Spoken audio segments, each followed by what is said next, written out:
Let's see the work into this throughout the day with wrestler. Join us from the Plateau region, the Jono region, and somehow got right here for us.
Right, welcome to the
because it has been such a huge achievement for all these young athletes joining us here on the King Power Stadium thing. Let's hear it for every single child, every single team that competes here at your school cup finals.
A very warm welcome to the King Power Stadium, Leicester.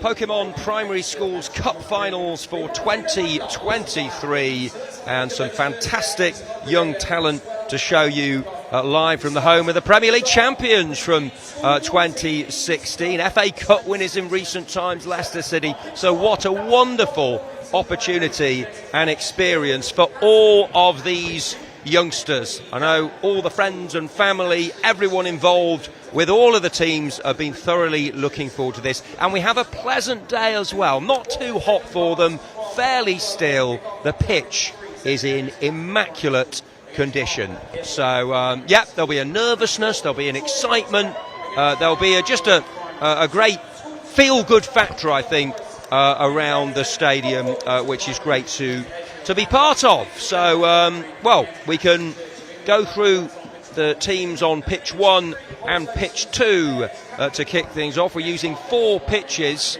simultaneously, a quarter of the main surface each.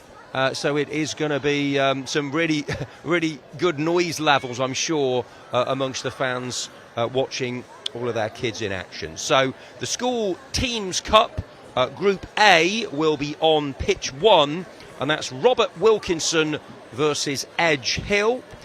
We can go through their teams. Robert Wilkinson representing North Yorkshire. George Hare, number 1. Number 2, Ben Mellon. Number 4, Lennon Bunting. Number 5, Alfie Yarnold. 6, Harry Musgrave. 7, Riley Barris. 8, Callum Dyson. 9, Alfie Goodchild. And 10, Buddy Wilson, coached by Adam Dyson. They will be wearing white and black, so that's to keep an eye on our live stream of pitch 1 in the 12 p.m. kickoff. We're announcing all 10 players because obviously it's 7 aside. 7 will start, 3 subs, and we have a rolling sub scenario, 8 minutes each way in each game. They're taking on Edge Hill Academy, representing Staffordshire on pitch 1. Seb Fairhurst, their captain, in goal, the number 1. 2, Finn Hall. 3, Lucas Duffy. 4, Ethan Hartley. 5, Austin Stone. 6, Casey Tomlinson. 7, Louis Parry. 8, Joseph O'Dwyer. And 9, Jaden Eberly, their coaches, who've got them well prepared, I'm sure. Aaron Carvel and Simon Russell. They're wearing maroon and navy. Simultaneously on pitch 2, we have Bickley Down Church of England Primary School of Devon versus Ashley Church of England Primary School of Surrey. So a long trip. That's an early start for them today. Sure, it'll all be worthwhile though. For Bickley Down, wearing burgundy and coached by David Burke. This is on pitch 2. Harry Collins, Frankie Horn, Sid Sape, Oscar Slade, Billy Snell, Austin Botma, Evan Burt the captain, Kian Collier and Ethan Udo. As for Ashley Church of England Primary, coached by Nick Attenborough and wearing green, they've got Oliver Meek, Aidan Denny, Joseph Burden, Max Moscrop, Henry Haynes, Sebastian Hitchin, Paddy Evia, Ethan Salmon, Theo Hodges and Max Caswell. So they're the lineups for the first game. They'll be happening every 20 minutes. Each competition have 3 cups to play for: School Teams Cup, Girls Cup and Small Schools Cup. It's a round robin group phase first in each competition. 4 teams in each group. Everyone plays everyone, so every team guaranteed 3 games. And the winners and runners-up will qualify for the semi-finals. 2 groups of 4, and then we'll have a final and a 3rd, 4th playoff in each competition. Possibly extra time and penalties. The excitement of that as well in the semis, the final and the 3rd, 4th playoffs. 8 minutes each way. We will have 3 minutes of extra time in those games. But it's just 8 each way, and intriguingly, no offside rule for these, so it's going to make it an interesting tactical conundrum, if you like, for the sets of coaches. So here they come then. The players are out, just geeing up the fans on pitch 2. as the players come out. Bickley Down Church of England versus Ashley Church of England. Teams Cup to start things off first. Of course, later on, the Girls Cup beginning at 12. They've been warming up, just getting to grips with their surroundings. Real sense of occasion at the home of Leicester, who were relegated to the Championship, but it's just a general feeling of enthusiasm about this game, respect, encouragement, a couple of the brand values, if you like, of this competition. And Pikachu of Pokemon was out, the mascot, to just generate some atmosphere, but I think it'll be self-contained really generally. So good to have, and I always think occasions like this, the friends and family are just as much a part of it as their kids, and making it a nice, pleasant ambiance, if you like. The stadium announcer is just guiding everyone through what's happening here. Girls Cup to come at 12:20 on pitches 1 and 2. First of all, it's the School Teams Cup. Over 5,000 teams, 50,000 kids at regional and district level. So they've had to work hard to get here, that is for certain.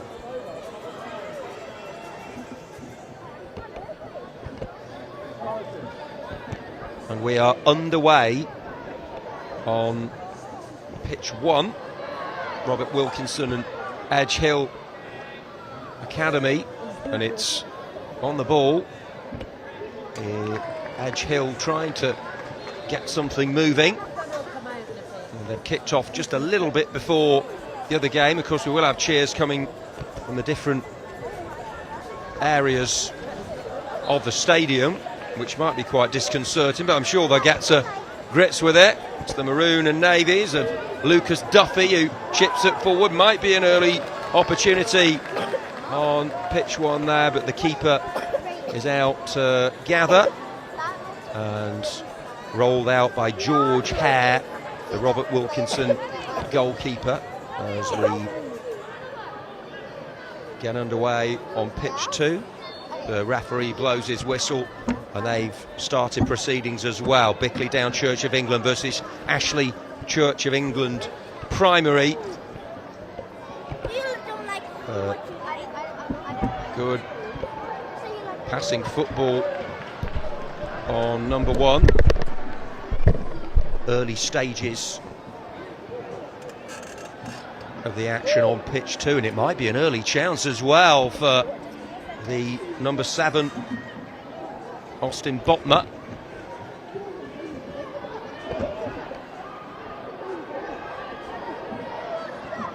No goals as yet in either game.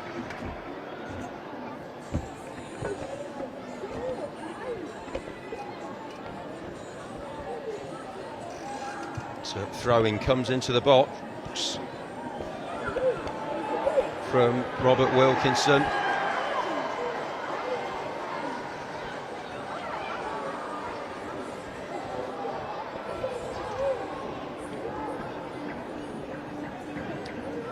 Bright start on pitch 2 from the Burgundies of Bickley Down Church of England, looking very comfortable. Such a big venue. Some natural talents on show, looking to begin their experience in positive fashion.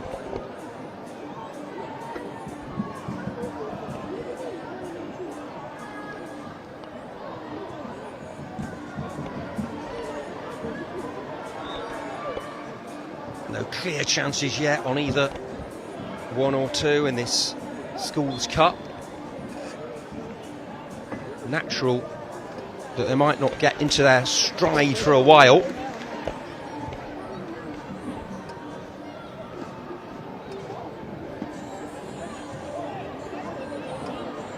Remember, 8 minutes each way.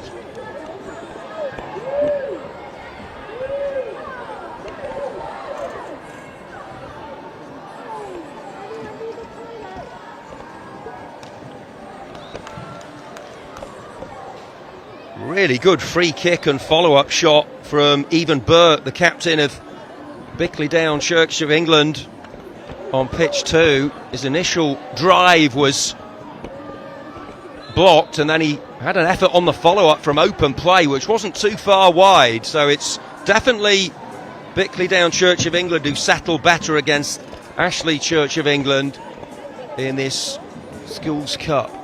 We've already had some great adventures so far. All of these teams, there's a contented murmur amongst their loved ones watching on.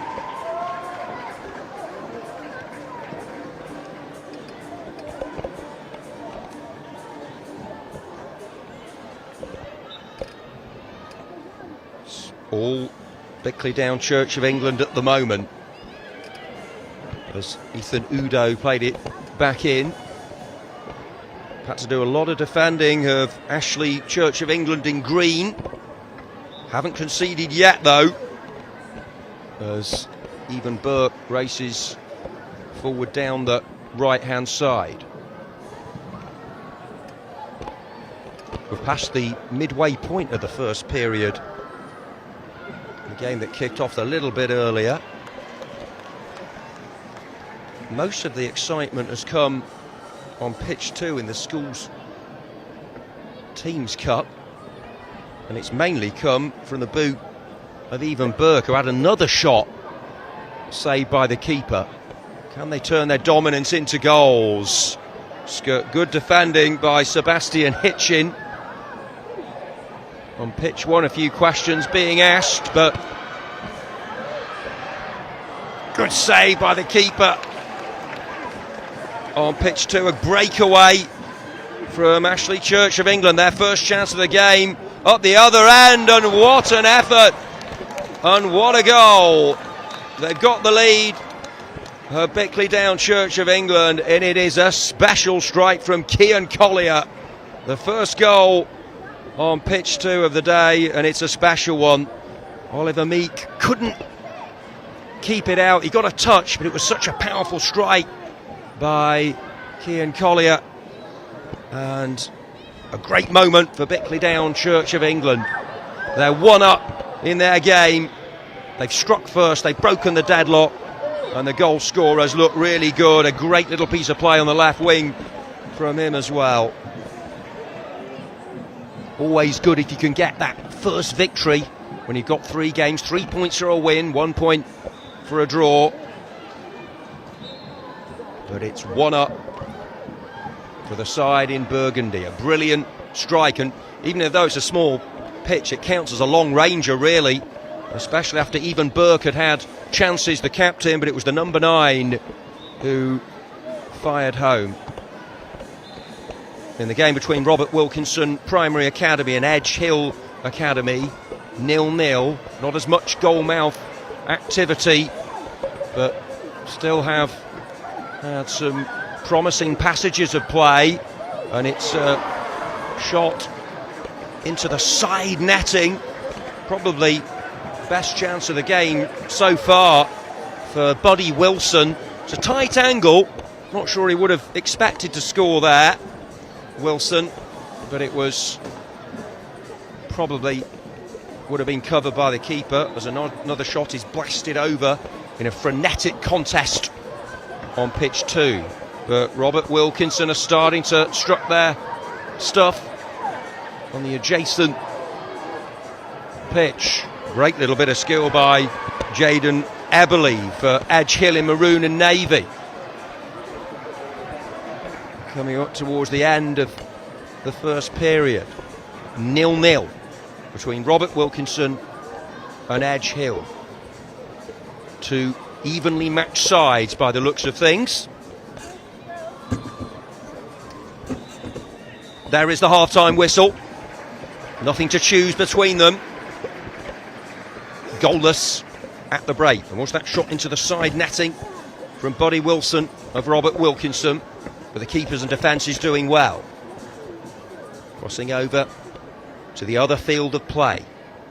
It's Bickley Down Church of England School who have the advantage. Cian Collier smashing home And that came just after a good chance at the other end. It's so often the case at any level of play. Keeper makes a save, one chance isn't taken, then the other side race up the other end of the field and score themselves. Football all about turning points. So the keeper, Harry Collins, takes just as much credit for this lead as the goal scorer.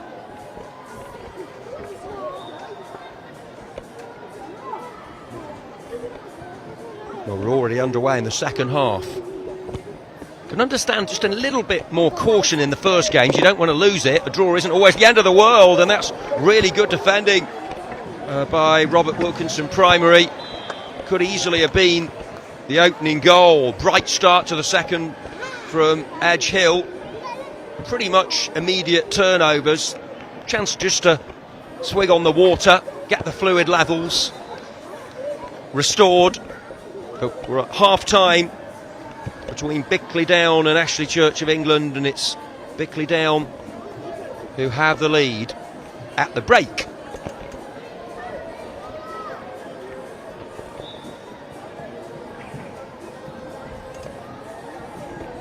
Good atmosphere inside the ground, got a little background music and lots of chatter watching the kids and the grandkids, the nieces and nephews strut their stuff, and here's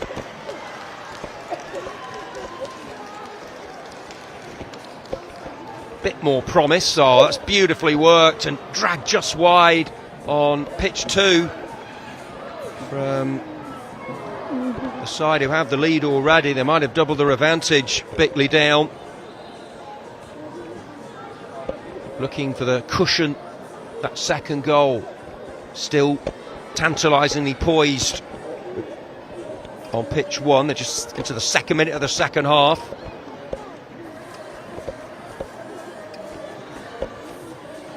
Oh, that's a brilliant save on pitch 2. Really was. Fabulous strike from Theo Hodges. He must have thought he'd scored, must have thought he'd level things up, but not for the first time. Harry Collins comes to the rescue for Bickley Down Church of England. Quality goalkeeping from Harry, because that was blasted at him. There's so much pace by Theo Hodges. I mean, I can't believe the pace he generated. Then there's a little flick towards him, and Collins and his defence standing firm, but they've charged down. They have 2 great opportunities to score in this game, Ashley Church of England. The other one a little bit more cagey. 0-0. Remember, if it was to stay that way, would be a point nicely in the bag for each side, but it's advantage Bickley Down Church of England in this group at the moment. Group A of the School Teams Cup.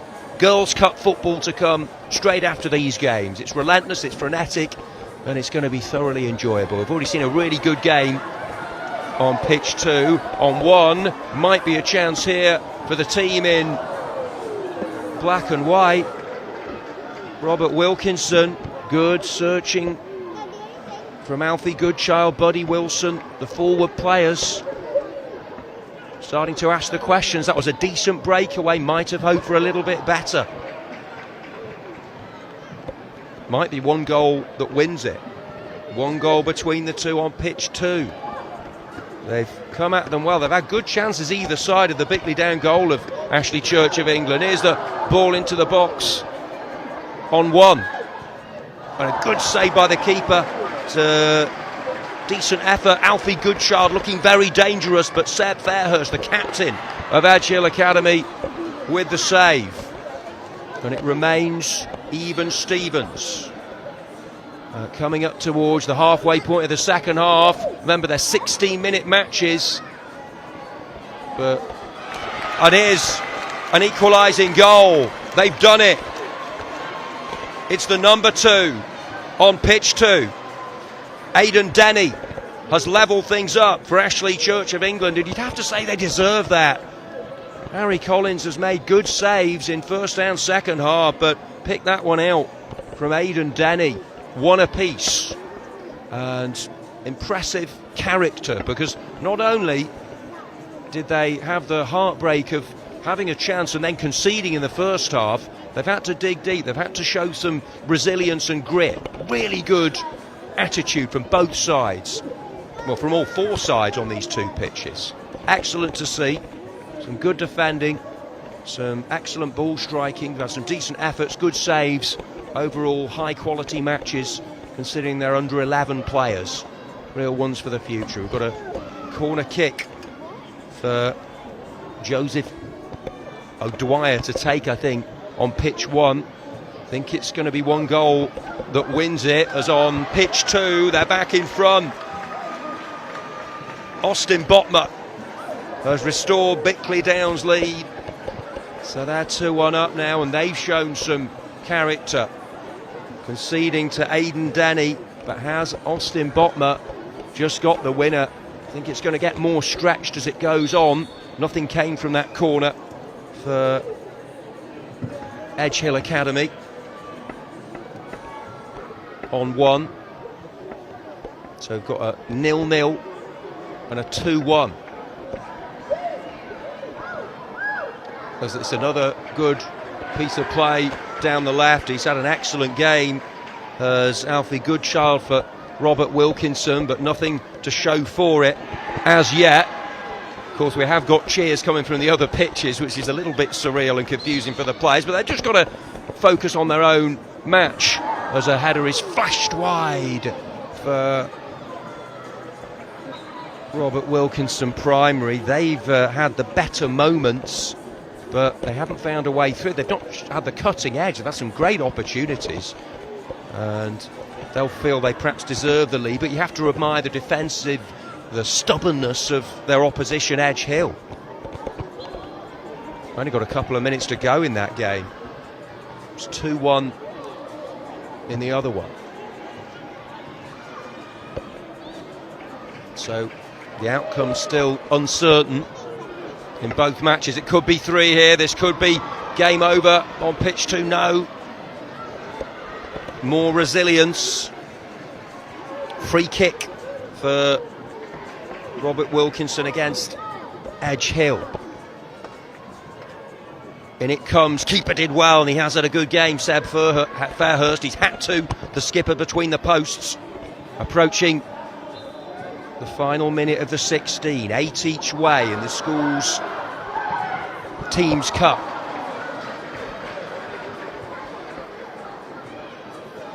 Austin Botma in action for Bickley Down on pitch 2, and it could be his goal that wins it for them. And an effort sliced harmlessly high and wide on pitch 1 for the team who've been asking the more pertinent questions, have been knocking at the door, but Edge Hill standing firm, and there's not long to go now. We're approaching the final 30 seconds. Don't think there'll be much additional time, if any, so it looks like we are going to have a blank scoreline on pitch 1. There has been the promise of goals. There have been a series of excellent efforts and promising attacks, mainly from Robert Wilkinson. There's been the odd bit of good attacking from Edge Hill, but they'll probably be happier with the point. If they get it, they might even be able to nick it, but the keeper out to claim.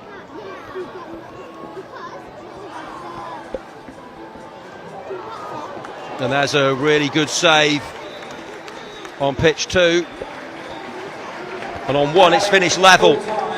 Robert Wilkinson and Edge Hill 0-0 in the school's Teams Cup.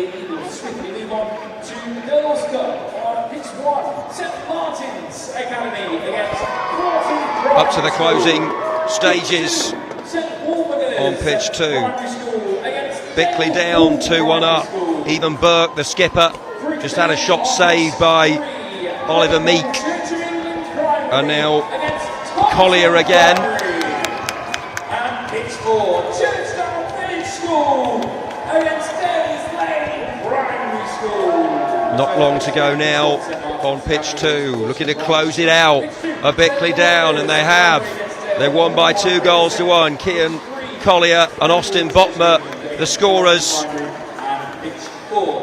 Sandwiched in between was an equaliser from Aidan Denny. Excellent chances for both sides in the game, but it finishes Bickley Down 2, Ashley Church of England 1, and in the other game, Robert Wilkinson Primary 0, Edgehill Academy 0.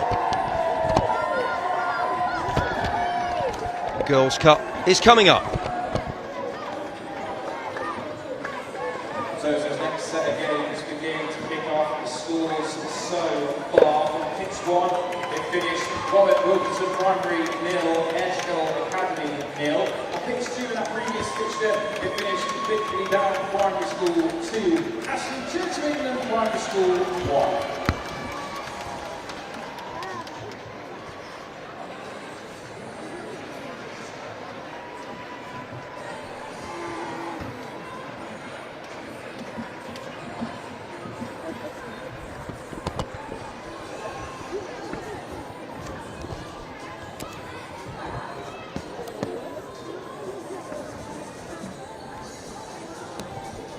And from the previous fixtures as well, pitch 3. Get me a pen to write.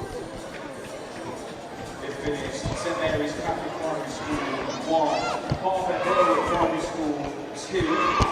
And on pitch 4 of previous game, Victoria College Prep 4, the Henry Moore Primary School 1. As we first wrap the fixtures in the schools teams up, as we now move on, the Girls Cup will kick off at 20 past 12.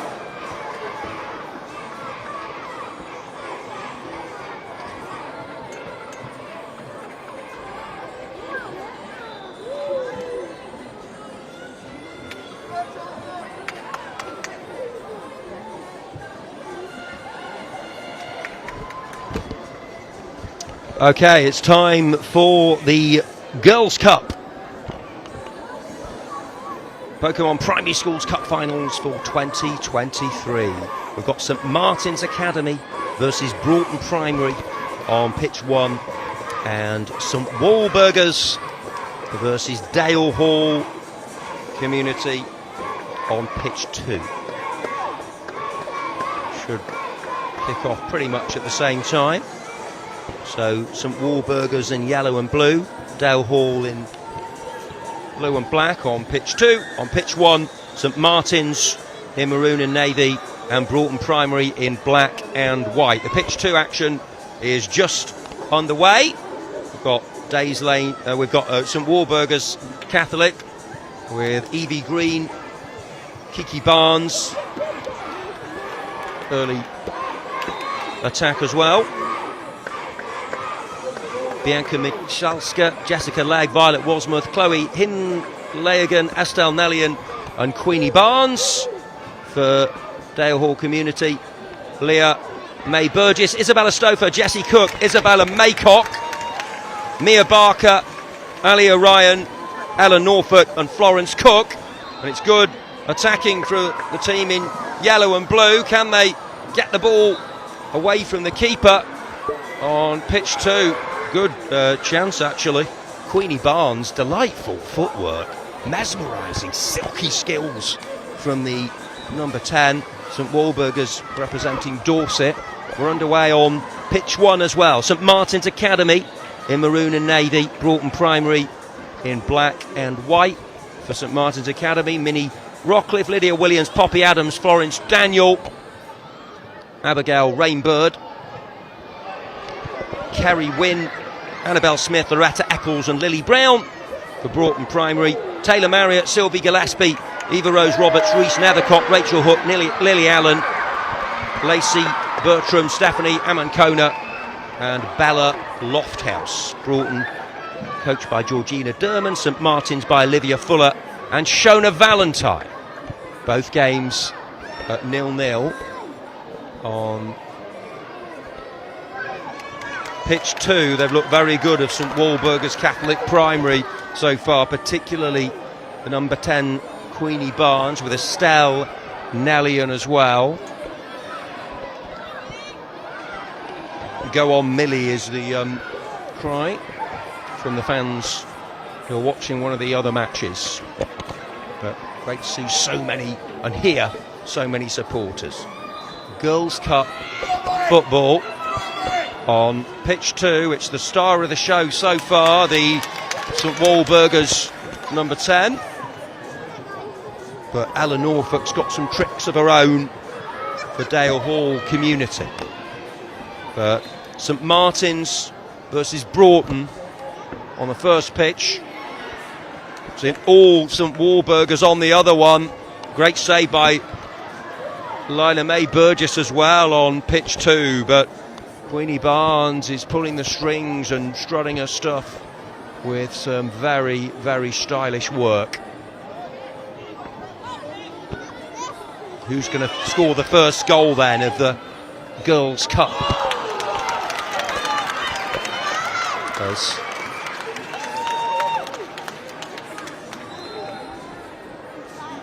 Broughton Primary in their black and white strip, trying to push their opponents onto the back foot. But it's away by Poppy Adams and Loretta Eccles. Some good work. Good encouragement coming from the coaches as well. Showing excellent camaraderie and teamwork, all of these teams playing with real togetherness. It's another good save on pitch 2. She's having an outstanding game, by the way. Lila May Burgess in goal. She's had to, because there have been several opportunities created by a bright and breezy St Warburgers. First games of the group, round robin, 8 minutes each way. 3 points for a win, 1 for a draw. 12:40 games. We're in the Small Schools Cup. These are the 12:20 fixtures, waiting for the first bit of goal-scoring drama, if you like. We've got a stoppage on pitch 1. Over on pitch 2, it's Queenie Barnes again. Mentioned her name a lot. She's caught the eye with some direct running and some good technical ability. Throw in on pitch 2 for Kiki Barnes to take. She's the captain, the number 3. Repelled well. We're going to have plenty of stoppage time in the pitch 1 fixture between St Martin's and Broughton Primary. And so important that the medical staff are straight out there for these young players, making sure they're attended to.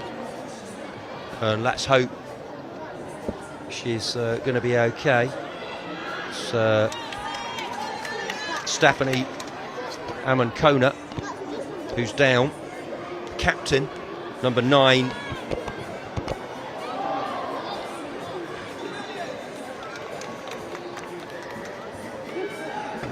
In fact, to apologise, it's Loretta Eccles.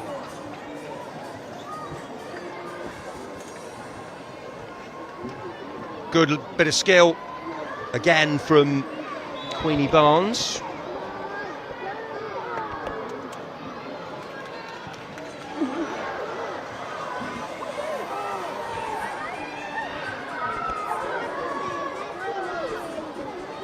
But we're back underway anyway, as Eccles receives further treatment on pitch 1.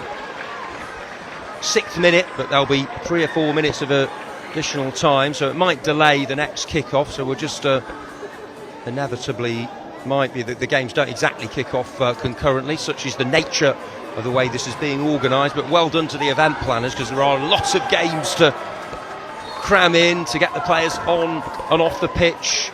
It is a logistical challenge as much as anything else, but just make sure that everything flows freely. And we're going to see lots of goals, lots of excitement to come. 0-0 on pitches 1 and 2. On 1, it's a long-range effort. Keeper just spilled it slightly, so it was driven in by Broughton Primary, but Minnie Rockcliffe gathered at the second attempt, and now it's up the other end, and it's the opposing keeper, Taylor Marriott, who is called into action. And then that one is dragged wide by Lily Brown. Pulled the trigger, but pulled it well adjacent to the target. Still, it's a sniff of goal to show they've got something about them in an attacking context.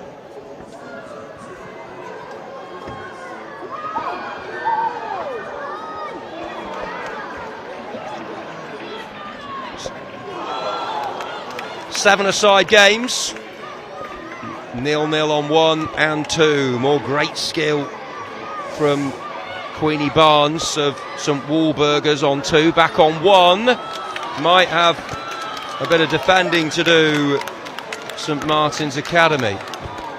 And they've done it pretty well, but now there might be a chance. Out comes the keeper, Minnie Rockcliffe, and she had to be sharp off a line there, but her outfield players might be able to get themselves forward. Oh, on pitch 2, it's the opening goal. Brilliant footwork, superb technical ability, and it's St Walburgers who strike first, and inevitably it's Queenie Barnes. She looks some talent, the number 10. For one so young, she's got drive, she's got energy, she's got talent, and she's been causing problems all game long, and she scored on the stroke of half-time. Divine control, composure at the key moment, and the keeper had no chance. And it's St Walburgers who took the lead right at the end of that first half on pitch 2. And great work by Queenie Barnes, who shone out nice and bright. Looks a very gifted player. Most of the action on these pitches so far has come on pitch 2 rather than 1, actually. We had 3 goals in the first game on 2. We've already got 1 as Barnes continues where she left off for St Walburgers. That's been the best individual display I've seen so far from Barnes. Off she goes again. And now she tries a look from range, and it's over the bar from Barnes. More cagey in the other game. There have been moments, and maybe there's one here for the team in Maroon and Navy, St Martin's Academy on pitch 1. Still in the first half. In stoppage time, Loretta Eccles receiving lengthy treatment as they go for an equaliser to Dale Hall Community on pitch 2. Got a corner kick now though on 1.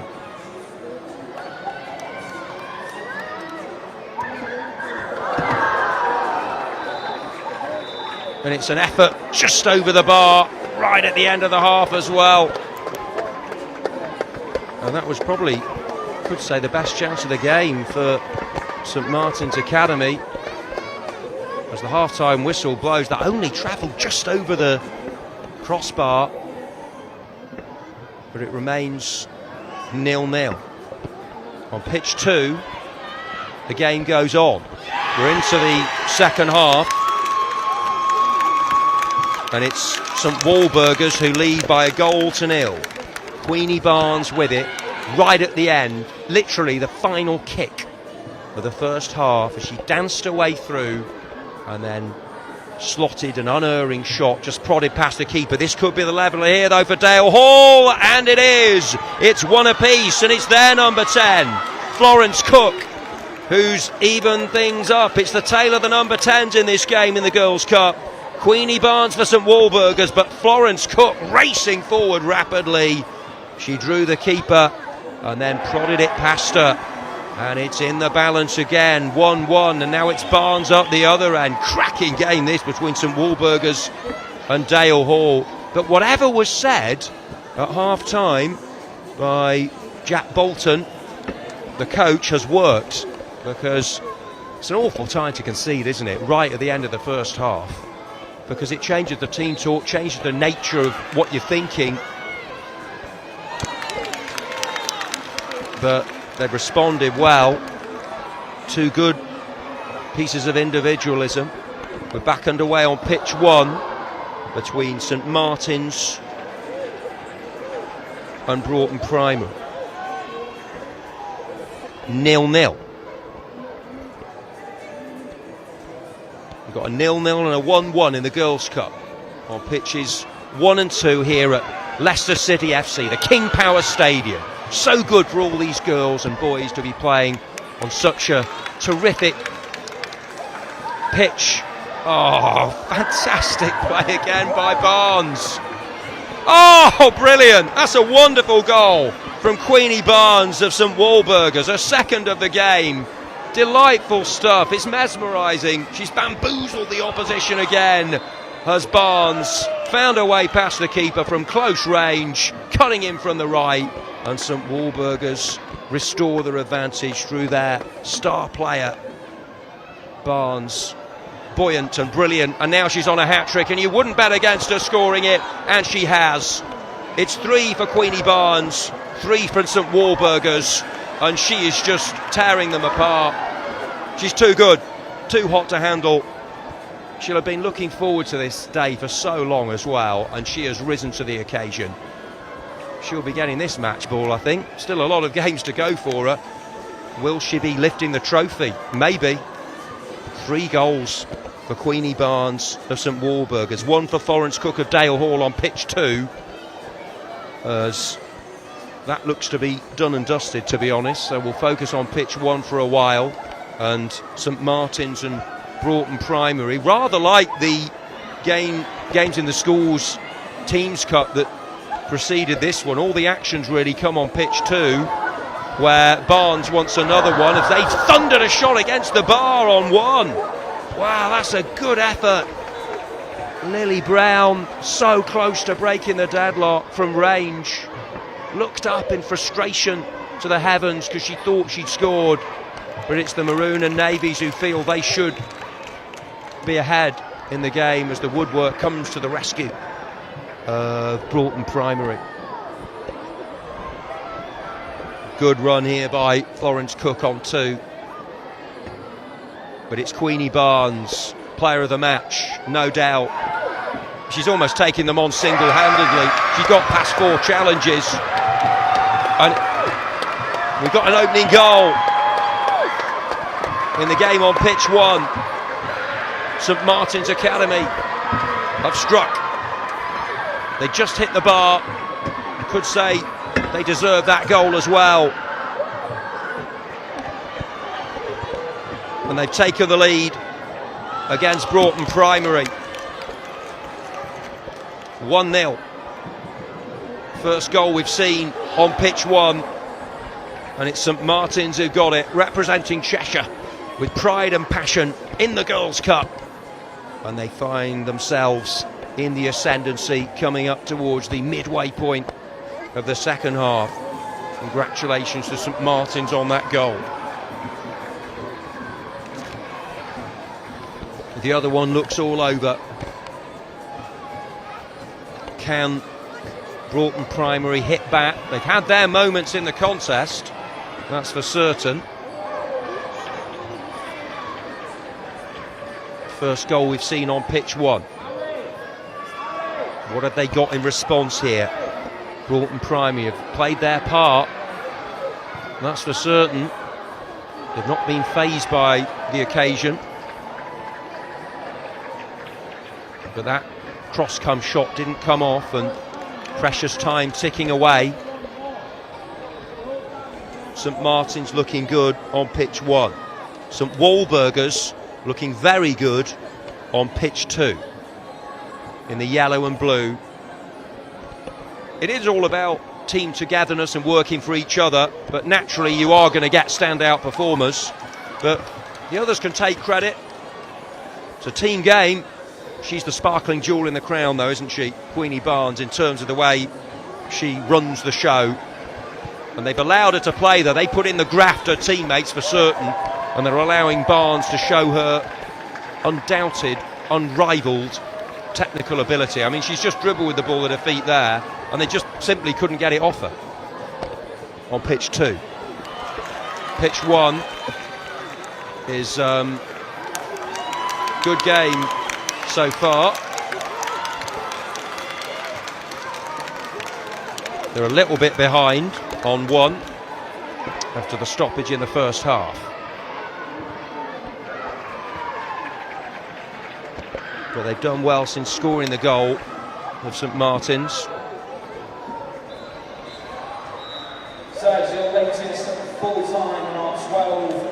Full time on pitch 2. Queenie Barnes with a hat-trick.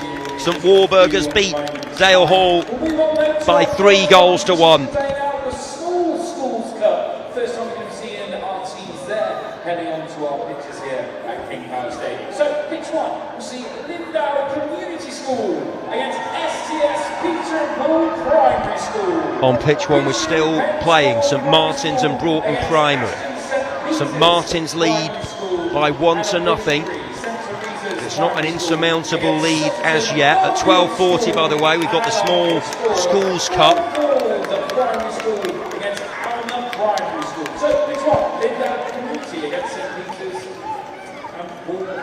Keeper out to claim. Desperate to get it moving for Broughton Primary. Taylor Marriott in between the posts. St Martin's driving forward.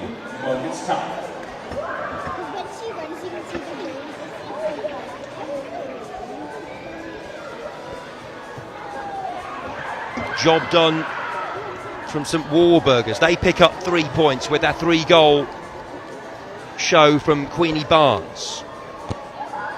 As for St Martin's and Broughton, it's looking like it's going the way of St Martin's Academy, but Broughton Primary, have they got one chance up their sleeves perhaps to force a draw and get a point? Not long for them, and they are having to do a fair share of defending. They just need to get this forward as soon as they can.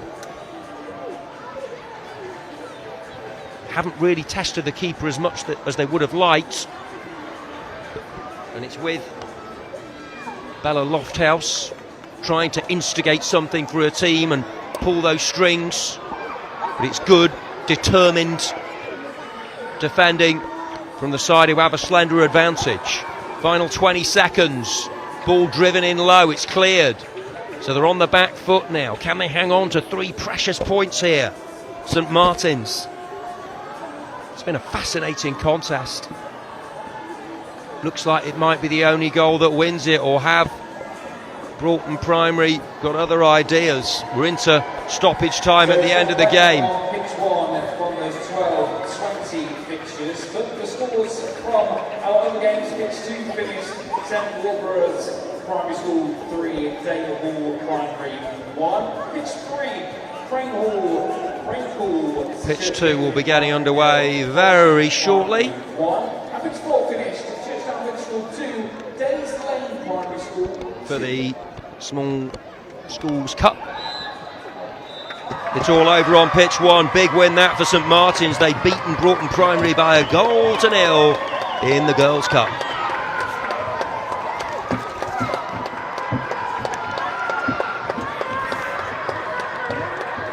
And for the rest of our pitches, we are now underway. So congratulations to them.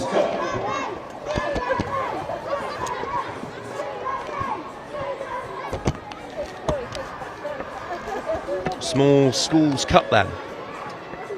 Pitch 2.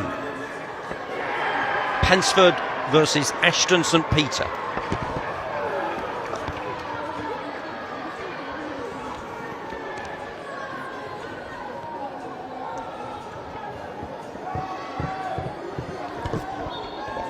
Off we go then. It's coming at you thick and fast, this Primary Schools Cup football. Underway already on pitch 2 in the Small Schools Team Cup. Pensford Primary representing Somerset, wearing maroon and navy. George Cogan, Freddie Joyner, Oscar Flack, Dylan Bernard Black, Josh Baxter, Leo Keynes, Billy Bolton, Bo Mitchell, Zach Curtis and Alfie Sivia, the skipper. Ashton St Peter's Church of England Primary from Bedfordshire, with Jamie Dolson, Alfie Clark, Alice Samuel, Melvin Eharifi, Nathan Gibson, Armeha Degani Eharifi, Harry Cromwell, Joshua Carew and Prince Emmanuel Tamara, led by David Bauer. They're in maroon and purple, and Pensford in maroon and navy. So Not too much difference in terms of colour in the two teams, but we'll keep you posted as best we can on that one.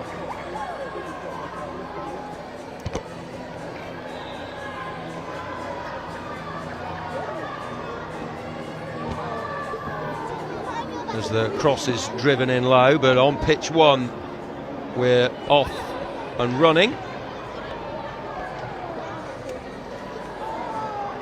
Lindo Community versus St Peter and Paul Catholic Primary Schools, as the shot is poked home and the team in white are in the lead more or less straight away. What a dream start that is as well. It's a really good finish from close range. They're celebrating with glee, and it's Lindo Community who've taken an early lead. Dream opening for them. Great togetherness in the celebration.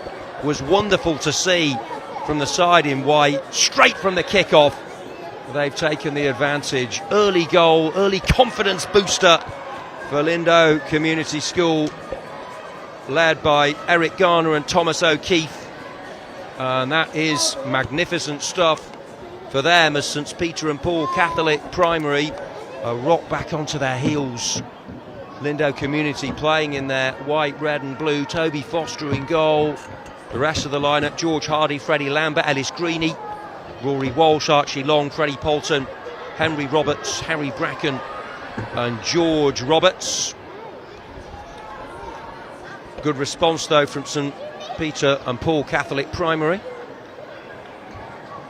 who have Ellis Poynton Doyle, Noah Anetta, William Jabang, Joseph Pardy, Jacob Parks, Pippa Bricknell, Lucas Thompson, Harry Jarvie, Joseph Imaji and Thomas Cronin Roberts. Their coaches Scott Layden and Neil Porter, and they'll be pleased with the way their side have reacted to the early blow of conceding that goal in the first minute of the game. So it's advantage Lindo on pitch one. On the other pitch, 0-0 between Pensford Primary and Ashton St Peter's Church of England Primary.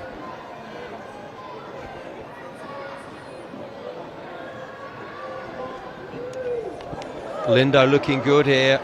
Another opportunity carved out for Archie Long. The number 6 popped up in a good position, wasn't able to direct it past Ellis Poynton Doyle in goal for their opponents.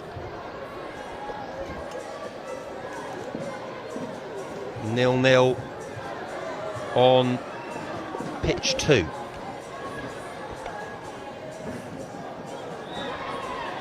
On one, it's been an end-to-end sort of contest. Lindo raced out of the blocks. The team in black and white, with Thomas Cronin Roberts now, St Peter's and Paul Catholic Primary, had a good couple of attacks actually after conceding, but then Lindo have looked capable of getting a second goal. Good save on pitch 2 to keep things level.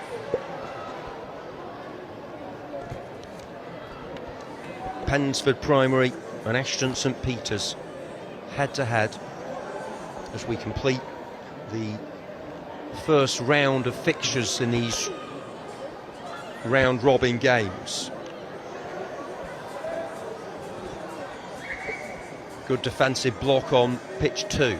We've already had the School Teams Cup and the Girls' Cup. This is the Small Schools Cup.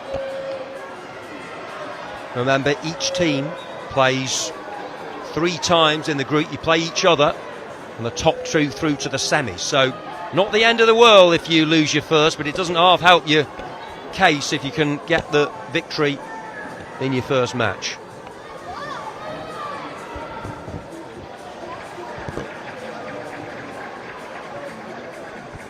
Hashtag Pokemon Schools Cup on social media. Get involved. At Schools Football on Twitter to stay abreast of all the action. And there's no let up to it. No offside rule in this, so you have got the option of leaving someone up front to gobble up a chance from a long-range ball, but pleased to see there aren't too many goal hangers there. They're all trying to build from the back and show that work ethic, which is such an important value. Respect, encouragement, persistence as a shot flashes wide of the upright on pitch 2. Still 0-0 in that one.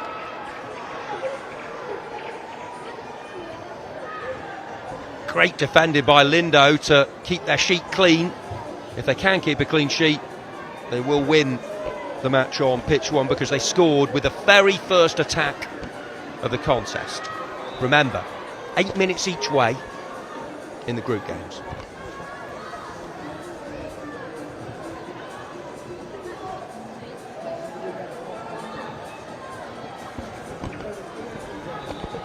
There have been chances in the Pensford Primary and Ashton St Peters game, but no ruthlessness in front of goal.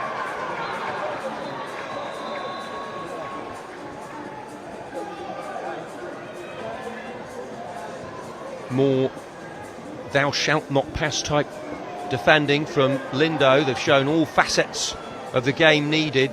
Some sharp shooting, but also some good blocks and tackles and shackles at the back. Coming up towards half-time on pitch 2. No goals in the first period between Pensford and Ashton St Peters. They'll have a little mini breather. Half-time there on pitch 1. Slightly late kicking off. And out comes the keeper of St Peter and Paul Catholic, Ellis Poynton-Doyle, who was powerless to prevent their opponents from taking the lead. George Hardy, the number 2 of Lindo, has pretty much been employed to stay up front as the shot comes in and they're level through the legs of the keeper. Harry Jarvie comes up trumps for the team in black and white on pitch 1 in the Small Schools Cup at Leicester. Well, they conceded at the start of the half.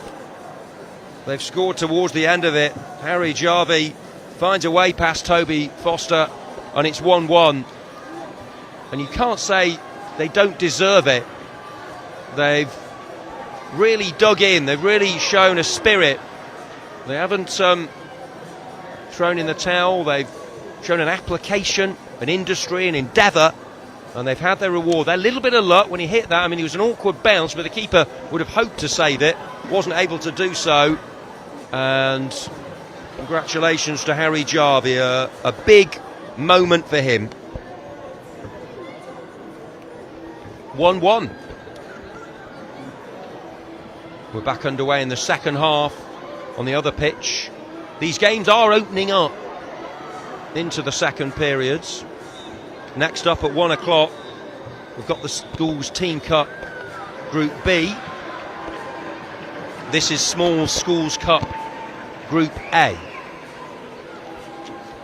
Half time between Lindo Community of Cheshire and Ashton and St Peter and Paul Catholic Primary of West Midlands.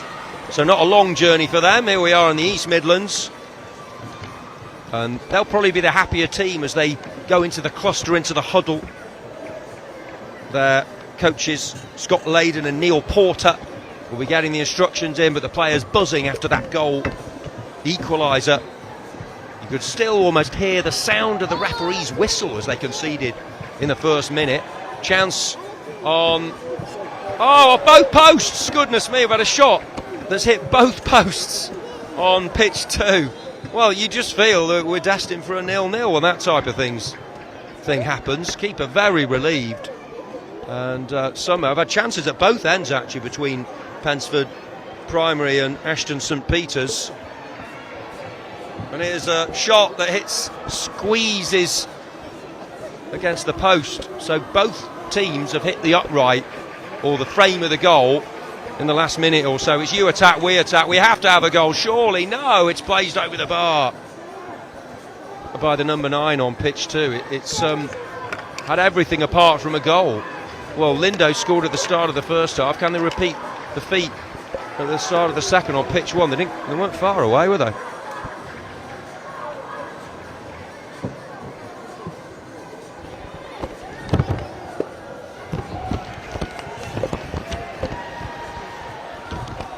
Corner kick for Lindo Community.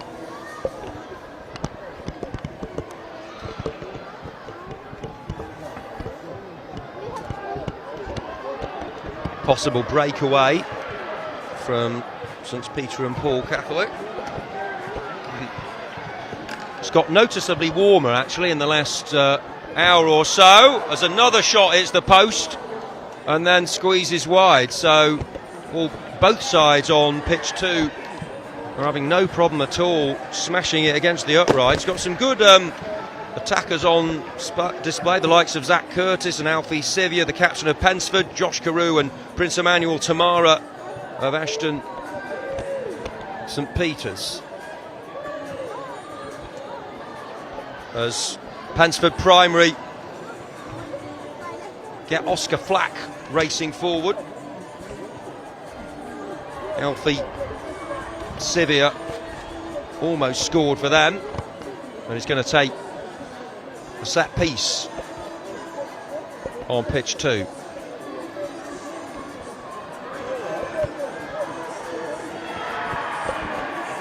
Corner kick struck in low and away. So both games in the Schools Cup Group A are currently level. Lindo Community and St Peter and Paul Catholic 1-1 and 0-0 between Pensford Primary and Ashton St Peter's Church of England. Another effort is scooped over the bar, and just a few looks of exasperation and frustration for the forwards, because it's been a classic case of, if you're talking about a golfing analogy, they've been good from tee to green but just haven't been able to putt. There's been nothing going in because the build-up's been brilliant. The chance creation ratio is right up there. Some very, very gifted players out there on pitch 2, as there are on pitch 1. It's been a different type of game, but both of them are level. Good work again. Sivia does look threatening.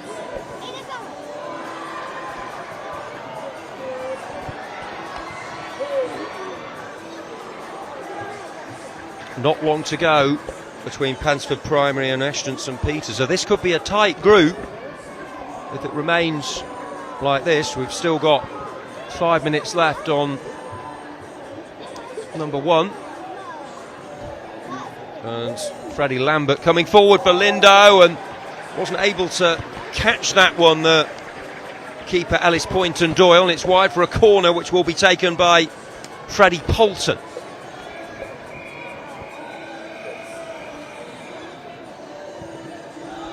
Another shot from range is blasted in on 2, but I think both keepers will be thrilled if they keep clean sheets, because there have been so many shots raining in on goal. And it's another good save. Will it be on the follow-up? Double save by the keeper on 2. Almost a triple save.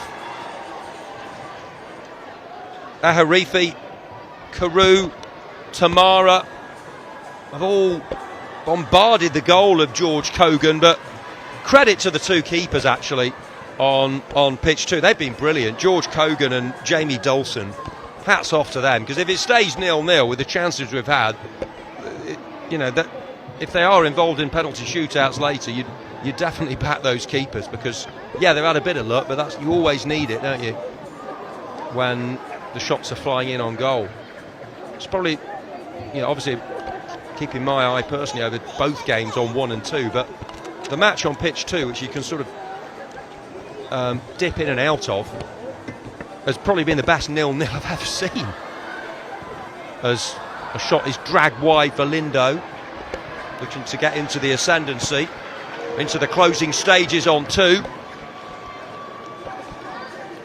Just wonder whether I might have cursed one of the keepers here by singing their praises.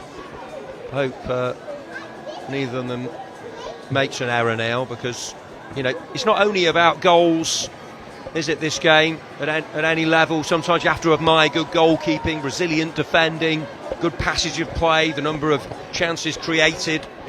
And I'm absolutely blown away, I have to say, by the quality of the footballers we've seen so far. 12-40 fixtures. We will have the full-time scores for you in just a few moments' time. You see Pikachu is out once again here at the King Power Stadium. You can get your photos taken. Lindo and St Peter and Paul coming towards the end of their keenly fought contest. The referees looked at his watch. Back to schools teams cup action. So, pitch 3 will be Robert Wilkinson Primary School against Bickley Down Primary School. And it's another chance for Lindo. Freddie Poulton has had a terrific game, but they can't find a second goal. On pitch 2, we come to the end of the contest, 0-0 somehow. Both teams hit the woodwork. Both keepers made great saves. Pensford Primary and Ashton St Peters open up with a 0-0. A point each. Against Henry Moore Primary School. Pitch 3, Robert Wilkinson Primary School against Bickley Down Primary School. And pitch 4, Edgehill Academy against Ashley Church of England Primary School. Those are your 1 o'clock fixtures. Coming next. Nothing to separate them elsewhere in the group as we follow the action on pitch 1 between Lindo Community, who took the early lead, but they were pegged back just before the break. Throwing launched into the box. They're getting ready on pitch 2 for the School Teams Cup between St Mary's and Victoria Prep. Lindo charging forward again. Is a shot deflected, and it's still not gone safe. I think St Peter and Paul Catholic will be the happier team with the point, because yes, they had a shocking opening, conceding the early goal. They rolled their sleeves up, they dusted themselves down, and they got themselves level through the player on the ball, Harry Jarvie. Have been chances for Lindo, several of them in the second half. They haven't taken of them as yet. Maybe one will come here as it scooped forward, and then a shot from long range is over the bar, and that might be the last chance of the contest. We're underway on pitch 2. I do apologise, it's Harper Hill and Henry Moore on pitch 2, and that is underway. Kenswell Primary 0, Ashton St Peters Primary 0. On pitch 3, and that's it. On pitch 1, Small Schools Cup Group A, Lindo 1, St Peter and Paul 1.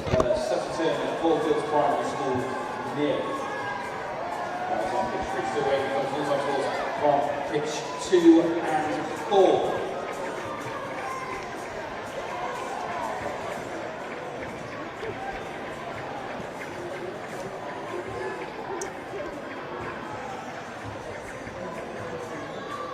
Pitch 4 finished Scornfold Primary School 0 and the Primary School 4.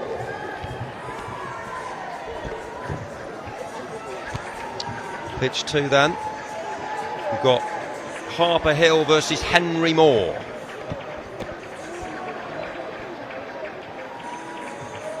And your final score from those 12-40 fixtures on pitch 1. Lidlow Community School 1, STS Peter and Paul from St Peter and Paul Catholic Primary School 1. So one apiece there, even with all the scores over on socials. At schools football here at the POKÉMON Primary Schools Cup, where Pikachu is out and about somewhere. Let's see if we can find him.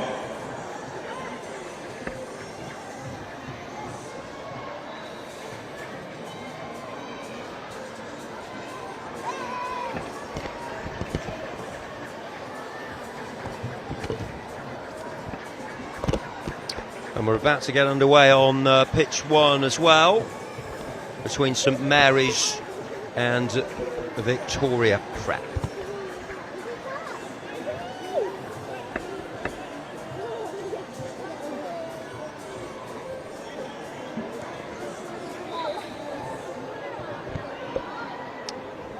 Away we go then in that game. On pitch 1, St Mary's Catholic Primary of Durham, with Josh Gray, Caleb Fidds, Alexander Gregory Smith.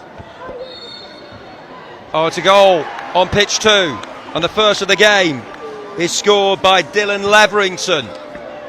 Excellent start for the Henry Moore Primary School of Essex. Leverington took his chance and took it well. First time past Leighton Bowers in goal. It was Harper Hill who'd begun the game brightly, but it's a great early tonic on pitch 2. Brilliant stuff from Leverington. Yes, it was close to goal, but it wasn't an easy finish by any means. Their first chance gobbled up, and it should lead to an entertaining contest, I think. Just going back through the St Mary's lineup on pitch 1. Ollie Junskell, Milo Davis the captain, Charlie Sim, Harvey Fedinek and Harrison Davis. Their coaches Michael Colling and Claire Joyce. They're in Sky and Navy. And in black and yellow, Victoria College Prep of Jersey. Harry Hughes, Will Stratford, Charlie Doherty McGrath, Bo Brennan, Jack Birchall, David Lundy Smith, Zach Ertiz Ali and Harrison Rogers. Their coaches Ben Silver and Dan Pateman. On pitch 2, where it's Henry Moore Primary who have the lead. Harper Hill Primary of Derbyshire with Leighton Bowers in goal, who was beaten by Leverington for that early strike. Archie Pilkington, Oscar Roberts, Jaden Railton, Jake Stapleton, Theo Graham, Alfie Jack Shilcock and Theo Hill. Their coaches Danny Devaney and Tom Graham. Header against the top of the bar there, could have got a second goal. Henry Moore was number 3, Mason Rogers, forward. Good connection, just couldn't keep it down. So they've hit the bar and scored. Henry Moore Primary of Essex in their all blue strip.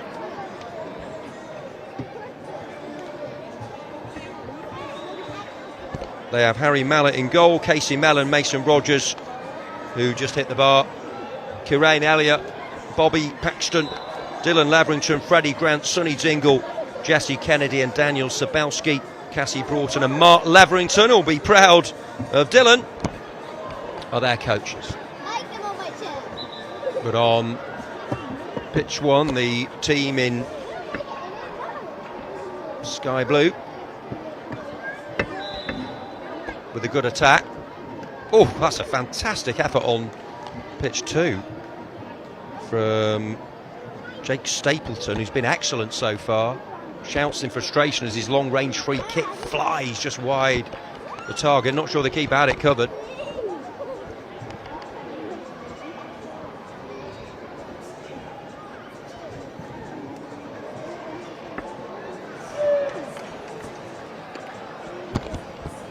Good save there on pitch 2 to deny Daniel Sabelski. And another effort. It's all Henry Moore Primary at the moment. Hats off to Leighton Bowers, who was beaten so early, but he got a good save there to foil Sabelski. 0-0 coming up to the midway point of the first half. This is Schools Cup Football Group B, the 1 o'clock kickoffs.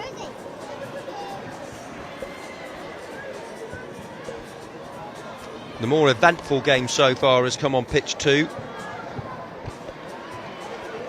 Henry Moore Primary with the advantage, but there is a shot raining in on goal there on the adjacent surface.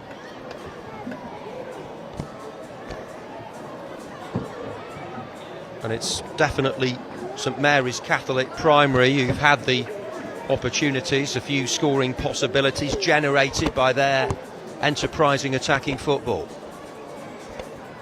Fantastic atmosphere inside the stadium.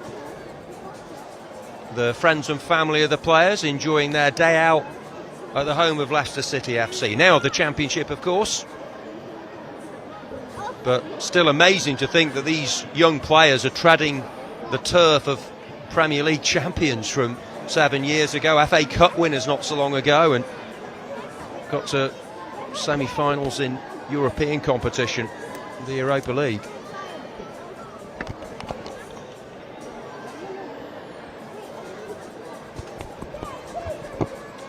Eight minutes each way in these group games. Got to the second round of matches now.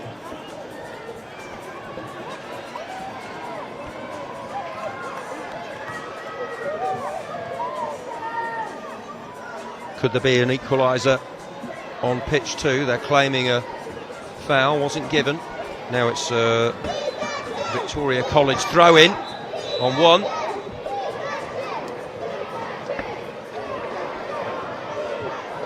Weren't able to do anything from it, and it's up the other end and just wide of the target. So close to the deadlock breaker for St Mary's Catholic Primary. Milo Davis, the captain, sprinting forward.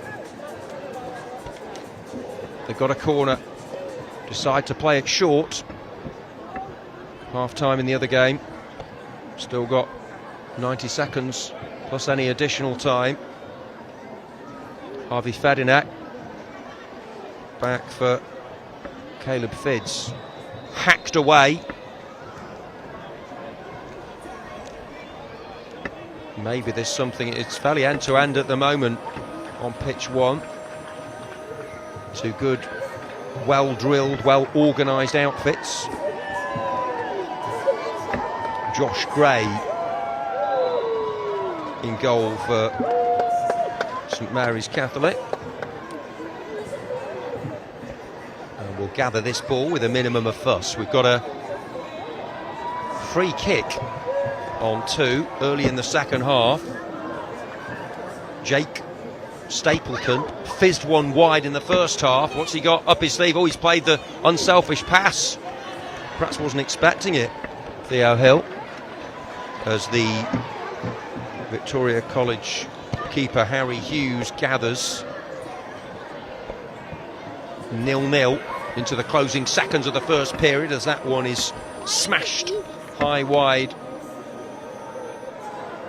And looks like we're going to have a blank scoreline in what's been an absorbing, compelling first half between St Mary's Catholic and Victoria College Prep. Unless there's a moment of brilliance or perhaps a mistake in the dying embers of the first half. Equalising goal on pitch 2, and it's danger boy Jake Stapleton who's come up with it. He's already come close to scoring, and they've drawn themselves level. Henry Moore Primary have had chances to add to their lead, but good determination from Harbour Hill Primary. Jake Stapleton has shone out for them. He's constantly been causing mischief and wreaking havoc, and he produced the equalising goal, so it's 1-1.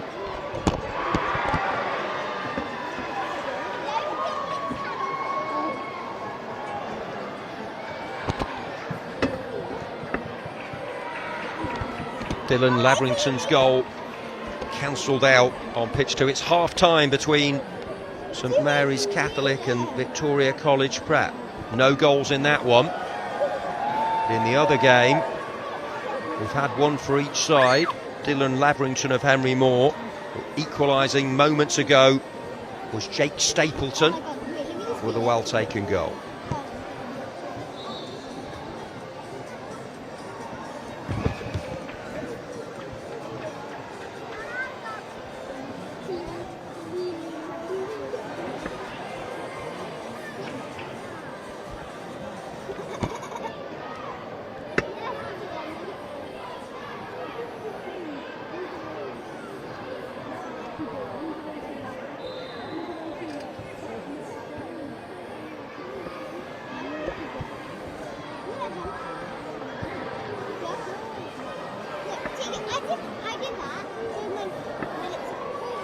Back underway in the 0-0 game between St Mary's and Victoria College. Good defending from St Mary's, but the danger hasn't gone yet, and still squeezed the shot away.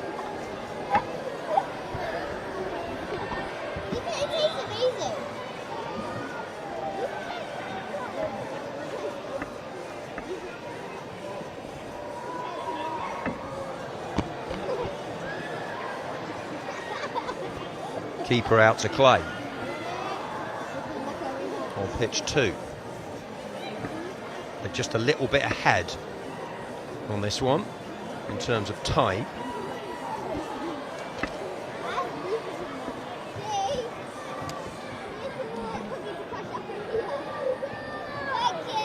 Corner kick then for St Mary's Catholic Primary, looking for that opening goal of the game. Not seen too many 0-0 so far.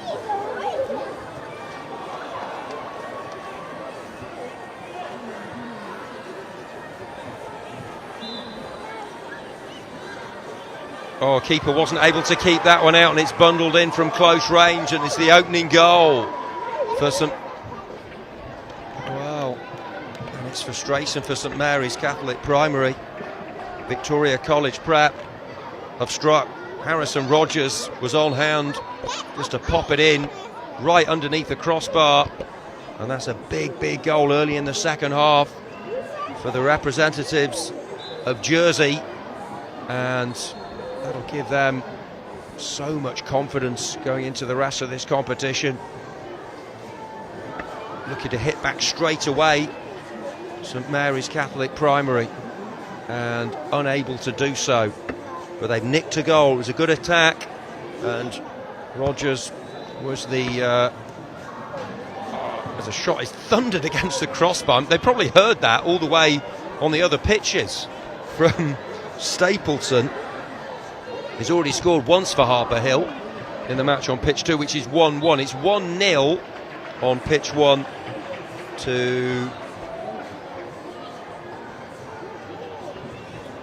Victoria College Prep. Can they go on and win the game, though? It's far from certain. Zach Iritsali makes a nuisance of himself, the number 9. Gathers the ball to take the resulting corner, which stemmed from his positive work down the left-hand side. Here it comes then. They'd love a second goal to provide some insurance. It's always good to get that buffer, isn't it? Particularly in a short game. It's nice to have some sunshine as well. A nice, very light, refreshing breeze. Perfect day, actually, for both playing and watching football. And these kids are absolutely loving it. Great for their mental side as well as physical side. All part of their development, their education, to show that they've got the ability to play in a team and to play in a big competition on a massive stage. All good character building stuff. Victoria College Prep with the only goal. Will it be enough to win the game? Keeper just couldn't keep it out, and they have the presence of mind to have someone in the right place at the right time.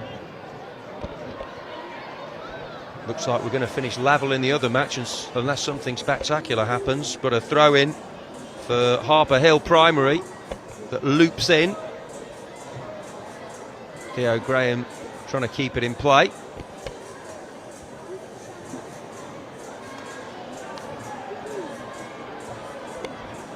We've had a very good second half, actually. Victoria College Prep attacking there down the right. They've got the goal, but they've also put their opponents onto the back foot. It's not been a question of, in any way, resting on their laurels. They're not sitting on the lead. They're trying to get another one. They don't want to leave themselves too open, though. And great surging run by St Mary's Catholic Primary. Heroic defending.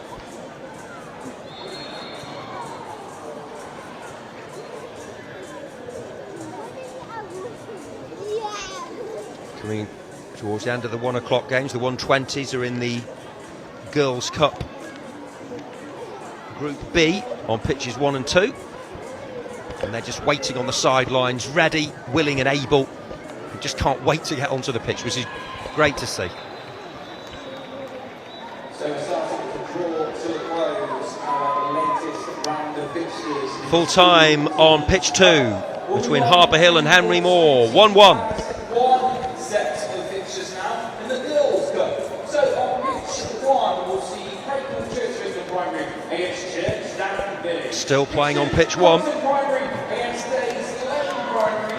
Pitch 3, St Martin's going. 1-0 to Victoria College.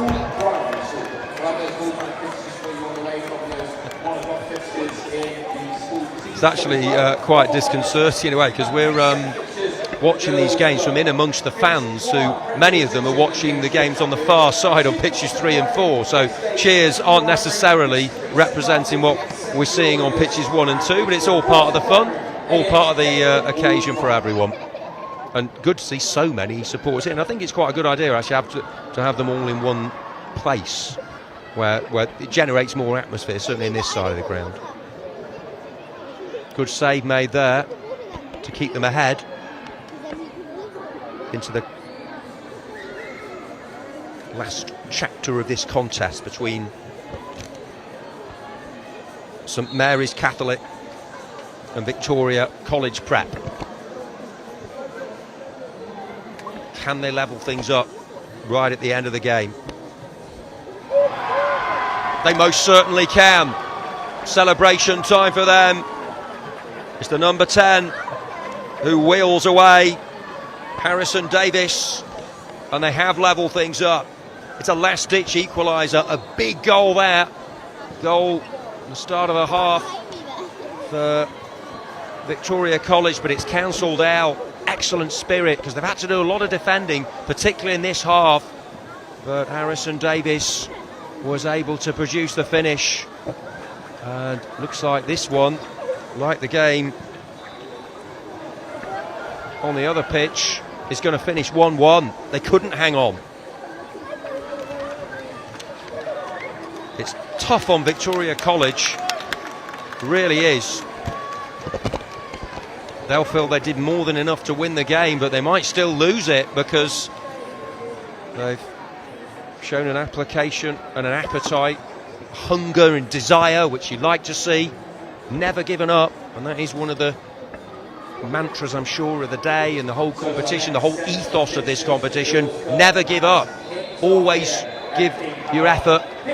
Play to the final whistle. Brilliant comeback right at the end. 1-1 in both games.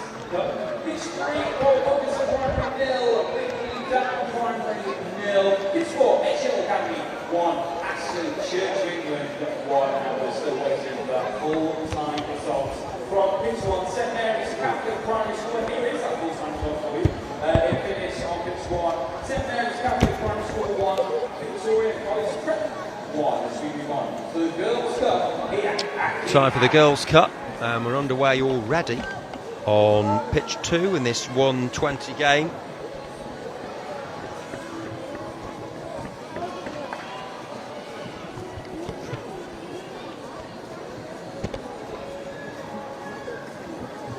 And let's see what they've got up their sleeve. Tollerton versus Days Lane.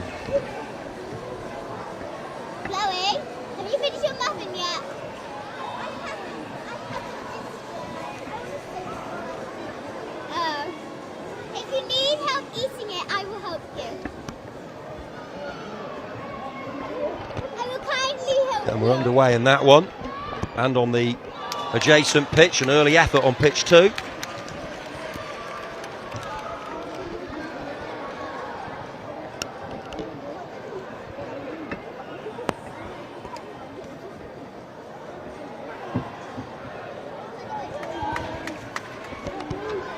On pitch 1, we have Craig Hall versus Churchdown.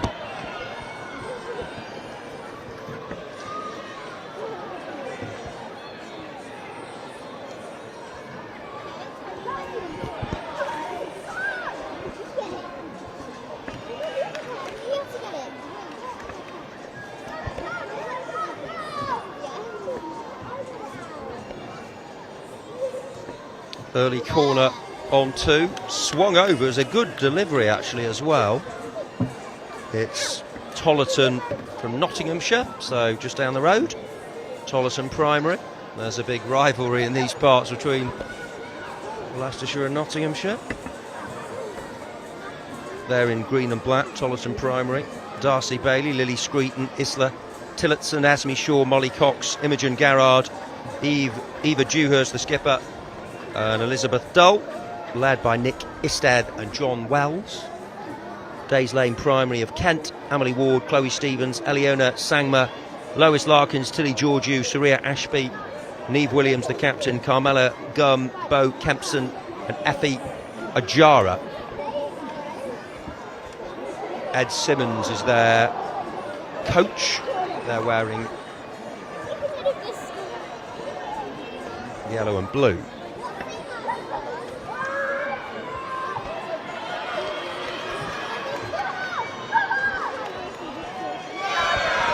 It's the Whites of Crakehall Church of England Primary who have a corner kick. Nothing doing from that. Remember, 8 minutes each way. Slightly ahead on pitch 2. It's 0-0 in both games in the early stages. These girls have already produced some memorable football and moments for their loved ones watching on. Into the second round of matches in the round-robin group phase, and might be a good chance on pitch 2. There is a good chance on pitch 2, and they've scored. It's Tollerton Primary striking first. Celebration time. Molly Cox with the goal, and a massive grin on her face. Great to see friends and family very close to that, watching her in action, produce the finish for Tollerton Primary, and got their noses in front against the yellow and blues of Days Lane.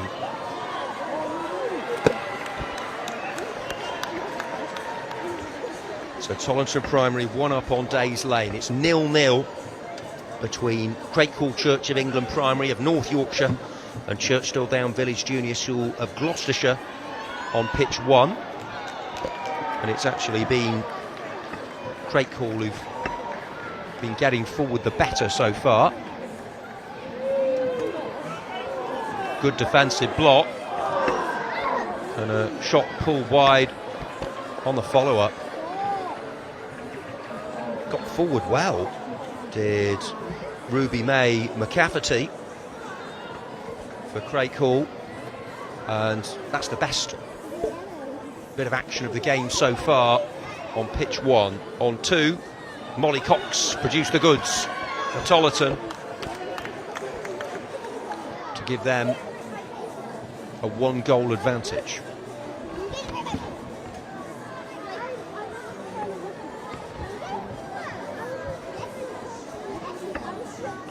Queenie Barnes was the princess of pitch 2 in the first round against with a hat-trick for St Walburgers. Molly Cox looks in the mood in this one, with Eva Dewhurst, the captain, getting forward well also. Not quite as action-packed on pitch 1, but perhaps an attack for Churchdown Village.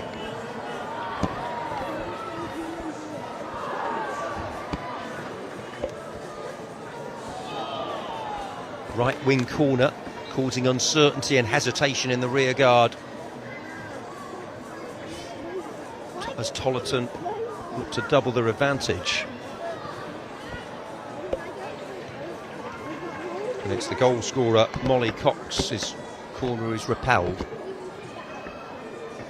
We've just passed the 5-minute mark then between Crakehall Church of England and Churchdown Village. Is someone going to seize the game by the scruff of the neck, I wonder? On pitch 2, a breakaway for the team that trail, and a fantastic bursting run, a good save, and then wide on the follow-up. Combination of Imogen Garrard and a teammate watches on, but it was a good attack that, probably the best of the game. Neve Williams, the captain, and Carmela Gum It was Williams with the initial burst, saved by the legs of Darcy Bailey, and Carmela Gum sliced the follow-up wide, but that great double chance for Days Lane to level against Tollerton.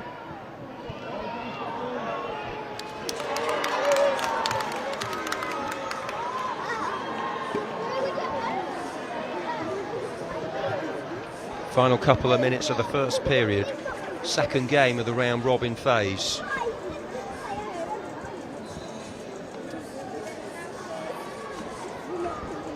Amelia Webb goes over to gather the ball for Churchdown Village Juniors, who are locked in a tight affair with their Craig Hall counterparts.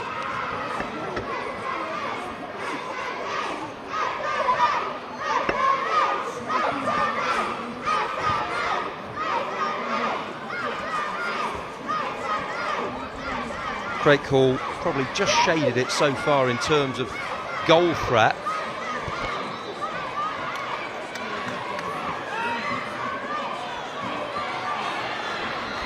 On pitch 2, looking for another goal. Tollerton, Eva Dewhurst just unable to push the shot away. Half time between Tollerton and Days Lane, 1-0 to Tollerton. On pitch 1, we're in the closing stages of the first period. Nothing to choose between two talented teams.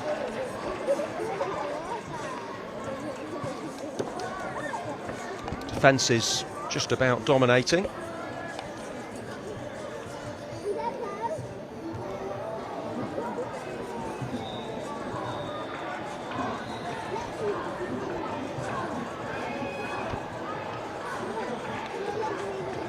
Half-time then, 0-0. And 1-0 on the other pitch to Tollerton.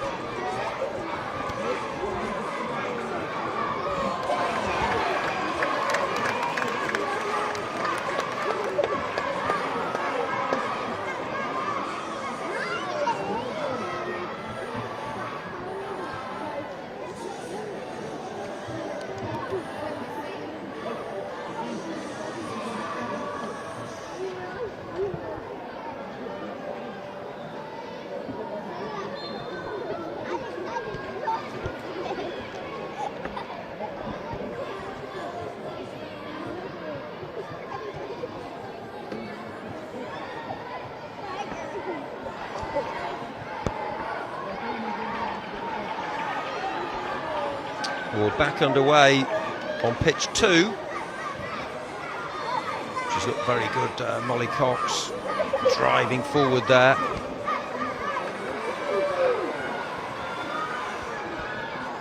Tollerton, who won their first match 1-0, will they get a second?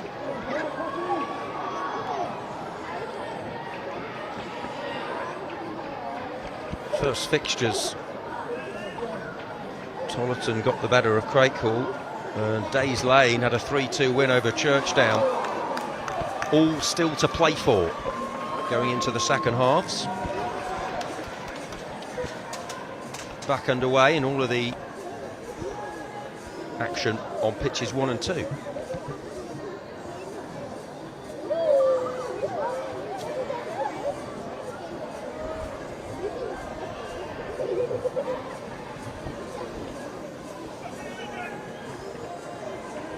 They look well capable of coming back, though, to Days Lane. We've already shown a goal threat with 3 in their first outing. Remember, 3 points for a win, 1 for a draw.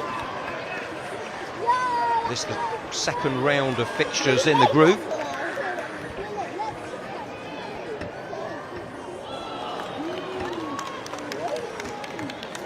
Eva Dewhurst of Tollerton, the skipper, comes close on pitch 2. On 1, we have a corner kick for Craig Hall.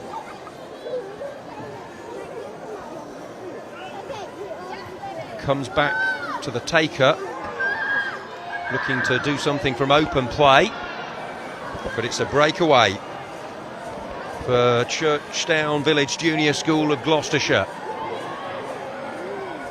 Can they find the first goal of this eagerly anticipated and contested fixture in the Girls' Cup at Leicester? Under 11s showing maturity beyond their years at times and fantastic skill levels.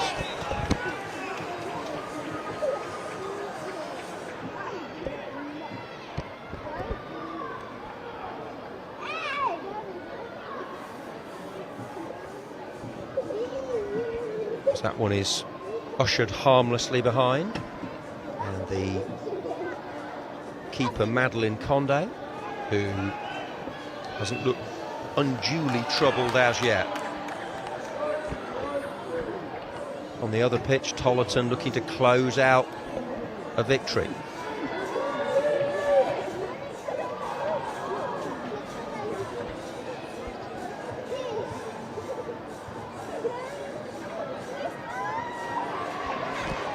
Seen a bit of everything so far. Some wonderful goals and individual performances, excellent saves, bit of misfortune, the odd error, but not many of them, I have to say. The standard has been very high.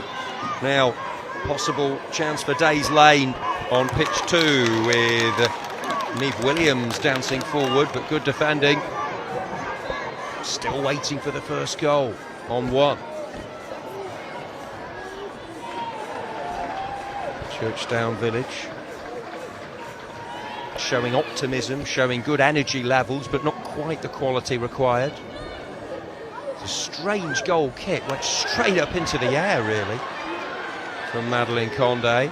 Tollerton have a great chance on pitch 2 and score. They've got their second goal, cheered on by their loved ones. It's a big one as well. Eva Dewhurst, the captain, racing through the middle and showing calmness and composure with the finish, and that should do it.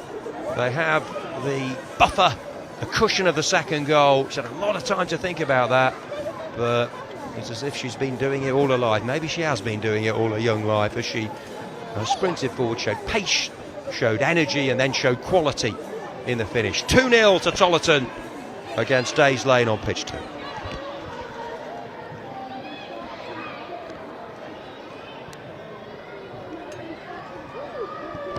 Nil-nil on 1 with 3.5 minutes to go.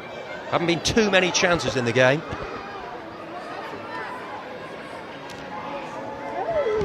The 140 games in the Small Schools Cup Group B coming up shortly. But now it's the girls showing their talents. I have to say, on pitch 2, Tollerton have looked very good. It'll take a decent side to stop them in this Girls' Cup. Pride of Nottinghamshire. We've got North Yorkshire and Gloucestershire doing battle on pitch 1, but nothing between them.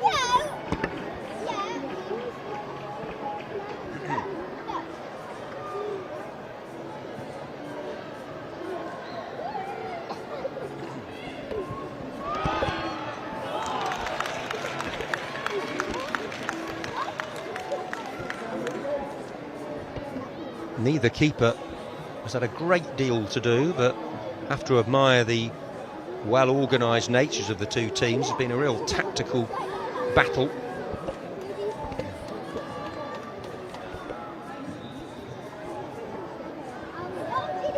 And on the pitch next door, Tollerton just running it out. They've looked for further goals. They have been the better side, reflected in the scoreline. They've had their moments, Days Lane, but perhaps they used up all their goals in the first match.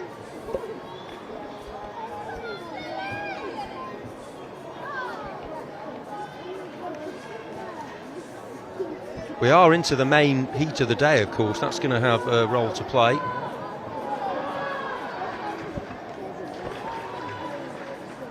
Make sure they have to pace themselves. It's great fitness for them. Great day out. So much better than looking at your phone or playing on your computer. Great to have them in the outdoors on a fantastic surface. Tollerton are going to win pitch 2. Is there a late goal on pitch 1, or will they have to settle for a point each? Certainly when you get draws in the groups, it makes it more exciting going into the last round of fixtures if it isn't one team that pulls away, but Tollerton are ending their game on the front foot. But now we might have one. Oh, it slid into the corner, and we have got a late goal. It's a huge moment in the Girls' Cup, and it's Maisie Slinger who's rolled it into the corner. That's tough to take for Craighall, but Churchdown Village Junior School of Gloucestershire have surely grabbed a late winner right at the end of the contest. There probably won't be time for Craighall to hit back. That's a brilliant finish as well, just slotted into the corner, and well done to Churchdown Village and Maisie Slinger. It was a really calm finish as well, just rolled almost nonchalantly into the corner. Tollerton have won their game 2-0, and it looks like Churchdown Village have nicked all the points in the other one. We've hit the 16-minute mark, and that is the end of the game, of course. 8 minutes each way, plus any stoppage time added by the officials. Once more to the Schools Cup for your 1-14 fixtures. Pitch 1 will see St Teresa's Primary School against Ford Bowls Primary School. And there goes the final whistle. Celebrations for Churchdown Village Junior School. A late winner. They dug deep, they defended well, and they produced the brilliance with the finish at the end. Well done to them, big win. Primary School against Ashton St Peter's Primary School. So those fixtures we want to get. Pitch 1, St Teresa's Primary School against Stormford Primary School. Pitch 2, Sutton and Caulfield School against Alma Primary School. Pitch 3, Lincoln Community School against Pensford Primary School. And pitch 4, St Peter Hall Primary School against Ashton St Peter's Primary School. Those 1-4 fixtures as we wait for the full-time scores from your Girls' Cup competition and those 1-20 matches.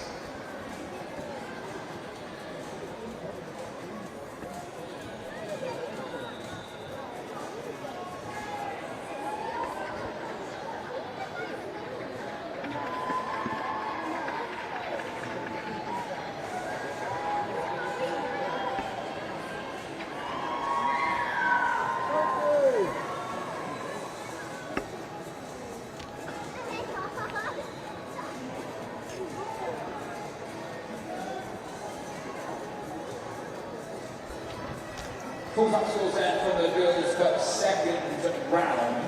Pitch 1 finished, Craighall Church Primary School 0, Churchdown Village School 1. Pitch 2 finished, Tollerton Primary School 2, Days Lane Primary School 1. Pitch 3, St Martin's Academy 0, St Paul's Primary School 1. To wait for full-time score from pitch 4.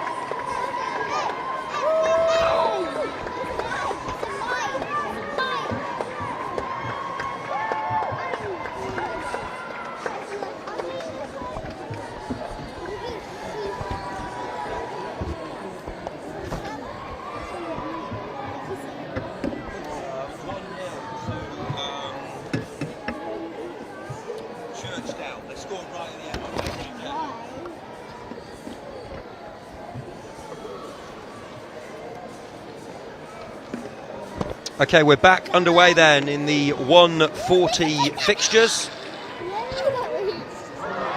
And we have an early goal. Massive moment, and what a terrific early boost.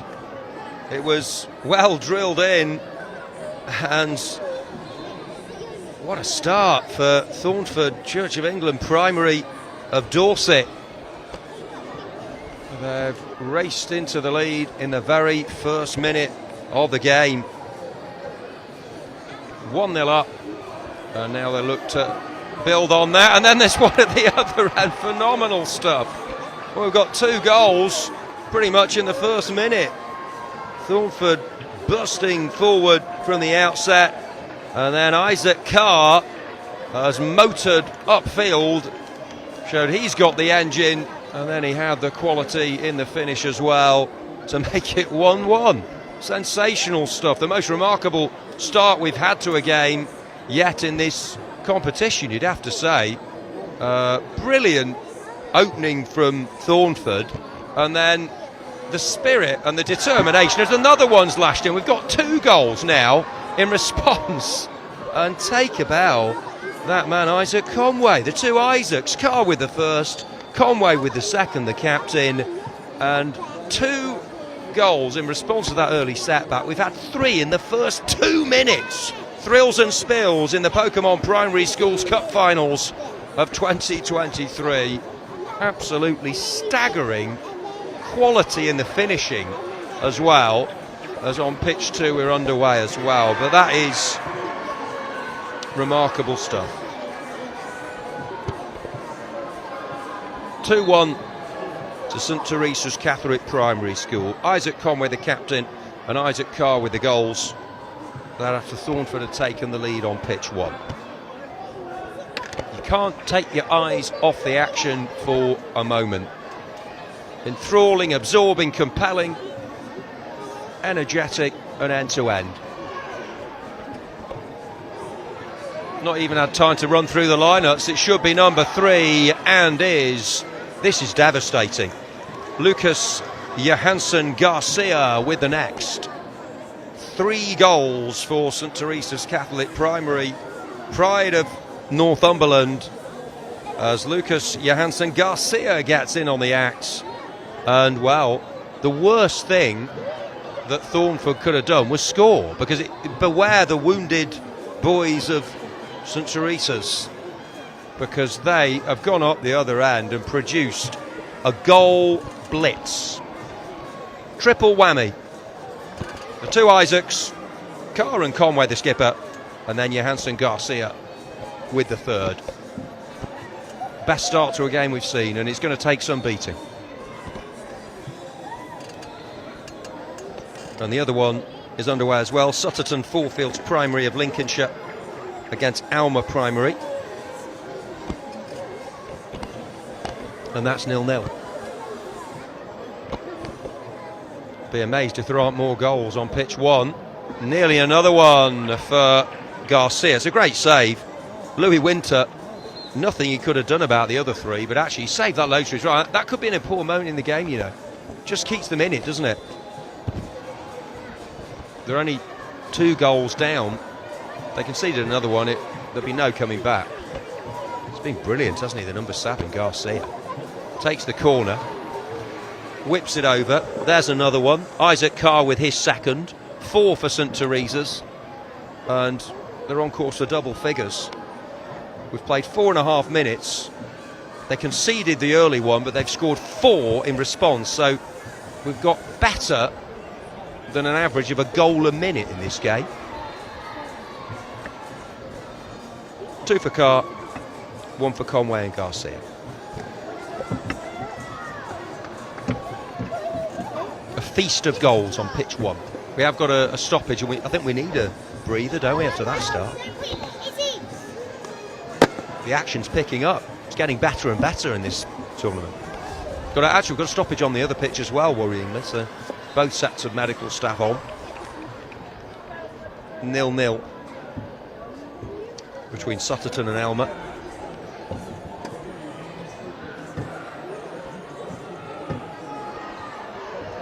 Oh, they've hit the bar as well. And through Garcia, who's run the show, really, the number 7.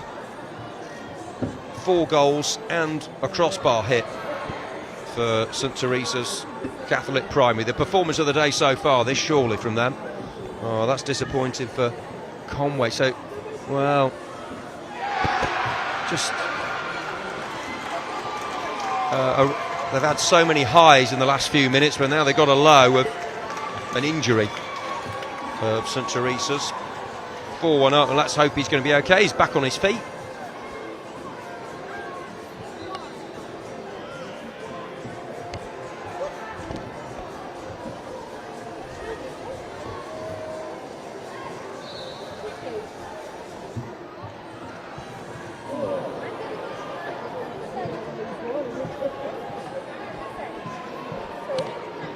Could be the opening goal on pitch 2, but it's wide of the target. It's a good chance, actually, for Alma.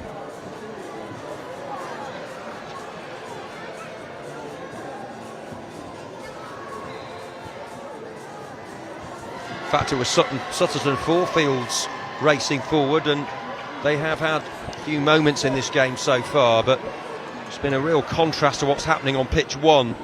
On 2, goals have been flying in, relentless from St Teresa's Catholic, who conceded in the very first seconds, but they've responded brilliantly. They've scored 4, and they've hit the bar, and they've just blazed one over from Garcia, who could have had a hat-trick of his own. He's created, he's scored, he's been the conductor of the St Teresa's Catholic Orchestra, and they've produced some sweet, sweet footballing music, that's for sure. 4-1 up, and well, they have to get the next goal, don't they? Thornford, they got the first.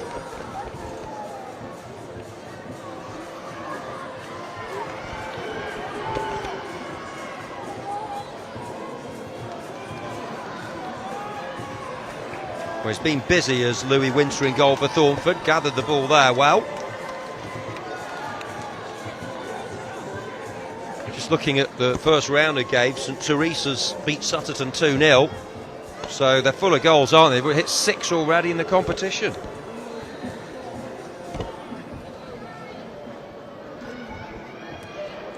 And in the other game, it was Alma who hit 4 against Thornford. So Thornford have conceded 4 in both games. It's been a tough old competition for them, but they'll learn from it. You know, they'll take it. It's difficult. Obviously, it's not just about the results, is it, either, these days out? You know, yes, they want to win, but it's about how you come together as a squad, how you prepare for the day, how you perform, how you pick up those fitness levels and represent your school, and they're all doing it wonderfully well. And I think every single player, and you know, even though they conceded 4 in this, that they have got the boost of scoring that early goal in the game, which is what I'll take from it.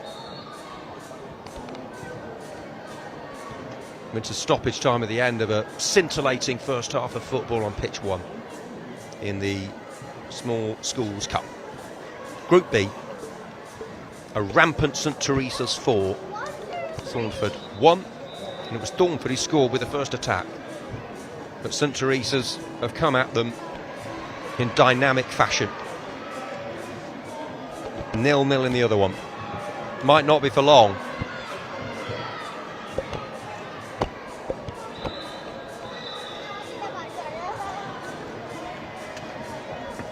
Half time then. Well, St Teresa's just want to keep playing, don't they? They've scored 4, they might have had additional goals. Thornford need the break. 4-1 to St Teresa's on pitch 1. On 2 it's tighter, 0-0.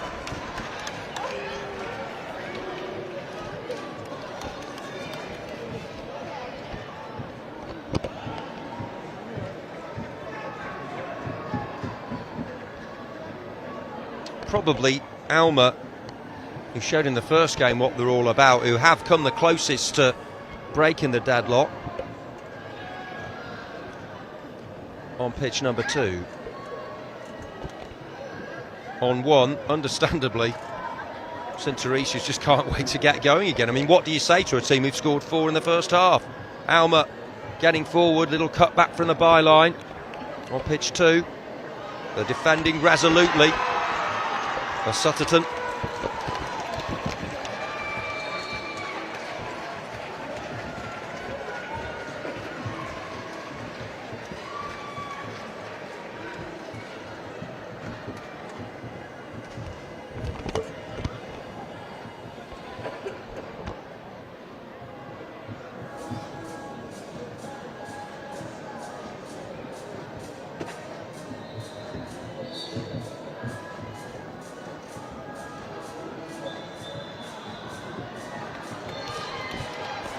We're back underway then.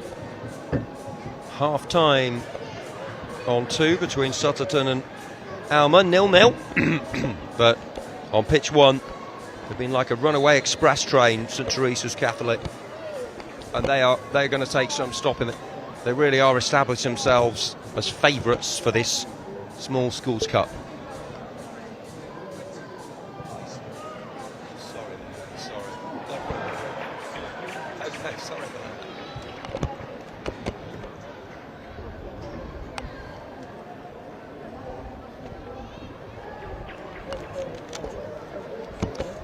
And I've got to say, it was so relentless, the action on pitch 1, when there were 5 goals in the first, 4.5 minutes? We actually missed that Alma scored in the first exchanges on pitch 2. It was such a remarkable opening. I said you couldn't take your eyes off the action. That was literally the case. And so apologies to Alma.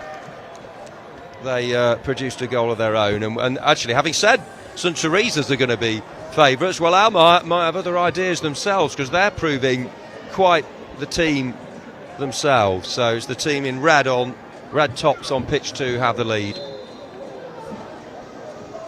But you'll forgive me for just admiring the relentless action, the pulsating drama of pitch 1 there. That was a quite remarkable opening, and in fairness, Alma have been the better team, so you can't argue the fact they've been playing the football. They have another chance here as we're watching both matches, and the save is made, so yeah, they're looking good.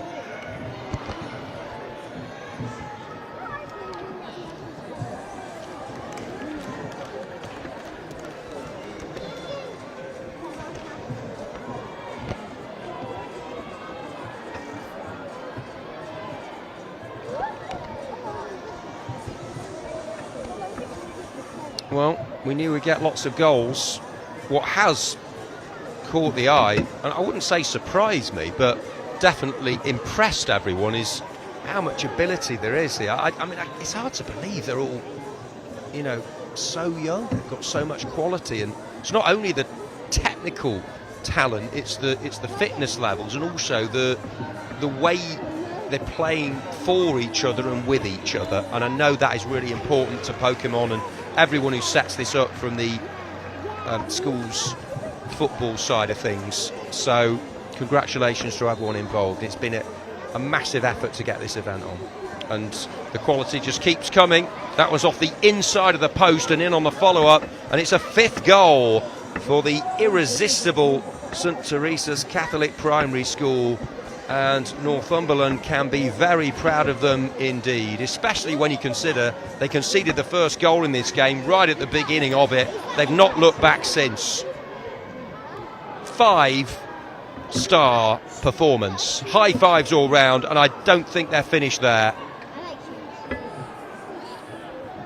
They've been unstoppable. As well, we nearly had the goal of the game from the other side. Thornford from inside their own half.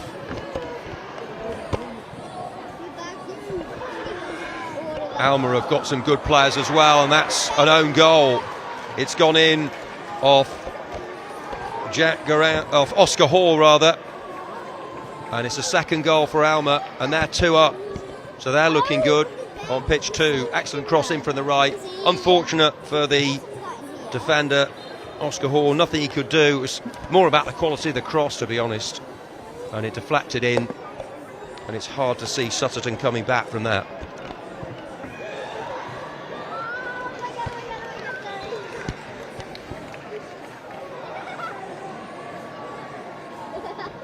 And they're in danger of running away with their game.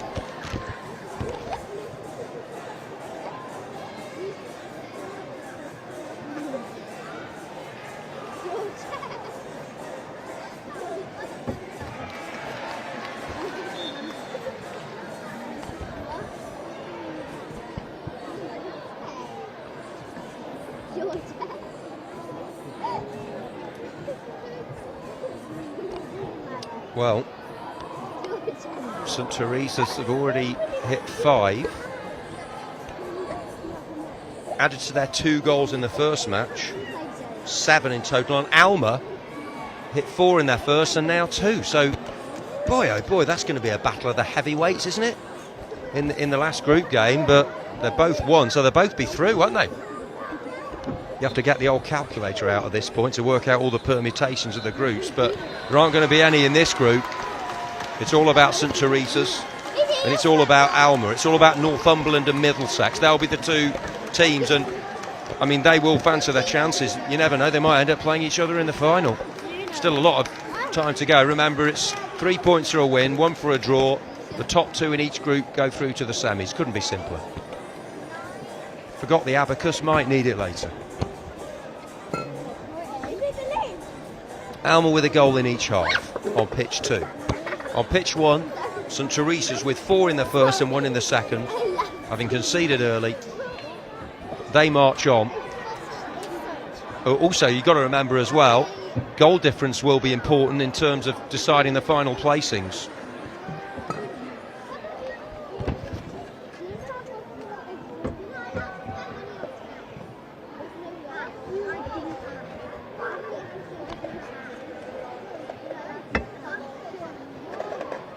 Next up, we have the Schools Team Cup Group A on pitches 1 and 2.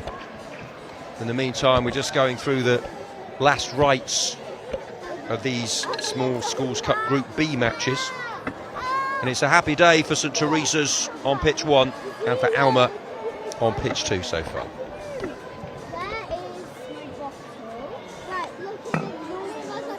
Never seen so many smiling faces sat amongst me in the stand here, so they might well be Alma and St Teresa's friends and family.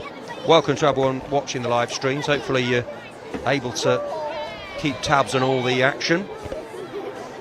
And great to be here along with Isaac, talking you through all the games. And well, he's got younger eyes than me, but I think we're keeping you abreast of all the action. It's certainly excellent entertainment. It was really enjoyable. And here come Alma again, and they nearly got a third. Good save by the keeper on pitch 2. And on 1, the keeper has the ball in his hands. As Alma and St Teresa's closed their wins out.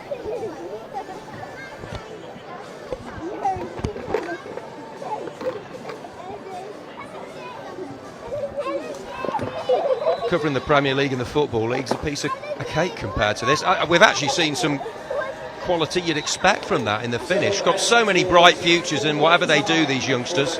Full time, St Teresa's hit 5 against Thornford. They're safely through, 5-1, and Alma are about to secure their victory as well on pitch 2.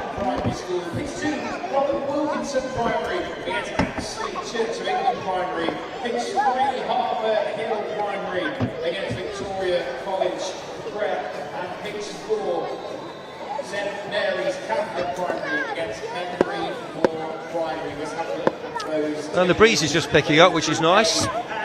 Lovely conditions. Now, is there what probably would be a consolation goal? No, because Alma have stood firm. Good pressure from Sutterton. They've had their moments in the game. On pitch 2. Nearly at the end of it. Alma have got some fantastic individual players. They really have. They've got a third goal right at the end. And they do look good. They've scored 2 in the second half now. They're 3-0 up. That's game over, if there was any doubt about it before. And St Teresa's, who've just scored 5 on the other pitch, and Alma, they look fantastic teams. And they're going to go through from this group. They'll play each other in what won't be a dead rubber necessarily. You want to top the group, you want to keep the momentum. But Sutterton have still played their part, and so have Thornford.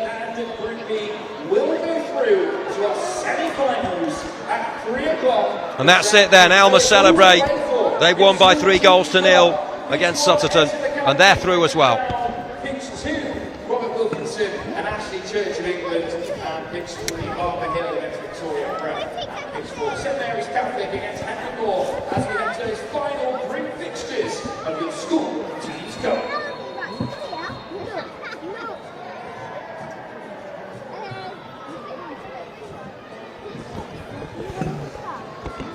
We're already underway, really quick turnaround, very impressive to see how quickly they get the games on.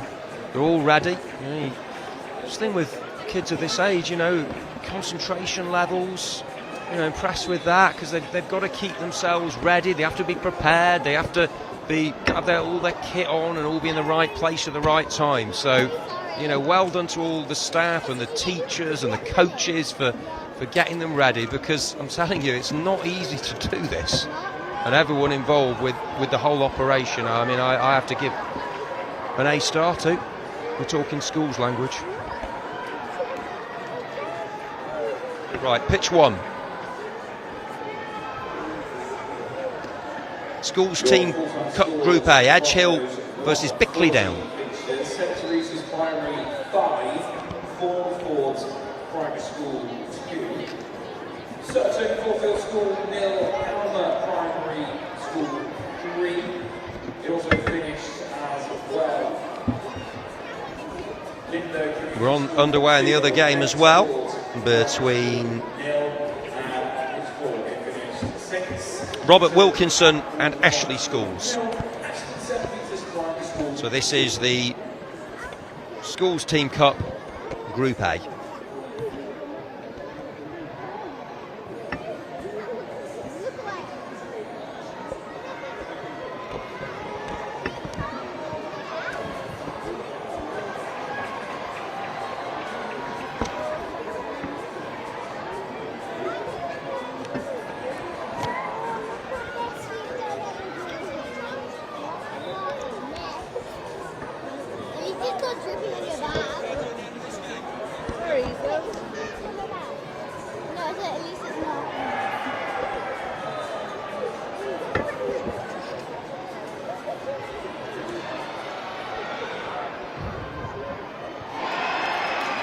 We've got an early goal on pitch 2, and very well taken indeed. Love the celebration as well.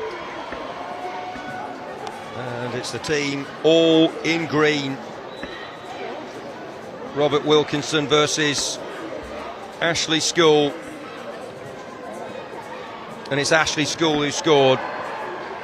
Joseph Burden. I love the celebration. So confident. And well done to him.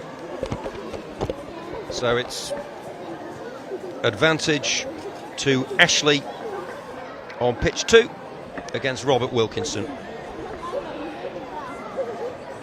Ashley had lost their first game. He had a lot of work to do, actually, did Burden, who scored.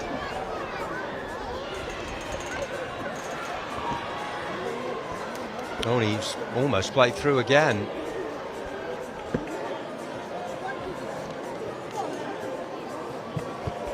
Edge Hill and Bickley Down still at 0-0, although the keepers are being called into action.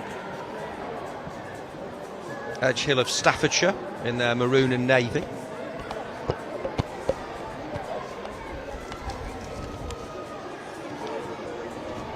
Bickley Down all in burgundy.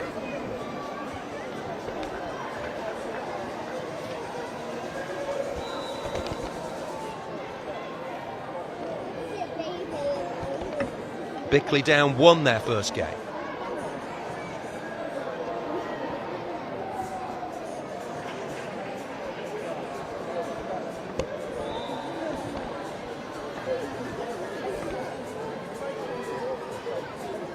It's energy sapping for the players, but also it's about keeping themselves fresh and ready when they have to sit out a game. Oh, it's a lovely goal on pitch 2 for the white and blacks. I mean, that is a really, really composed finish.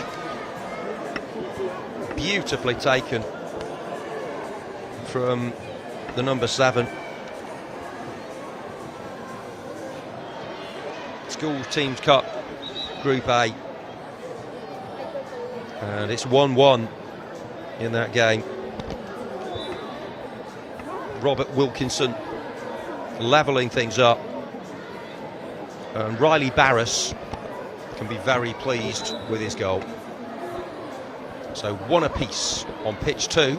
Nearly another one for Ashley. And Henry Haynes putting it wide. It's all happening on that one. On 1, still 0-0 in the 6th minute of the game.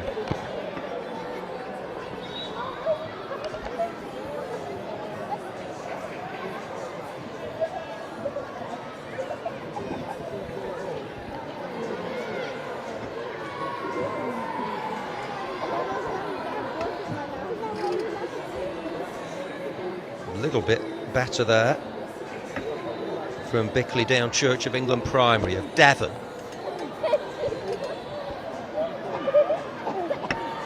Trying to squeeze one in at that near post. They'll have another corner kick opportunity. 1 apiece on pitch 2, but we are going to have a stoppage on pitch 1. We're still waiting for the deadlock breaker. 2 talented teams in action.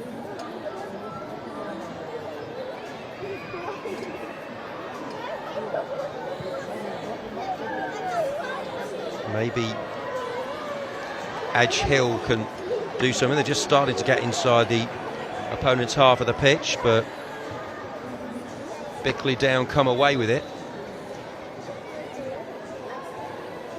Approaching the final minute of the first half.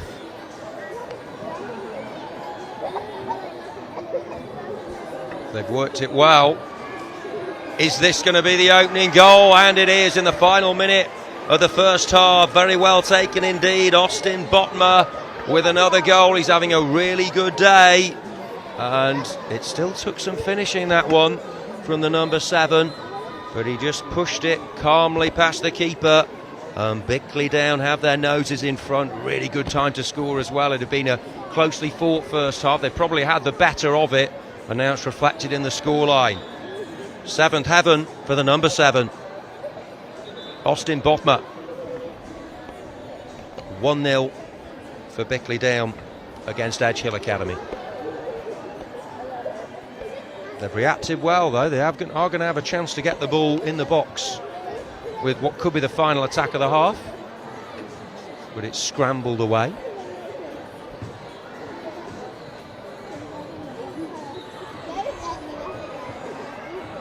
Well, here they come on the counter, and Botma again. Well, good save to deny Cian Collier, who himself is having a productive afternoon. Half-time on pitch 1. It's Bickley Down, Church of England Primary, who have the advantage through Botma.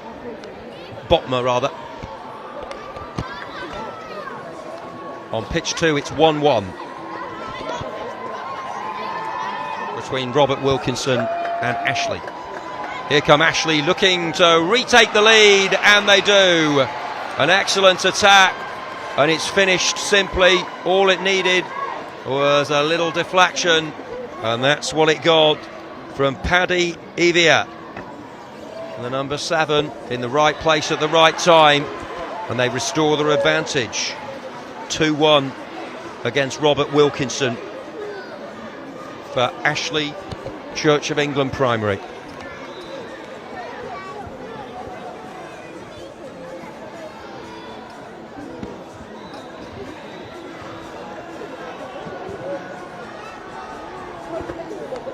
And we're back underway on pitch 1.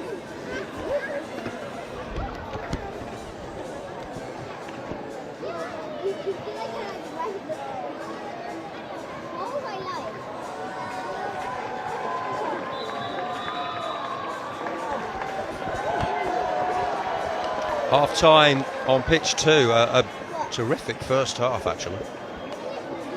But it's Ashley Church of England who went ahead through Burden, Pegback,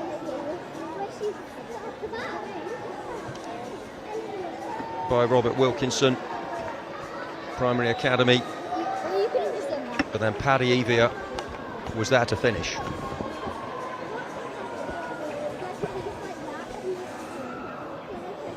Robert Wilkinson have had 2 draws so far, both 0-0. So at least they've got their names on the score sheet.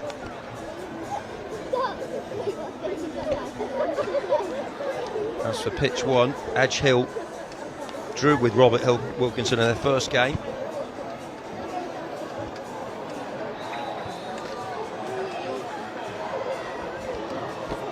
And drew 1 apiece in their second. Bickley down with a win and a draw, so looking good to progress in this final round of group games. Good attack by Ashley. Oh, it's off the post on pitch 2. Excellent surge down the left, and that could have got them 3-1 in front. But it's Bickley down, who looked like they're going to progress here. That one's smashed over the bar by Harry Musgrave of Robert Wilkinson on 2.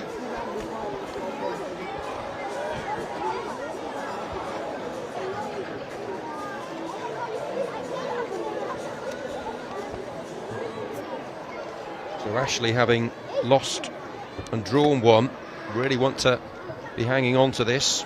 And if they do get the win, by my maths, if things stay as they are, it'll be Bickley down who win the group, and Ashley who will go through in second place. So many possibilities and permutations. That's how things stand at the moment. And Ashley looking for another great save by the keeper on pitch 2. As Robert Wilkinson just about stay in it. George Hare in his bright goalkeeper's outfit. And Ashley have got a corner as they look to get a third. It's on pitch 1. It's looking good at the moment for Bickley Down Church of England Primary. Delight for the boys from Devon. It's not over though. They'd love a second goal as Pikachu, the mascot of Pokemon, striding round the perimeter of the pitch, proving a popular addition to the entertainment.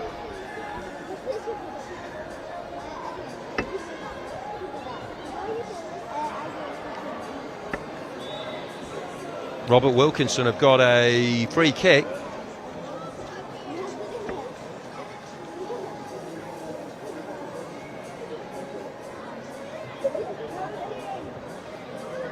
On pitch 2, trying to level. Alfie Goodchild is going to take it. I think he'll go for goal, you know. He does. Now he probably wishes he hadn't, because he skews it fairly close to the join of post and bar, but not close enough.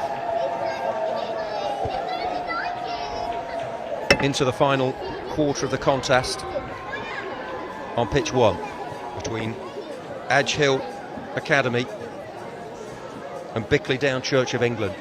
And it's the team all in burgundy, apart from the keeper of course, who lead.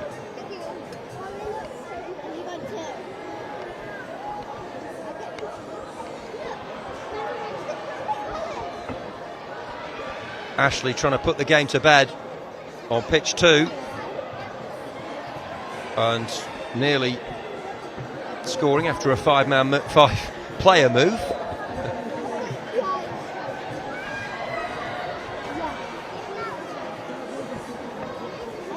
Still all to play for on pitch 1, but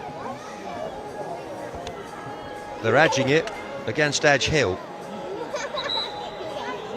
a Bickley Down Church of England who have a foot in the semi-finals, when we will have additional minutes, 3 minutes of 2 halves of extra time if needed in the semi-finals and third and fourth place playoffs and finals, and penalties if they still can't be separated, so might have that form of entertainment still to come. Sure, they've been practicing, all these lads and lasses. Ashley producing good football on pitch 2 as they hit the side netting.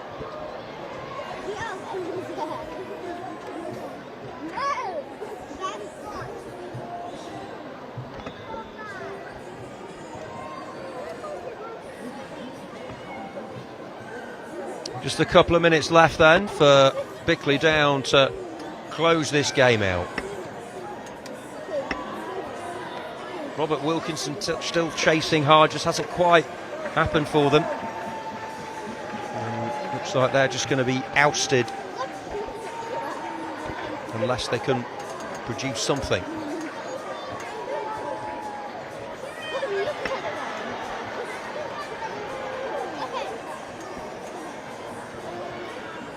The good value for their lead, Bickley Down. But, well, they're a little bit worried there from the long-range drive, but lifted his head and lifted the ball over. Did Ethan Hartley of Edge Hill, who can be pleased with the way they've approached this. They've shown a good team spirit all the way through. They've never given up the ghost, and they might still get themselves a draw as Robert Wilkinson have a chance to level, but it was stuffed wide by Riley Barras on pitch 2, and that might be that for them. Bickley Down have got it where they want it, inside the opposing half in the last minute.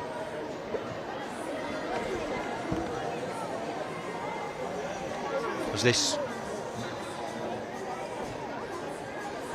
Group A comes to a close in the Schools Cup at Leicester FC.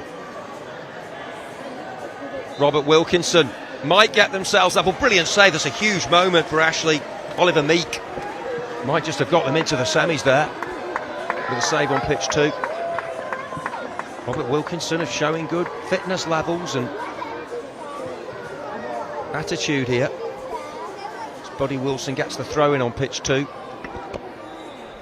On 1, we're in the last few seconds.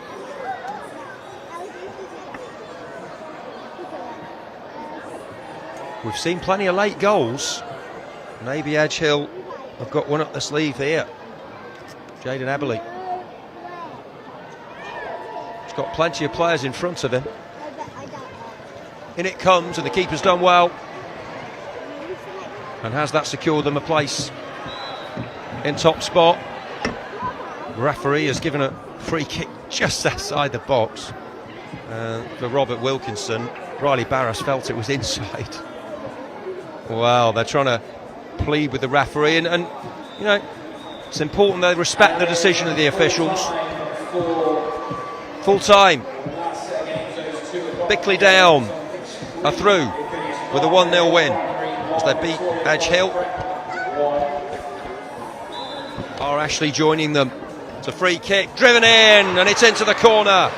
Emphatic, excellent strike from Harry Musgrave to make it 2-2. What a game this has been, and Ashley are desperate to get us back underway. They weren't happy actually with they weren't happy with the fact it wasn't a penalty. They won't mind now. It's a brilliant free kick that from Robert Wilkinson, Primary Academy. Harry Musgrave, fantastic.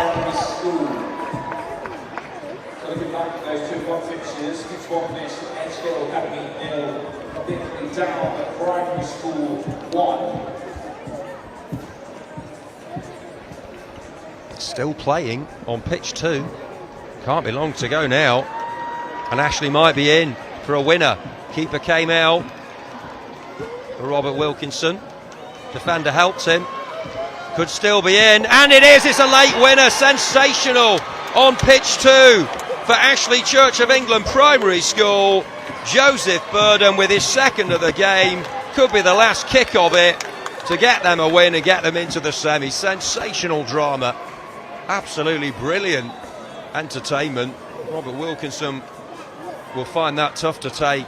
Is there time for them to get a third? I don't think so. It's driven away. There's the full-time whistle. The final attack of the game was the match clincher for Ashley School. Brilliant 5-goal thriller.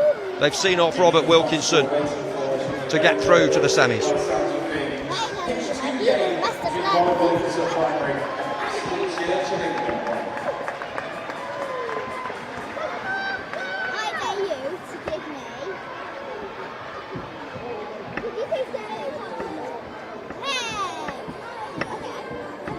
I've already got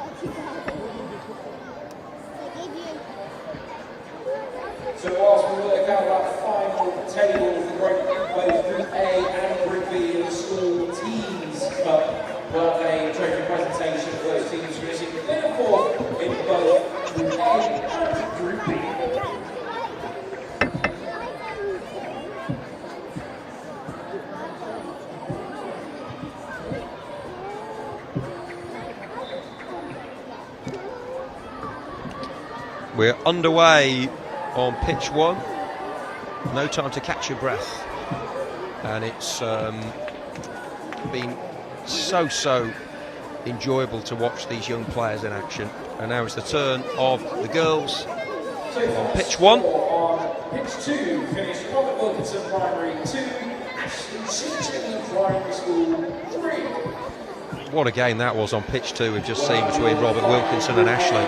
Group B table on the way next. Girls Cup Group A, Broughton versus St Walburgers. So we are underway with your 2:20 kickoffs now as we take a quick look back at your final standings in the School Teams Cup. Group A finished in 4th. School Teams Cup in 3rd. Group A. Robert Wilkinson in 2nd place.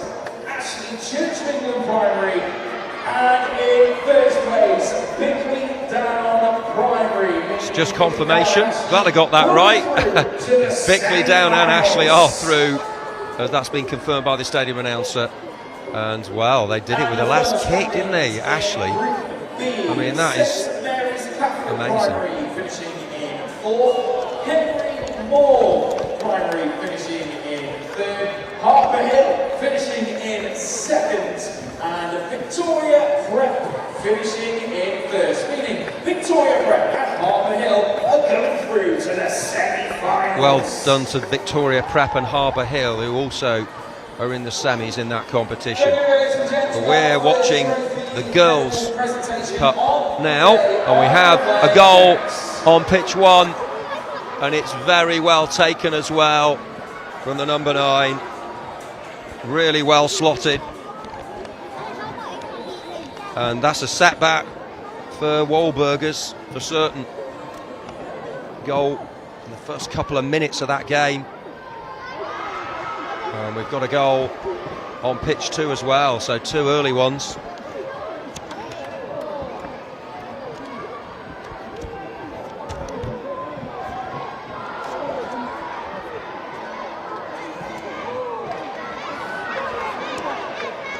So, well, goal action in both the matches in Girls Cup Group A. Broughton and St Walburgers. Broughton leading the way on pitch 1, and on pitch 2 St Martin's taking on Dale Hall.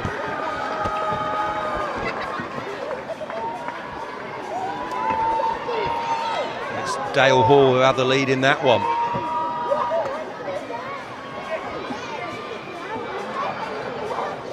Normally playing blue and bat, but they're having to play with the bibs because they're obviously, with all these teams, you are going to get the odd colour clash, so that should explain that.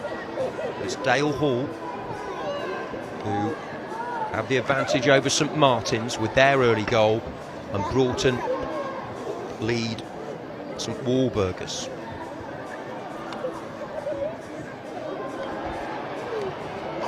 But St Walburgers, who won 3-1 against Dale Hall in their first game, was a brilliant individual display from Queenie Barnes with a hat-trick. Can she do the business and get her team back into it against Broughton? Good encouragement from the friends and family in the stands.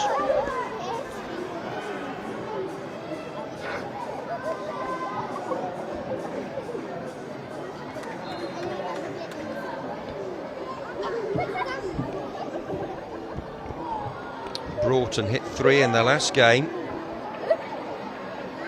Lost their first to St Martin's. St Walburgers with back-to-back wins.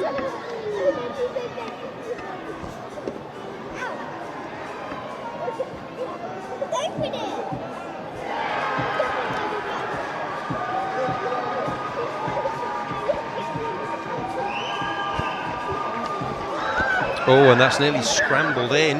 No goal. Thought it might have crept over the line on pitch 2. Looking for the equaliser. St Martin's. So it's all to play for in this group.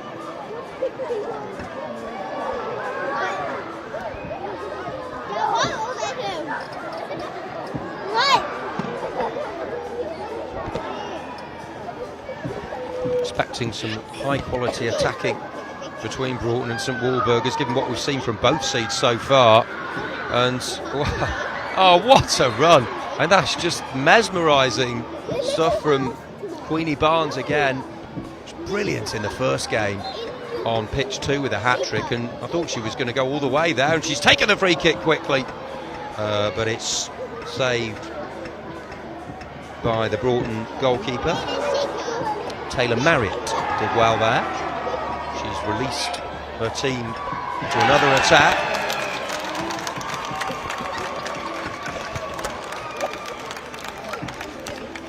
Broughton with Stephanie Amankona, the captain of Northamptonshire. Broughton taking that corner, but it was gathered well by Evie Green.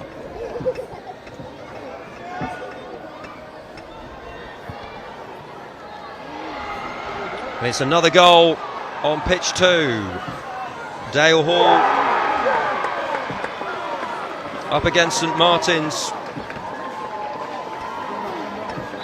And it's Dale Hall who've got their second. So they're 2-0 to the good.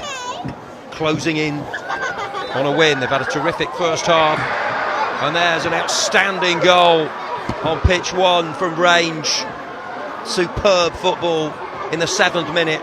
And St Walburgers Catholic Primary are level. We've seen some sublime, sumptuous football today. And St Walburgers have provided plenty of it. Another memorable moment for their friends and family and schoolmates and everyone representing their team to draw them level. And, well, Queenie Barnes and her team have adorned this tournament, and they're looking to go all the way in it.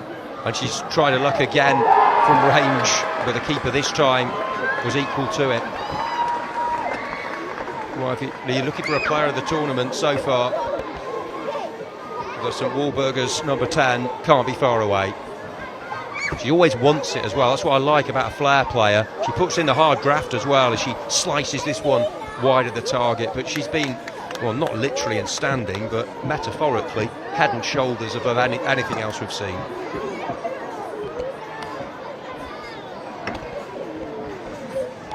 It's 1-1 between two very good sides, Broughton and St Walburgers. Looks like that's going to be the scoreline at the interval. Although it's a very brief interval with so many games to get through.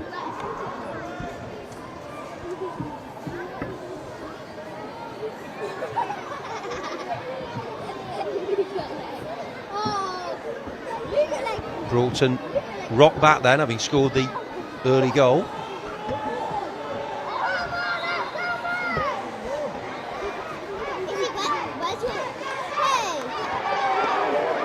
Two goals in each of these schools' Girls' Cup games on pitches 1 and 2. 1 apiece for Broughton and St Walburger, and 2-0 for Dale Hall against St Martin's.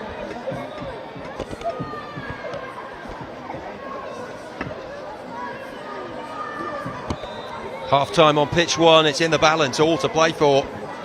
Big second half to come.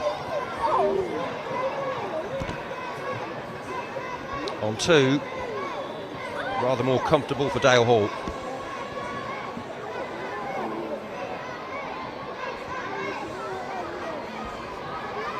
Who did score 3 against Broughton in their last game, having lost heavily to St Walburgers. Hesitance from the keeper.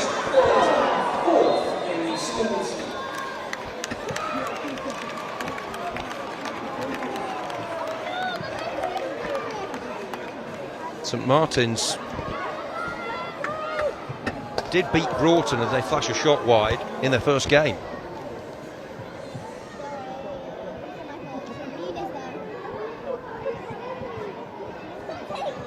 Then lost to St Walburgers. They've got 3 points.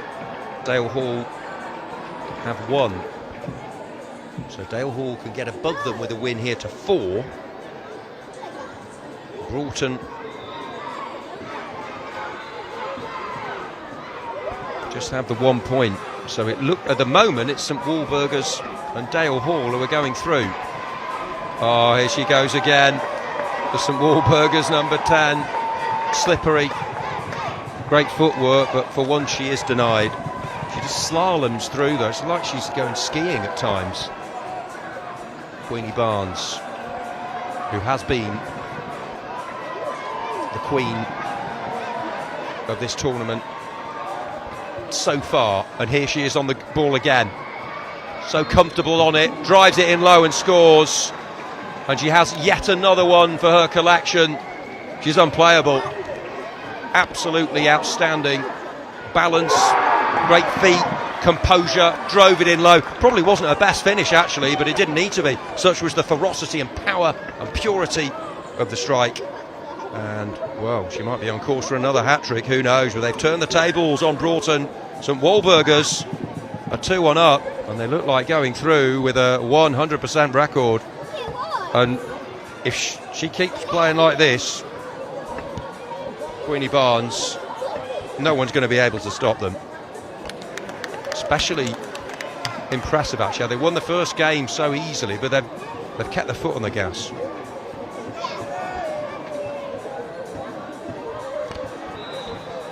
She's doing it again with her teammates trying to get in on the act. I think they're allowing her to express herself as well. The dedication, the commitment, the willingness to run, to put in the hard yards of her teammates. And then if you have a player with that ability, you can let her flourish. So yes, she's the inspiration, but there's perspiration coming from elsewhere.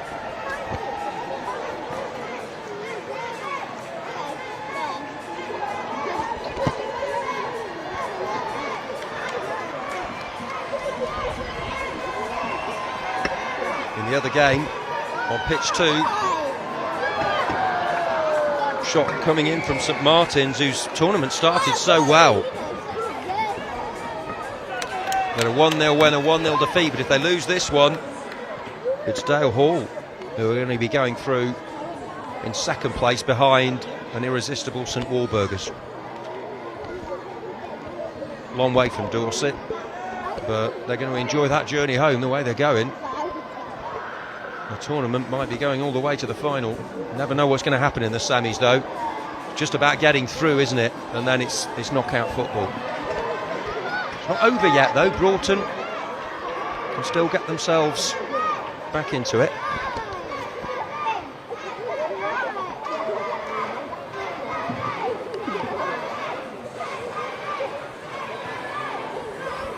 It's flown by, hasn't it, when you consider we've already finished the groups of the School Teams Cup. The Girls' Cup is coming to an end here, the group phase. The Small Schools Cup up next at 2:40, and then we'll be into the semi-finals. Having to do some defending here, St Walburgers. Broughton got players, not least Stephanie Amankona, their captain, who can influence proceedings, as we've seen already. Dale Hall looking to turn the screw in the other match on pitch 2.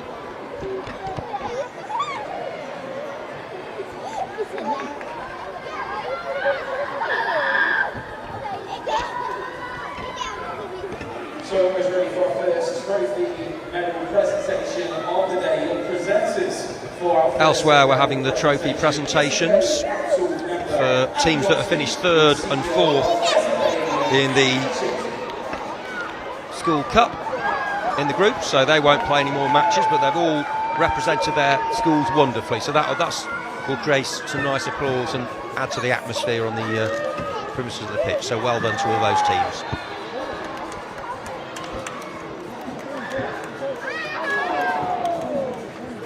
Dale Hall on the charge on pitch 2. St Walburgers get it to Queenie Barnes again. Barnes goes for glory at the near post. It's a good save though by Taylor Marriott.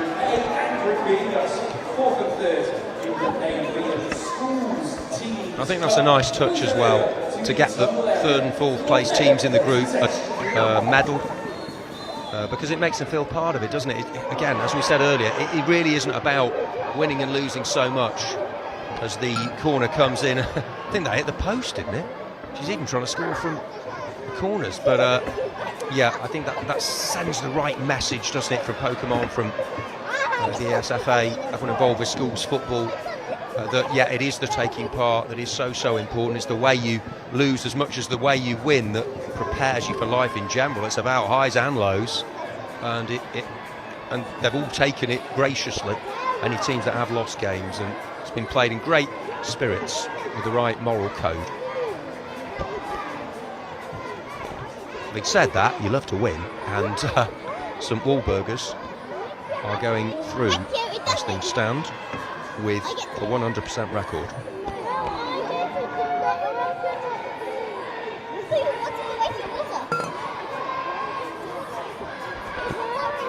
However, a little scare for them. Even if they drew, they would be going through, but you don't want to disrupt the momentum, isn't it? It's about, you know, getting that winning mentality, and if you're so used to winning in a mini tournament like this, they might end up winning all 5, because it does.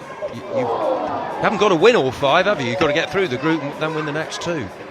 Even draws can be enough in the last 4 in the final if you hold your nerve in a penalty shootout. Dale Hall want another one against St Martin's.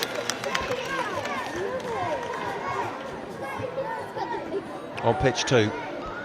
On 1, we're approaching the final minute, and St Walburgers they're not hurrying to take this goal kick. They know exactly how things stand.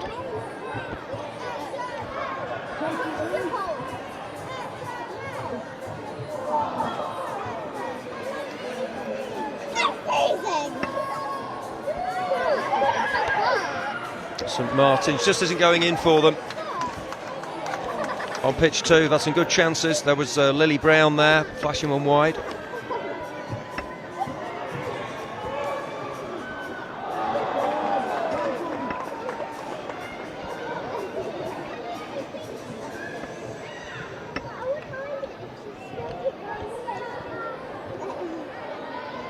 Here she goes again, Queenie Barnes. This time crowded out though, and Broughton coming away themselves. Brilliant defending though, and that's what you need when you're 2-1 up. We have got a player down.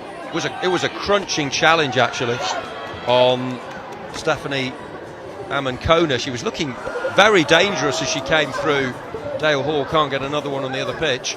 Come close though. They've not just sat on the lead, they've looked for more goals. They've put in a really good performance actually. Look out for them in the semis. We're going to have a little delay on pitch 1 now, going into that final round of group games in the other competition, because Amankona, and that, you know, that the well-being of these youngsters is so important. So important. So if you have to pause proceedings a little bit, it's no problem. Let's make sure they're okay. She's done well. She's led the team well as well, the captain. So we are going to have stoppage time. Same game duration, by the way, in the semis, and the 3rd, 4th in the final. There just is extra time if you need it, of 3 minutes each way. Dale Hall. It's been very good, Florence Cook. Just ran and ran and ran.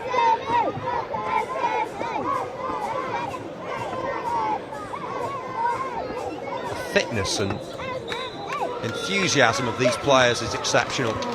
Good win on pitch 2. Dale Hall, see them through in 2nd place. St Martin's just fell short. Time in the Girls' Cup competition. At the moment we get those full-time scores for you on the way from those 2:20 kickoffs. On the way next, the final round of the Schools Cup competition. 2:40 kickoffs for on pitch 1. St Peter and Paul Primary against Pensford Primary.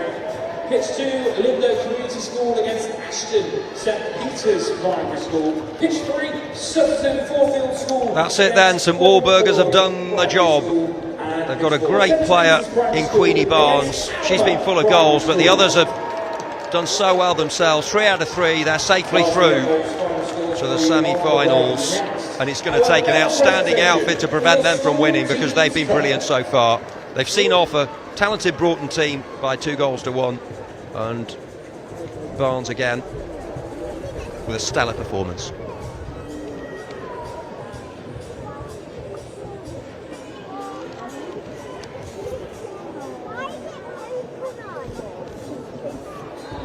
These kind of events are sponsored by somebody, and sounds like hopefully sponsored this event.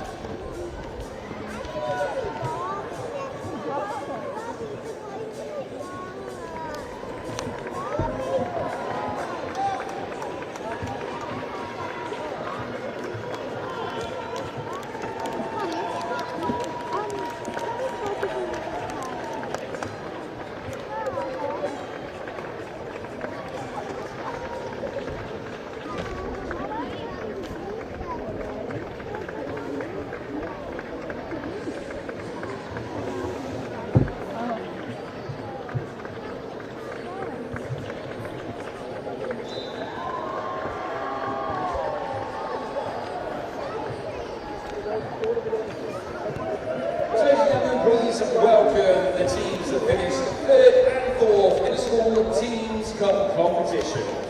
Firstly, from Group B, your 4th place team, St. We're underway then on pitch 1, Small Schools Cup Group A, St Peter and Paul versus Pensford. Final game of the group for them. On pitch 2, we're about to start. Lindo versus Ashton St Peter's. One more time, let's hear it. For St Mary's Catholic School.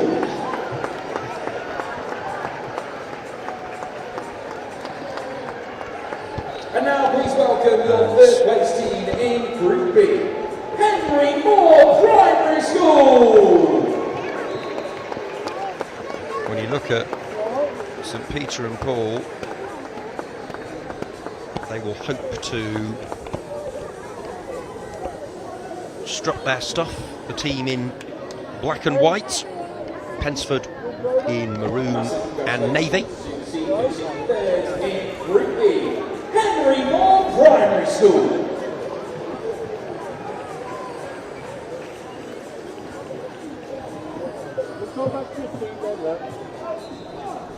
And now onto your finest team. We're underway on pitch 2 as well. Finishing in 4th, Edge Hill Academy.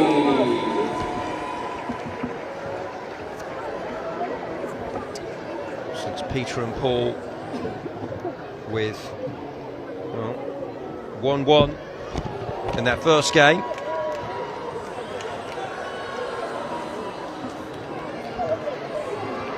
It's followed up by 2-0 defeat, so they've got to get the win if they can.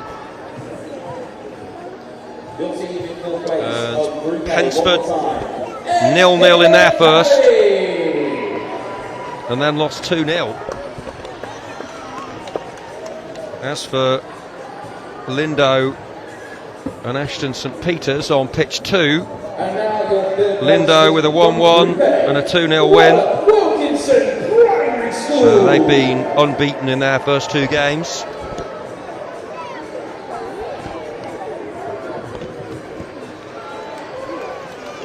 And Ashton St Peter's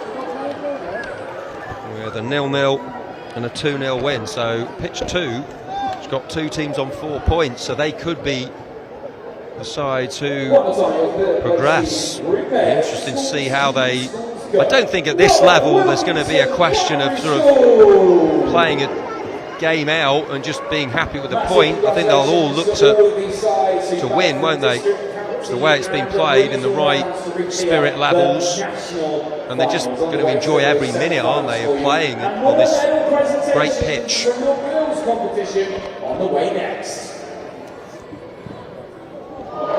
Oh, That's a stunning goal, absolutely superb from the number 10. It's one of the goals of the tournament so far. That is exceptional for Pensford Primary. Alfie Sivia, the captain, take a bow.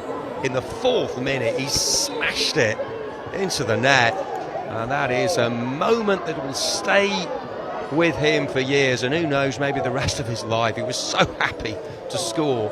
Thing is, it's so quick fire, so relentless, you can't celebrate your goal for too long. You're right back into it. Not many minutes of game time, but yeah, that was if you're talking about goals of the tournament, then that's right up there. Not sure it'll be bettered. Superb. Pensford ahead. Sivia with a stunner.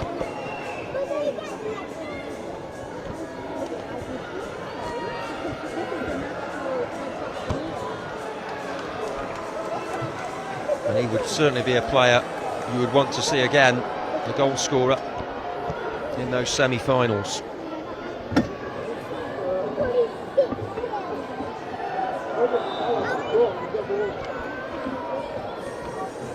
Is there a response from St Peter and Paul Catholic Primary from the West Midlands, so not too far from here?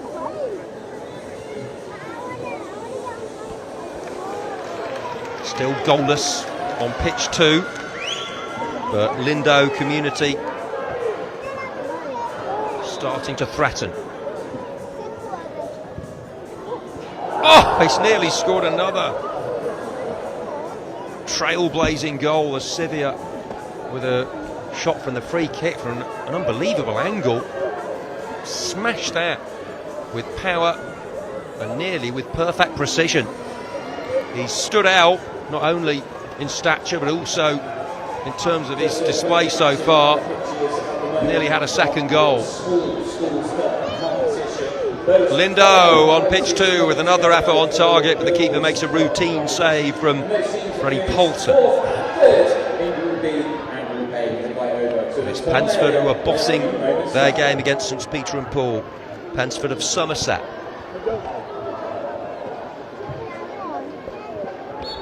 And a goal worthy of winning any game from Sivia, but the way the competition is poised, you'd expect there to be more excitement because they've got to come at them, their opponents, and they're doing just that. Thundering a shot against the crossbar from close range. Looked like that would be the leveller, but the woodwork came to the rescue of Pensford, who almost got a second goal at the other end, but it clattered the carpentry from just a couple of yards out, did that ball.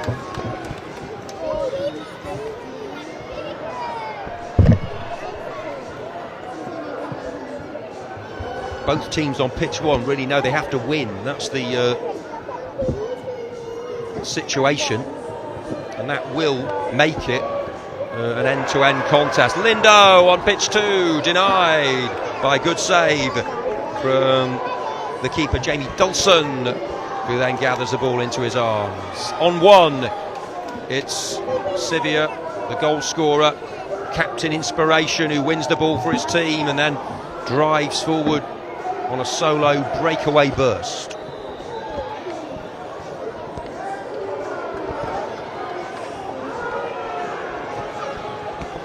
Oh, and here's a shot deflected against the post for Lindo on pitch 2.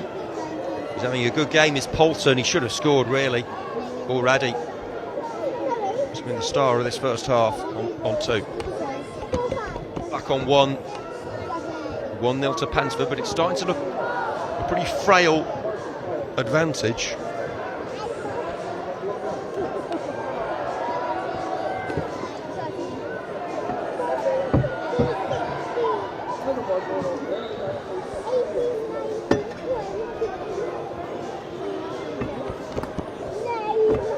We'll be into the semi-finals in a few minutes' time.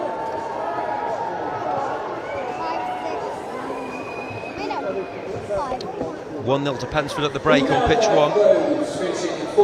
A sensational goal it was as well from from Alfie Sivier. Head over to the top area for your medal presentation. Next. It's another save by the Ashton St Peters keeper, Jamie Dawson. He's keeping his team level here. Half time on pitch 1.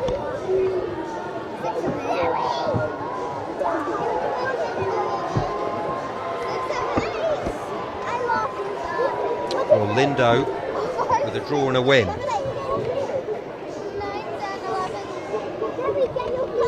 Ashton St Peters with a draw and a win. So if they were to draw this game, it would be looking good for them. It is half time as well on pitch 2, 0-0.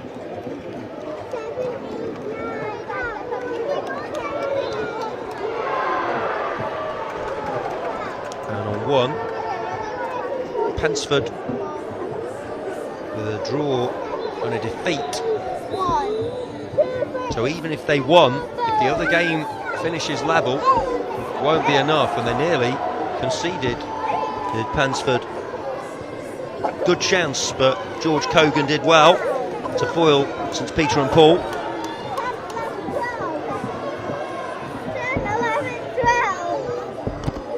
St Peter and Paul went into this game in the same situation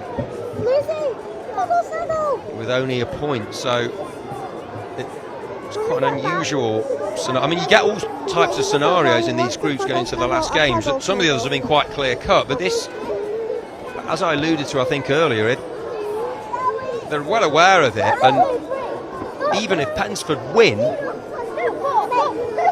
if the other game finishes level, it won't be good enough, because they will both finish on 5.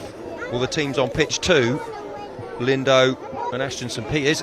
Tell you what, I'm pleased with my GCSE maths at this point, because you really do have to make sure you work it out properly. But yeah, I'm pretty confident that it comes from working on the last day of the Football League show for many years, and often in the Premier League you have these conundrums, but pretty sure that, I mean, they went into this game knowing a draw would be enough, did Lindo and Ashton St Peters Church of England Primary.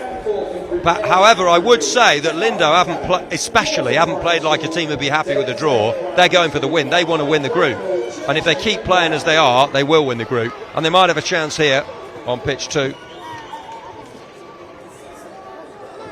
So will they get a goal here? They will, and it's a fantastic strike from Freddie Poulton on pitch 2, who goes over to the corner flag to celebrate. The number 7, he's been the best player in this game. He should have scored in the first half. He scores in the second, and he absolutely loved that. Lindo Community School are heading for the semi-finals, and that changes things on the other pitch, because it's going to come down to goal difference, and they'll be very, very concerned indeed. Lindo are okay. They're winning 1-0. They're set to win this group. Ashton St Peters Church of England Primary are going to be looking at the other scoreline. Currently 1-0 to Pensford, so they'll be keen for an equaliser. For St Peter's Paul and Catholic, will Ashton St Peters. And now they are, having been second best much of the game, but if they could have kept them out, they would have gone through with a point. But pitch 1 starting to liven up as well, but it's sliced wide for the post. So interestingly poised is this group at the moment. Haven't actually been that many goals in it, which makes it even more well placed.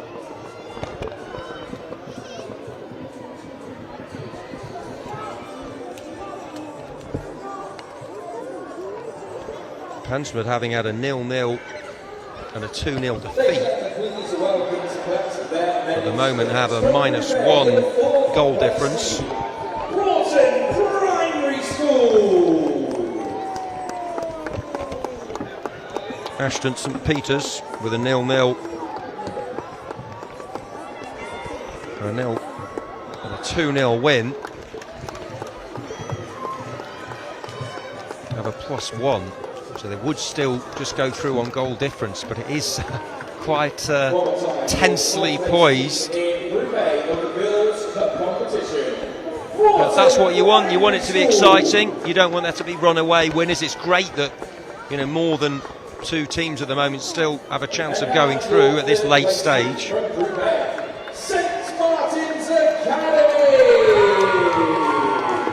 we're just having the presentation of the medals and some of the teams. Great save, massive save as well. That was a chance to book their spot in the semis. But the Lindo keeper, Toby Foster, that was brilliant. Oh, Josh Carew. When he hit that, the number 9 of Ashton St Peters, Church of England Prime, he must have thought he'd scored. He drilled it. He went with a turf trimmer on pitch 2, and he couldn't get past it. A fantastic goal. But on the other one, Pensford can't just sit on the lead. They need more goals if it is going to come down to goal difference.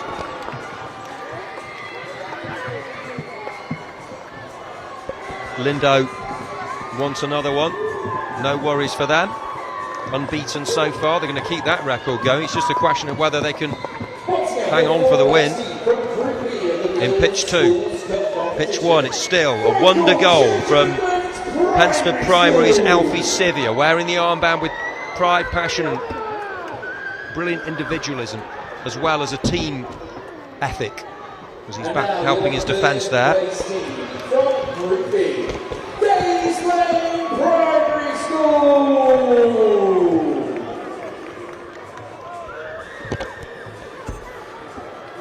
This is the end of the group phase, and it's a great save, is that? And how important could that be from the Pensford keeper, George Cogan, with his legs? He's done well, actually, since Peter and Paul Catholic, but they just haven't found that golden touch. Got a corner for Thomas Cronin Roberts. Oh, and that is drilled into the corner. And they have got themselves a leveller.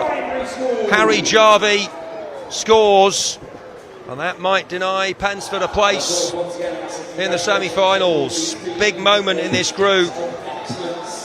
Harry Jarvie smashing it in for the team in black and white. It's 1-1, and that's a heartbreaker for Pensford. Scored that brilliant goal through Sivia. But that might end their involvement, and as things stand, it's the 2 teams on pitch 2 who will go through. Lindo as group winners, and Ashton St Peters, who might be losing their game, but they're going to go through here. And suddenly it's St Peter and Paul Catholic who might nick it on pitch 1.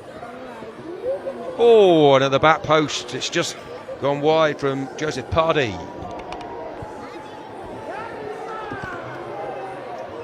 I mean, obviously there's different scenarios in pitches 3 and 4, but on 1 and 2, this has been as tense as it's been in the last few minutes, apart from when Ashley's school was scoring late, because we're still not certain of the outcome. But it does look like Lindo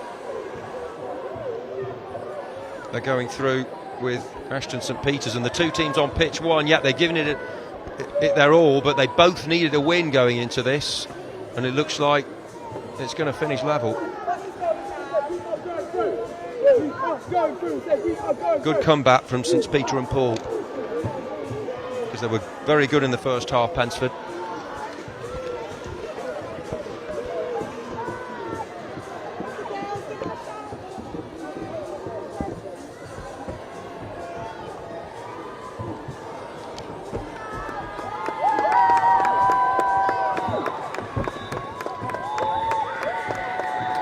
That's it then, finishes 1-1 between Pensford Primary and St Peters and Paul Catholic Primary.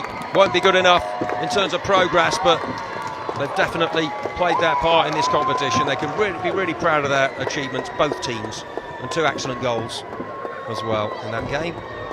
Still playing on pitch 2, and these 2 teams, Lindo are winning, and they will win the group, but they're going to be joined in the semis by Ashton St Peter's Church of England Primary, and who knows, it might still be the final depending on how things go, because obviously you play the winner and runner-up in the other group, so they wouldn't be able to meet until the final.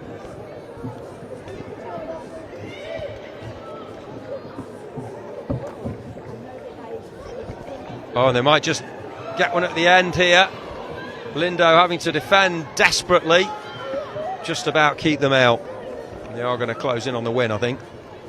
Had good chances though, Ashton St Peter's.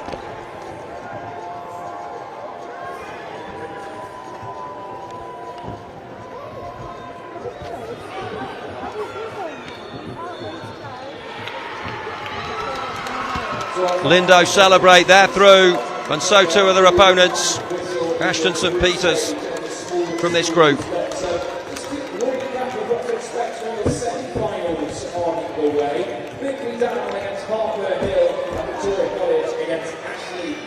Church of England School in the schools teams cup competition. For the girls cup competition, St Walligers against Churchdown, Naomi Tolleson against Dale Hill, in today's day. Okay, we're confused. Dale Hall, there we go. Dale Hall in that other semi-final of your girls cup competition of the way this week. We work out those semi-finals in your 3rd and 4th place team in your small schools cup. Next.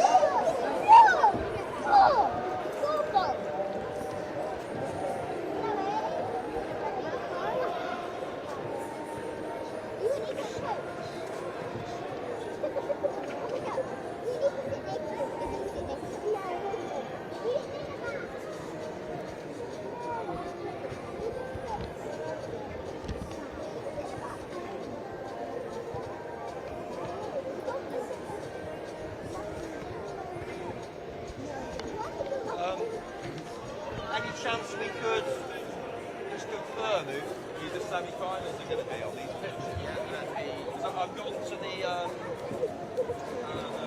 Google. They haven't updated. No, that's what they're just saying at the moment. Okay. So it's going to be, basically, it's going to be colours. Okay. Yes, we're all going to show up before we get on the boat.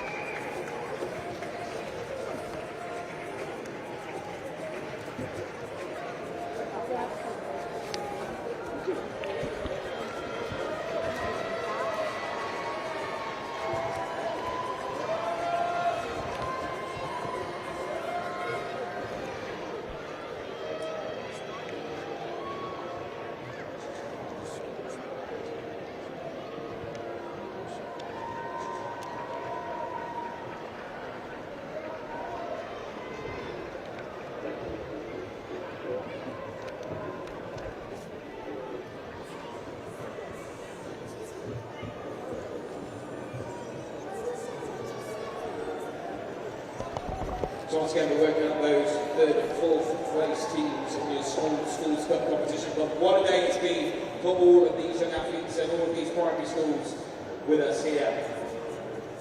A huge commitment to even reach this stage, getting through district, regional, and of course the county rounds as well. A big thanks to POKÉMON as well, POKÉMON Company, on a mission to delight fans through excellent products and meaningful experiences, hoping to make the world a better place for everyone by creating opportunities to bond and grow through shared journeys and friendly competition, just like this one, the POKÉMON Primary Schools Cup 2023, promoting positivity, teamwork, and respect.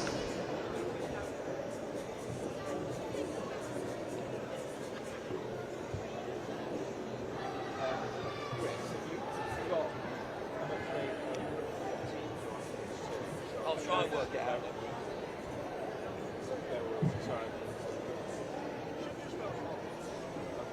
Sorry. Yeah, cool. Cheers. Right, I'm really sorry, there's no update at the moment. I'll try and... sorry.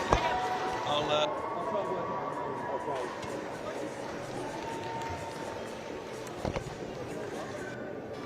Okay.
We're underway on pitch 2 for the Girls' Cup semi-final.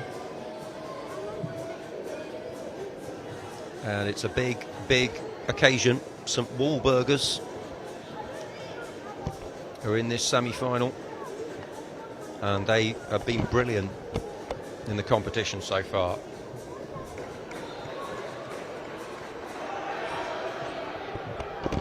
With Queenie Barnes very much their star player.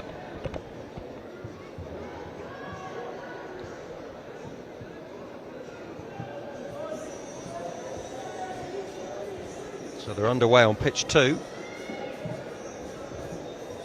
St Walburgers representing Dorset, having won all of their group matches.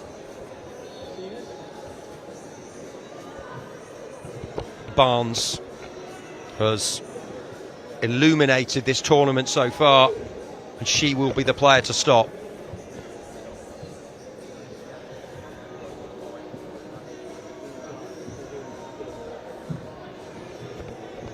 So everyone is ready for our third medal presentation of the day for your Schools Cup competition. So those teams who finished in third and fourth for both Group A and Group B, please head over to the tunnel area. That's 6. So we're underway on both pitches. Schools Teams Cup semi-final, and also the Girls' Cup as well. And this is Bickley Down.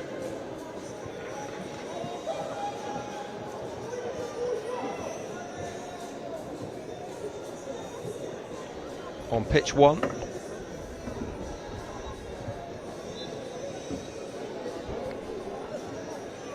Playing Harper Hill. Also keeping an eye on the Girls' Cup on pitch 2 as well. Bickley Down and Austin Botmer particularly have caught the eye.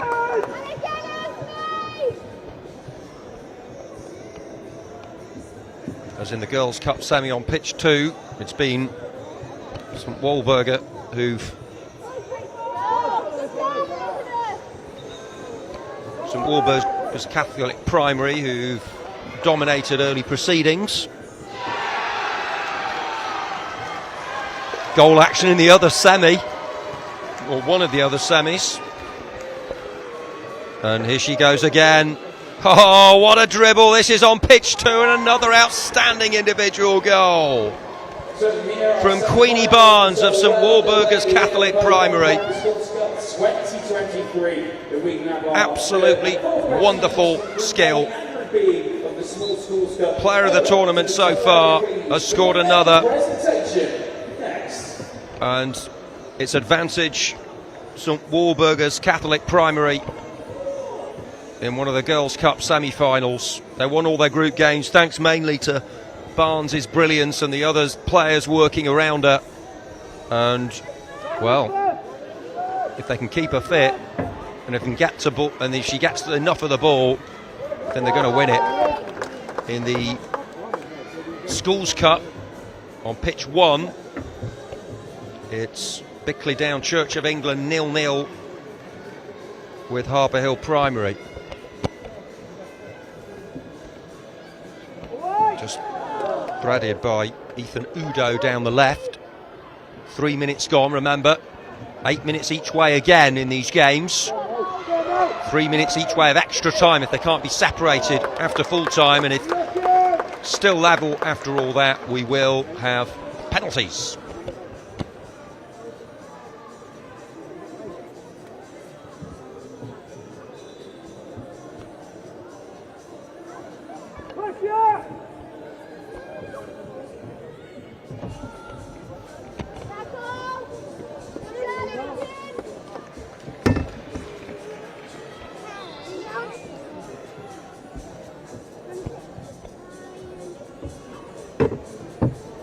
Might be a chance here, and a deflection and in. And it's the opening goal in the Schools Cup semi-final.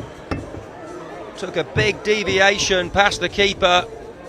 No chance, and it's Harper Hill who grabbed the early advantage. Alfie Jack Shilcott driving it towards goal, and the keeper was powerless there.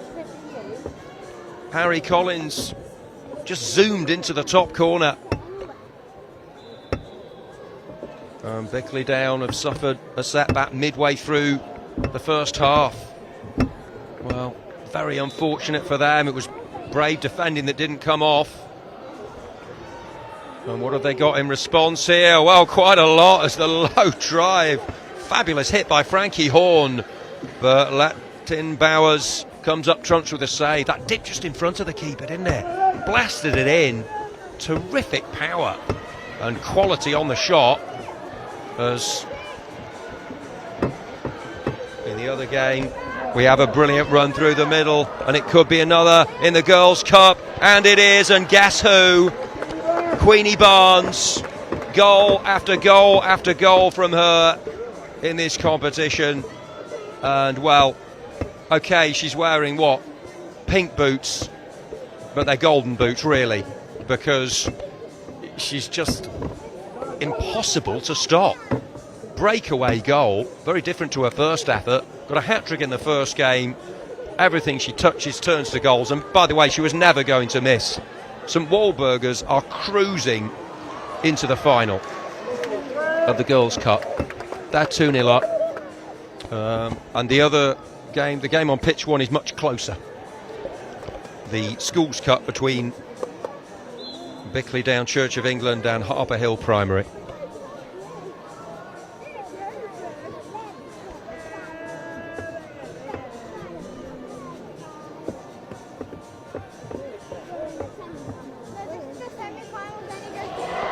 And there's another one on pitch 2. Just a little bit too easy for St Walburgers. And their star player, the number 10, at it again, crashing into the net. Another goal. They're 3 up. And it's been another brilliant individual performance from their star player, number 10, shining bright in the sunshine at Leicester.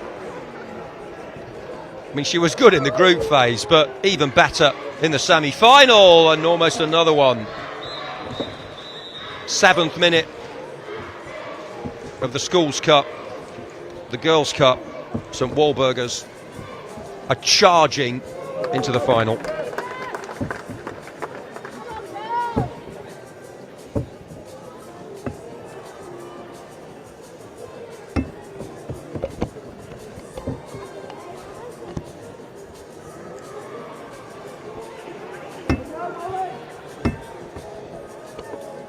Bickley Down have actually responded well to the early goal, and Kian Collier to swing over this right wing corner at the back end of the first period, fizzed it in.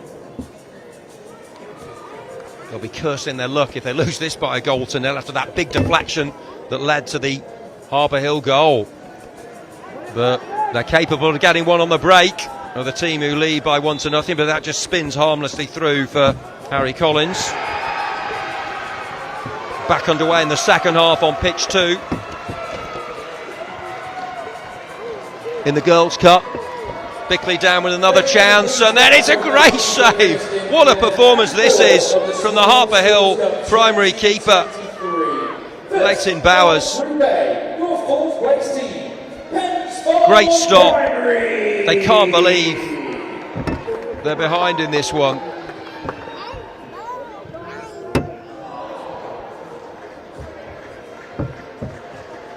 It looks like they are going to hang on to their advantage going into the second half.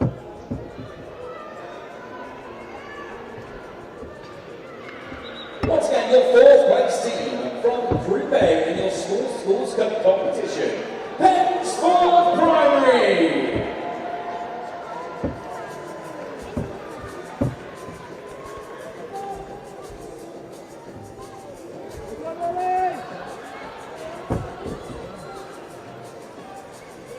And Churchdown on pitch 2. Tough for them, isn't it, really, when they've been second best to one player particularly, but also they have just had a shot that went just over the bar, but it's St Walburgers who are going through, there's no doubt about that. We're just about to get back underway for the second half in a much tighter affair in the Schools Cup.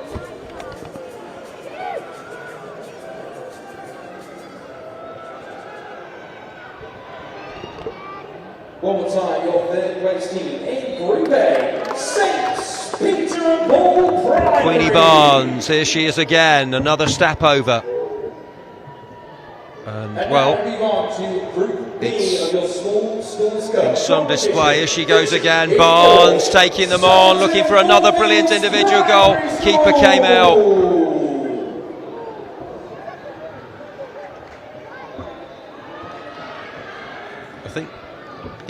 I think John Barnes at this age wouldn't have been as good, you know. Here she goes again, Queenie Barnes on pitch 2, off the inside of the post, should have had another one. Keeper had some luck, got a touch and it went off the inside. Actually a very good save. And here's a header, and it's in, and it's a second goal for Harbour Hill. Big moment for them. Jake Stapleton makes it 2-0. They've got some breathing space, and surely they've got a foot in the final of the Schools Cup. It's really tough that on Bickley Down Church of England. They couldn't take the chance in the first half. They go at the other end and get one themselves. They're back in it now. Kian Collier, half the deficit. So 2 goals in the space of 30 seconds. Harbour Hill got a second through Stapleton, but Kian Collier makes it 2-1 and breathes fresh life into this game. Well, it's a really good close contest, actually. The opposite to what's happening on the adjacent pitch in the Girls' Cup, where St Walburgers have just been truly brilliant, and Queenie Barnes. So that brings to an end your group has been too good for the opposition, which has been the case actually in throughout the tournament. That was a good bit of play, wasn't it? Collier knew he had to score, but that just changes the momentum again following Stapleton's headed goal. Thought they had the insurance of the second, but it was very short-lived. They hadn't had any joy at all. But they're still on course to go through. They need another one. Do Bickley Down Church of England Primary.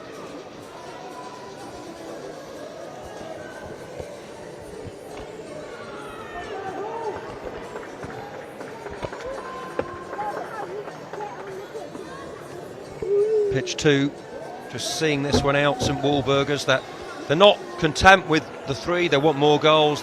Barnes has nearly had another one. They're going to have to do plenty of defending, I think, Harper Hill, if they're to book their place in the final.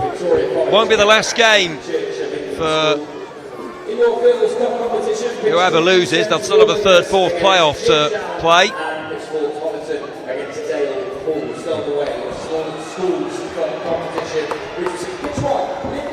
On pitch 2, still looking for a consolation goal. Churchdown. Another good save by the keeper. On pitch 1, can Harper Hill hang on? Still a long way to go in the game, and you fancy really if Bickley Down got a goal, they might go on and win it. Botma hits it, and this deflection goes wide of the post. They didn't have the fortune their opponents had at that end in the first half.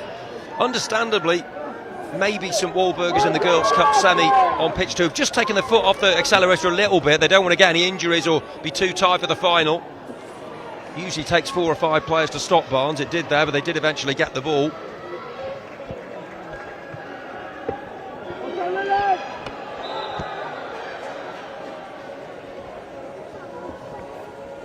Past the midway point of the second half in the Schools Cup.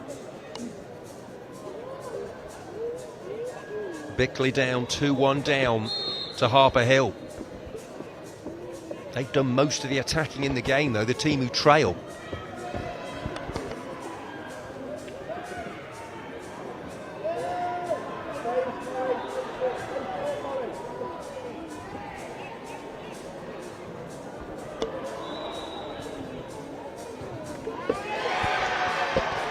And there is a goal, and it is only a consolation, but you have to give them some credit on pitch 2 there, because it's been a tough old match for them, but they have reduced the deficit of Churchdown, and for that you have to applaud them. But here's Queenie Barnes, she wants another, and she won't get another. She's hit the bar. Well, she could have had 5 or 6 in this game, but she's still been the match winner. It's only a consolation for Churchdown. St Walburgers will be going through, but I can't say enough good things about Churchdown, the way they've kept in the game and the way they've kept going. I think it's such a great example to set, and a great way for them to show what they're about in their young lives. The fact that they were 3-0 down to just an outstanding player, particularly in a good team, as the shot is saved well by the Harper Hill keeper. He's playing a blinder, isn't he, Leighton Bowers, and he's had to. She makes a save on pitch 1, but the way Churchdown have hung in there, got their goal, okay, that'll stand them in good stead for the third, fourth playoff. But it's St Walburgers who are going through, deservedly so, and they take the plaudits. St Walburgers are through to the final. They've beaten Churchdown by 3-1, and it could have been more. So congratulations to them in the Girls' Cup. In the Schools' Cup, final couple of minutes here. They need a goal, do Bickley Down Church of England. On the breakaway though, it's Harper Hill and Stapleton who scored once in this half, and that's just where they want it, isn't it? As Theo Hill goes over to take the corner, just where they want the ball. Right, and they won't surely hurry to take this. I mean, they've done everything but score the second goal. Bickley Down, they've had several chances, unlucky with a deflection, conceding the first, but Harper Hill have been clinical when they've needed to be.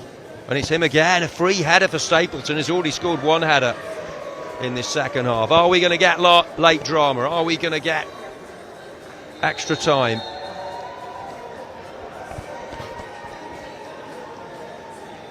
As in the Girls' Cup, St Woolburgers, having got their win, will get ready for a final.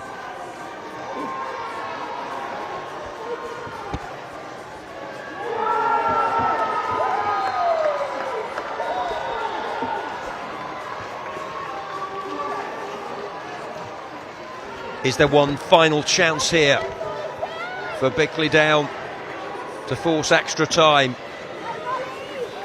They've created several scoring possibilities. You wouldn't argue with an extra time scenario. And here is a shot, and it's deflected against the bar within a whisker of the equaliser. Oh, it's so unfortunate for them. Another shot comes in and another save. Well, the first effort from Even Burt, the captain, he must have thought he'd score, but well, I know we're not doing player of the match necessarily in this tournament, but Leighton Bowers definitely gets it. The Harper Hill keeper in this game. He's been, yes, he's had some fortune, but he's earned it. It's not over yet. It is now, though. Harper Hill go through to the final. They've seen off the challenge of Bickley Down Church of England. They've won by 2-1. Keeper was superb. They took their chances when they came, and they defended well. So they're through to the final. And Bickley Down will play in the third, fourth playoff.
Off we go then for the Small Schools Cup semi-finals, underway on pitch 2 between Alma Primary and Ashton St Peter's Church of England Primary, and the pitch 1 game is between Lindo and St Teresa's.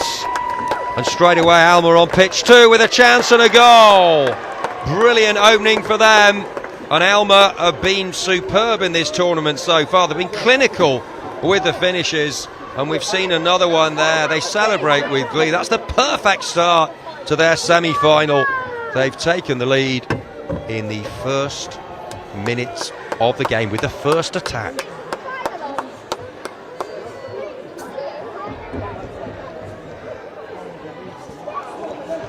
So 1-0 for Alma on pitch 2. Pitch 1's underway as well. Lindo, the group winners They've been very, very good, unbeaten, taking on St Teresa's Catholic Primary. Alma have got another chance on pitch 2. They've sprinted out of the blocks like the proverbial rabbit out the traps.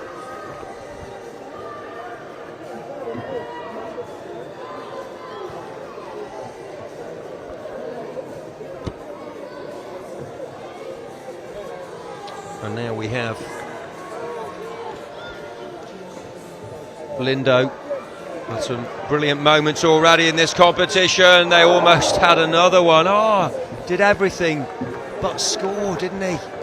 Love the way he glided forward there. It was so graceful. Balance, poise, and so nearly the finishing panache. Lindo with a glorious early opportunity. But they couldn't take it. Keeper not forced into a save. Dylan Martin between the posts for St Teresa's. Remember, all of these teams guaranteed another game because we do have third, fourth playoffs.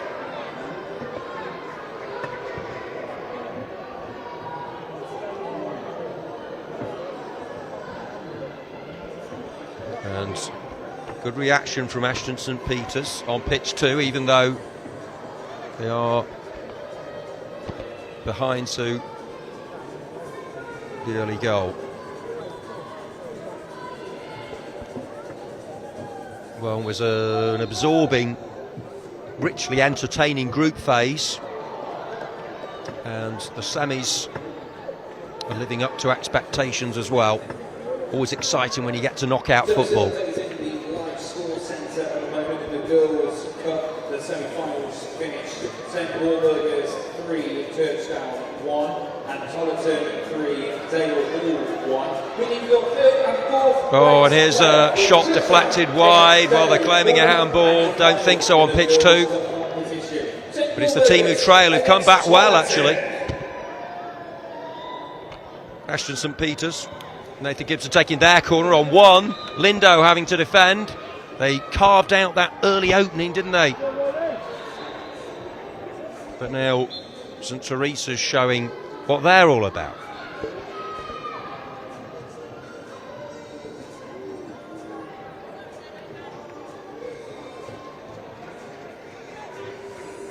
But always such a massive boost. And even if they are feeling a bit of fatigue, which would be natural, so many games to cram in for these youngsters, you know, you can get the adrenaline surge of scoring an early goal, as Alma of Middlesex have, then it's going to energise them.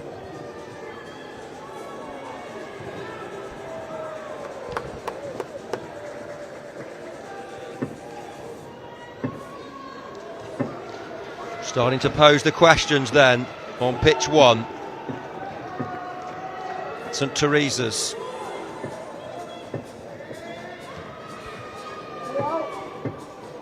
Played in by Johansson Garcia.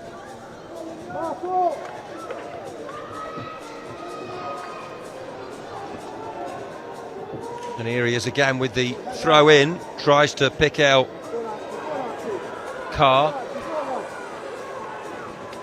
Played in one game, of course, where they hit 5, but Lindo now have the opening goal, and it is a terrific strike against a team who scored an awful lot of goals. Rory Walsh has his glorious moment in the sunshine of Leicester City FC. Well, in the big games you want to produce something special, and that is what he's done. Forward from the back, and he has smashed it in. It's a brilliant piece of finishing. It's Freddie Lambert actually who got forward and belted it in. But the crucial thing is Lindo have scored.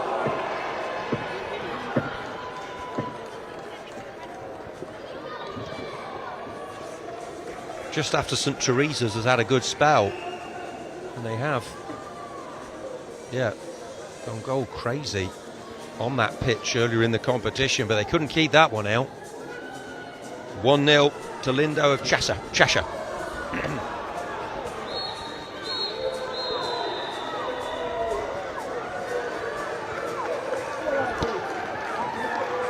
And they want another one, and nearly another blockbuster. Well, they don't mind shooting from range, do they, these Lindo players? Good save that time by Dylan Martin to keep it at 1. Shots raining in on the goal. Alma on the other pitch with a long range chance, and saved by the keeper.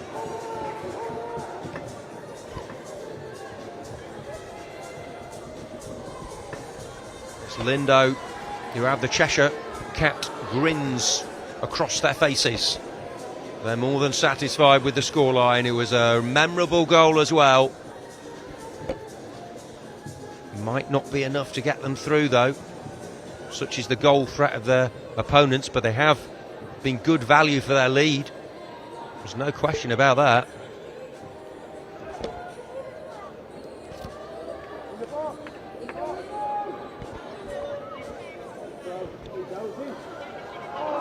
Good save by the keeper. Is it in on the follow-up? It most certainly is. They've doubled their advantage. Lindo have really come to the party in the semi-finals. They are producing the goods, big style, and the quality of the goals is noticeable. They have got some talented boys in this team. There's no issue about that. They've scored twice in the first half, and they fully merit their advantage. They've been superior in all departments, not least the goal scoring one. Fabulous strikes of the football. And that was taken at the second time of asking, doubling their advantage.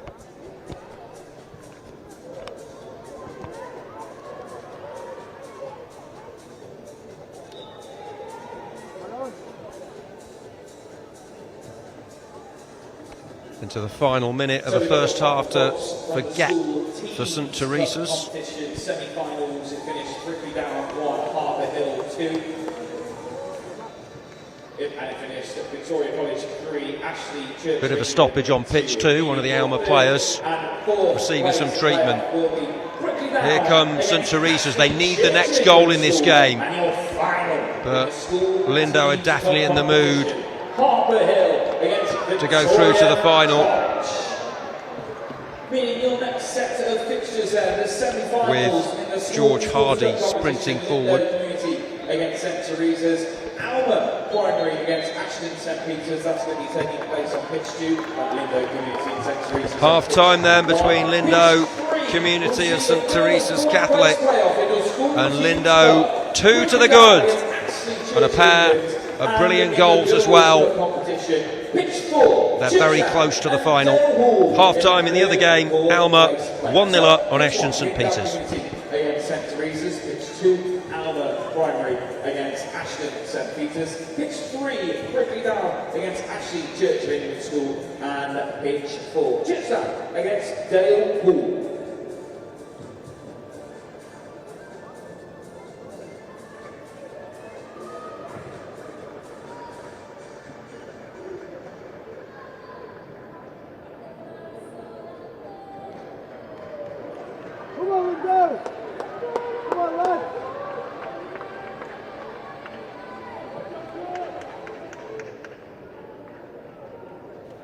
So they've had the team talks, and we're ready to go again. Are they able to be the comeback kings, St Teresa's, with Isaac Conway, the captain? He's scored in this competition already, so has Carr and Garcia. Got some fabulous players, but Lindo put in a faultless first half performance. They were too good for them, and not sure it'll be a case of just locking up shop or seeing the game out. They'll want to do it dynamically. They'll want to score more goals to give them even more positivity going into the final. Not over yet then. 2-0 even in a short game like this is by no means an unassailable advantage. Have to still believe. St Teresa's in the group phase, they scored 4 goals in 4 minutes at one point. There's a half chance for Ashton St Peters on pitch 2 for Josh Carew, but it spins through for the keeper Levy Kay of Alma Primary. Good tackle.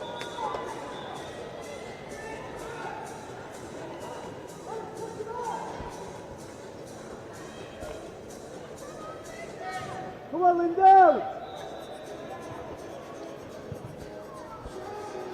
Long range efforts for Lindo. Garcia wins the throw-in.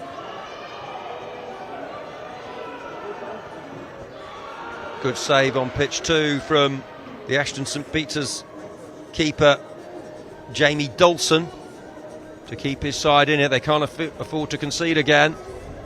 And that was high and harmless from the black and white stripes of St Teresa's Catholic on pitch 1. On 2, Alma have another goal, and surely that is the close range strike that books their place in the final.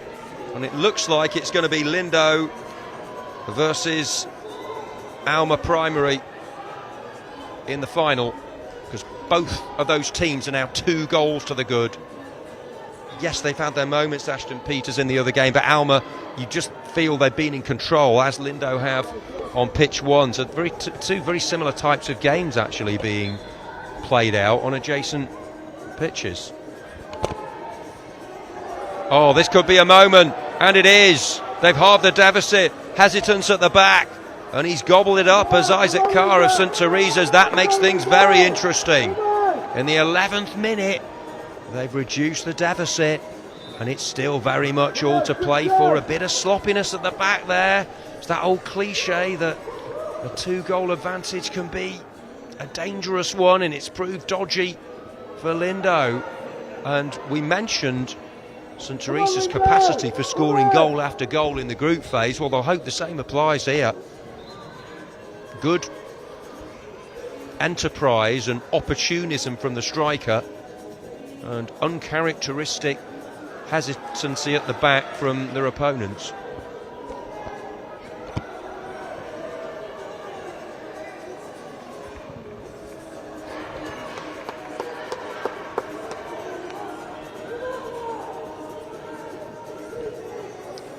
Alma 2 up on pitch 2 for Josh Carew, trying to keep things moving for Ashton St Peters. Nathan Gibson with the throwing back for Carew, always looking to make something happen, and they nearly have one back on pitch 2 with a dipping drive, but it was gathered by Levy Kay. He's been much busier in the second half. On pitch 1, Lindo know they could do with another goal,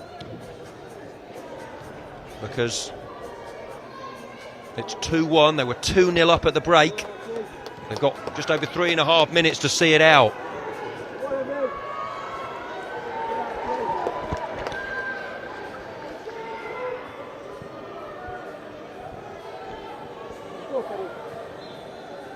Polton had a brilliant tournament.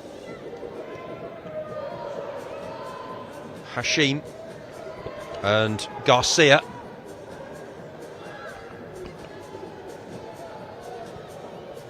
Trying to instill some urgency, the keeper of St Teresa's. They've shown some bottle here, wonderful spirit and character. At 2-0 down, it wasn't looking good for them, but they know they're right in this. However, Lindo win a corner into the final 3 minutes. It's by no means a guaranteed win currently. If they scored from this corner, it would be all over. But here's the header into the side netting, not far away from Rory Walsh. Met the ball well, didn't get the connection he wanted for Lindo Community of Cheshire against opponents from Northumberland.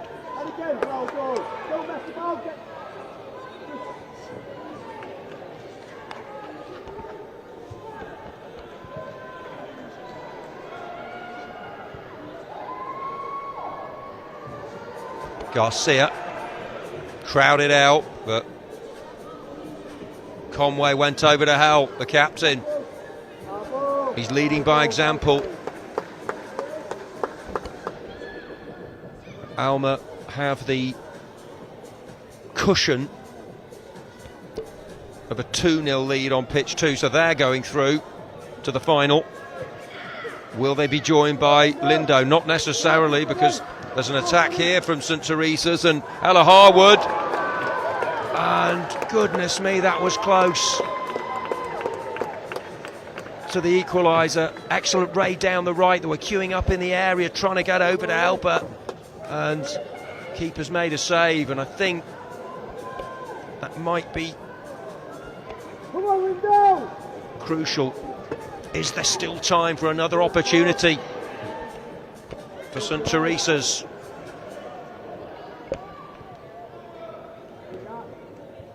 Harifi on pitch 2 with a good run for Ashton St Peters. They're 2-0 down to Alma. So it'll be a 3rd-4th playoff for Ashton St Peters. Got a little stoppage here. The referee will get us back underway. Lindo, can they protect this advantage and book their place in the showpiece final? Again, applause for Ashton St Peters for keeping themselves going. They have had the odd glimmer on pitch 2, but Alma look set to keep a clean sheet. Lindo haven't kept the clean sheet, but they won't mind about that if they progress. And they got it inside the... Oh, and it's a long way. That's an incredible goal. What a way to book your place in the final. It's number 3 for Lindo, and it is game over. A moment of pure brilliance. He is an outstanding footballer, by the way. Freddie Poulton, definitely one to watch out for. He takes the applause of his fans, his friends, his family, his loved ones, and of his teammates, and well he might. Has he got something up his sleeve in the final, I wonder? Lindo are through in spectacular style. Freddie Poulton, well, he's had an incredible tournament. We're talking about Queenie of St Walburga's being brilliant in the girls' competition. Freddie Poulton's been just as good in a competitive small schools cup. They've won by 3-1, spectacularly as well. Brilliant goal scored by Lindo. St Teresa's played that part. They kept going, they got back into it to make it 2-1, but they'll be in the 3rd-4th playoff, and Lindo are in the final, where they'll be joined by Alma. We're just playing out the closing stages on pitch 2. Referee looks at his watch and blows his whistle. Alma Primary beat Ashton St Peters 2-0. So Alma Primary will play Lindo in what should be a brilliant final. It's Ashton St Peters and St Teresa's in the 3rd-4th playoff.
So we're going to take a quick pause to all of our fixtures here at the Pokemon Primary Schools Cup 2023 to allow all of our remaining teams to have a picture with the special one themselves. Pikachu will be back out one last time so that all of our teams can have a picture with Pikachu. We're going to quickly just pause our final few sets of games here at King Power Stadium.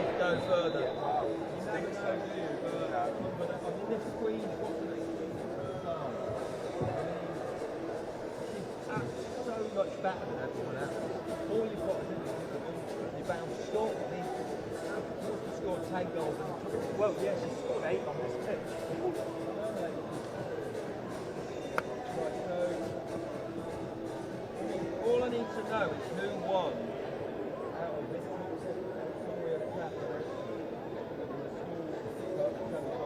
right, if I know that, I can do this.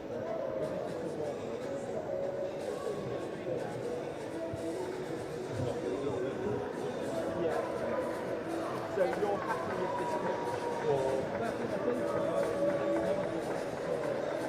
okay, cool.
So once again, we're going to be taking a quick pause to proceedings here at King Power Stadium as it allows all our teams to have a ginormous photo with Pikachu themselves here at the Pokemon Schools Cup 2023. Still those games taking place at the moment then on pitch 3 and 4. That's your third and fourth place away between Brickley Down and Ashley Church England School, and Churchtown against Dale Hall on pitch 4.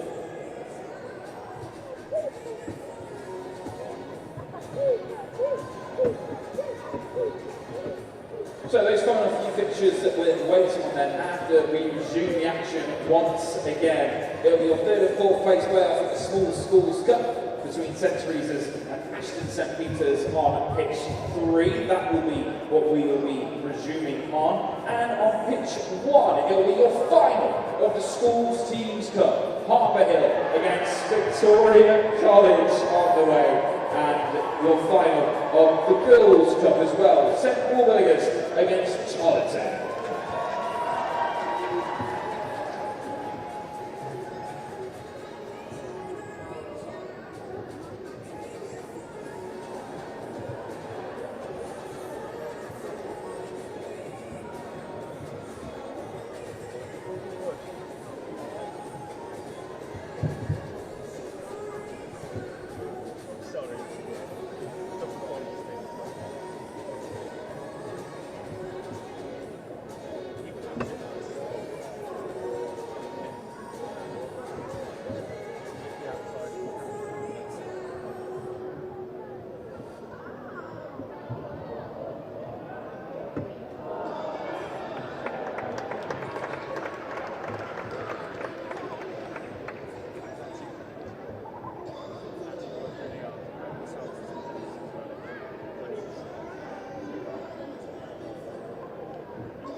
So we now invite all of our remaining teams, if you're not currently in a game, to head round to the tunnel area so we can place you ready for the ESFA's biggest ever Pokemon Primary Schools Cup photo with Pikachu.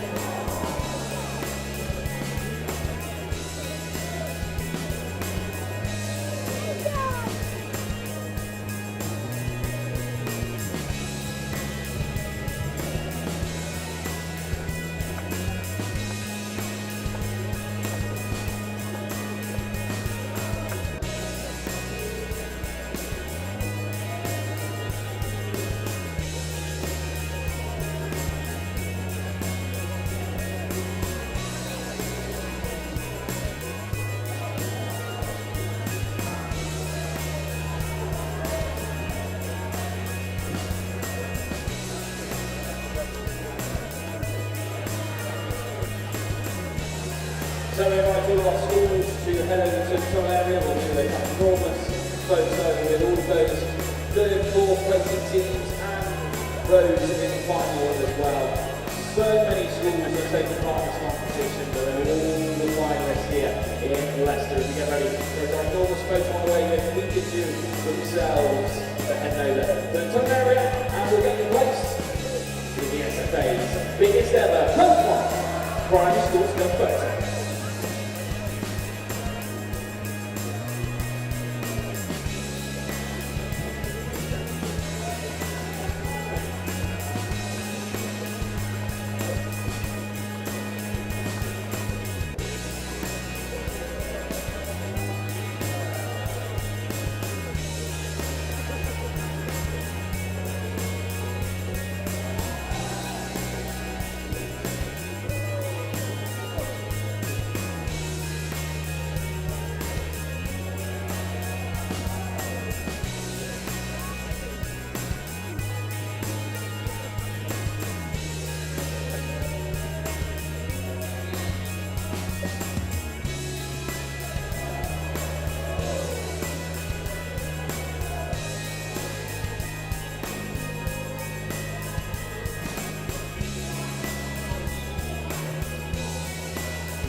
So any of those teams that are sitting down and out of action for a moment, come and join us over in the tunnel area as we get placed with ESFA's biggest ever schools photo.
If we can get our final team to come and join us as well.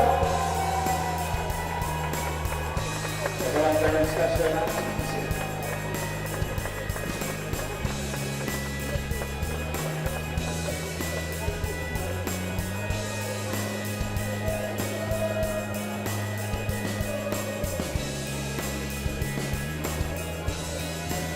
And then we'll have our two teams that have just competed to come and join us for our ginormous photo as well.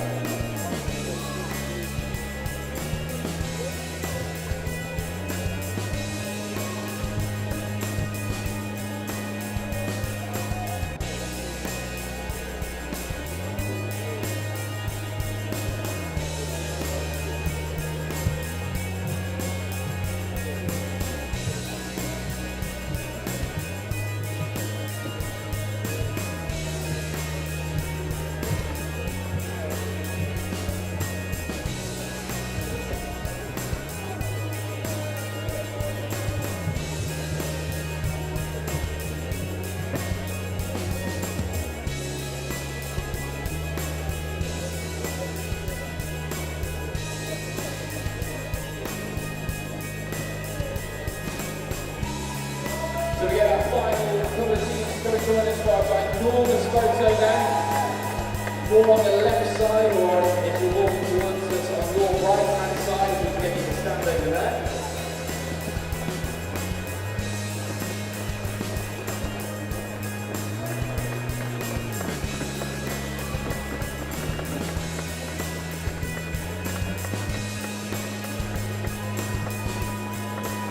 So there's quite a couple of teams joining us. If you'd like to join us on your right hand side of the photo.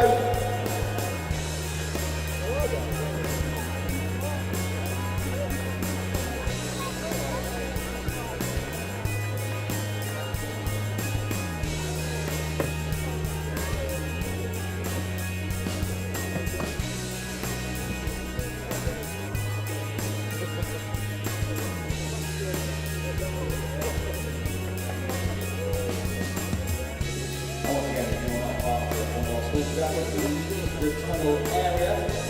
Now all you see is the back of your head. So our wonderful athletes on the in our pitch.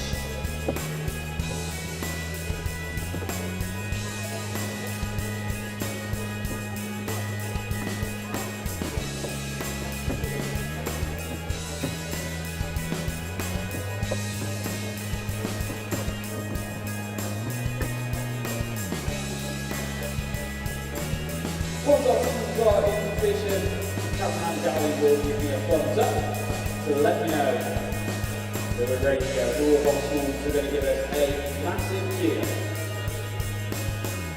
So just identifying the tunnel area we actually need.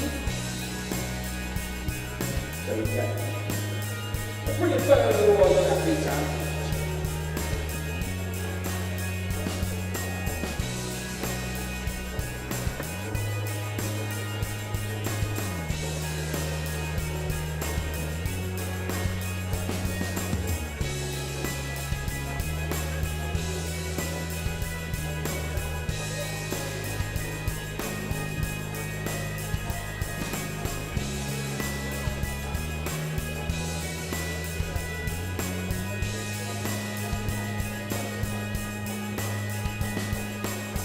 I promise this is going to be the most brilliant photo you've ever seen. It's going to be worth the wait.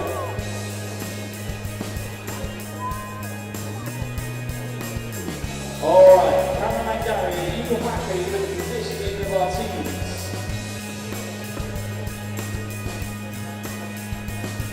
Cameraman Gary's happy. 1, 2, 3 schools, let me hear you. 1, 2, 3!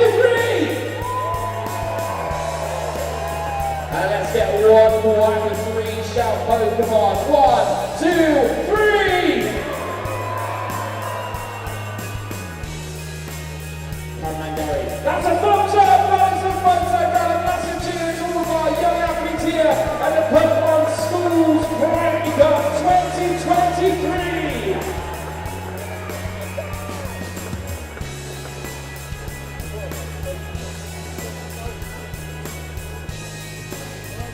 Big thank you to all those taking part in the photo and those for pulling up with us for a minute now. I promise it'll be the best photo you've ever seen as we get ready for your next set of fixtures taking place on our pitches. So, we go back to the action, shall we? It will be on pitch 2. Sorry, don't lie to that. On pitch 1.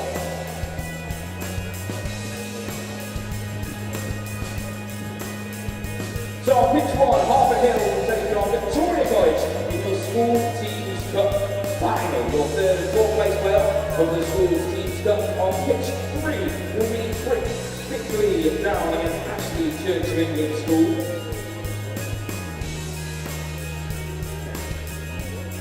Then on pitch 4, third and fourth place player from Church down in Dale Hall.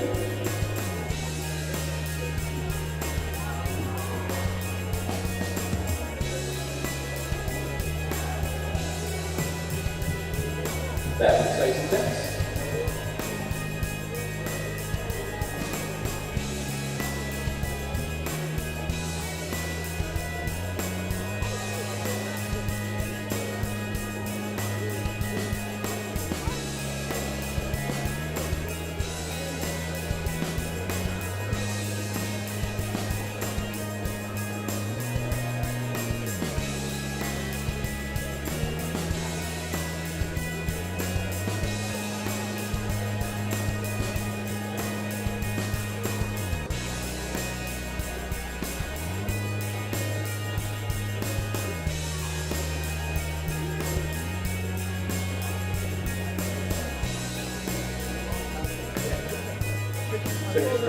Final score will be from our last set of games and get ready for the final few games here at Queen Power Stadium.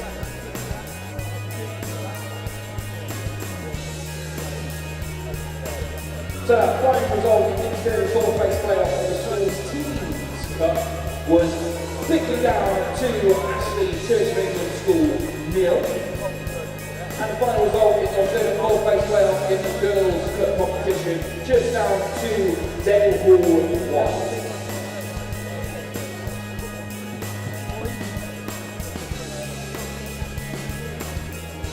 So your next round of fixtures then will be your school teams cup final between Harbour Hill and Victoria College. That one taking place on pitch 1. We'll also have your girls' cup final between St Walters and Chorlton. That one taking place on pitch 2. And your school cup third and fourth place playoff between St Teresa's and Ashton St Peters, taking place on pitch 3.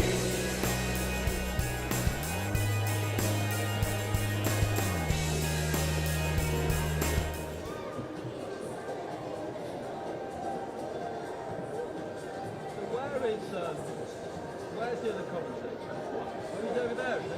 So he's there at the moment, but it's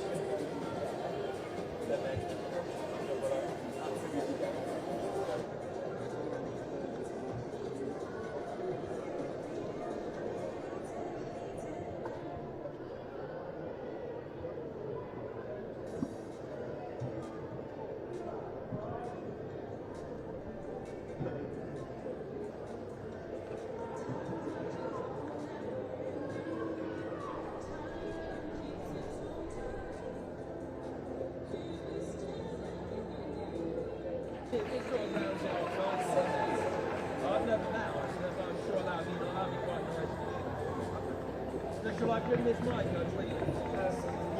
yeah, I'll unbook you, just take the headset and the cable.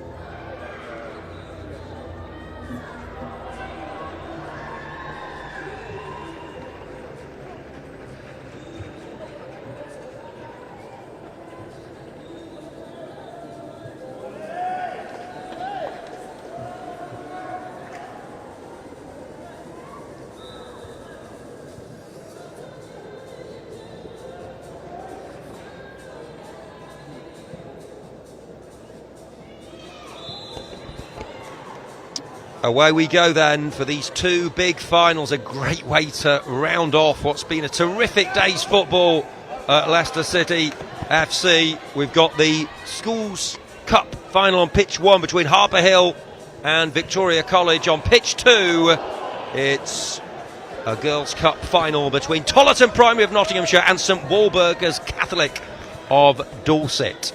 So who will win through? They've done so well to get to the final. No losers really, and yeah, 4 very talented teams on show here, and hard to predict. Tollerton on pitch 2 trying to go on an early attack, and they've won a free kick actually with Eva Dewhurst, the skipper with the dancing feet, was fouled, so good start from them. And just going through the formative stages between Harper Hill of Derbyshire and Bickley and Victoria College Prep of Jersey, who are in the black and yellow and trying to sow a few seeds of doubt in the opposition in the early part of the contest. So a bright start from Victoria College. Harper Hill, who produced a very good performance in their semi-final.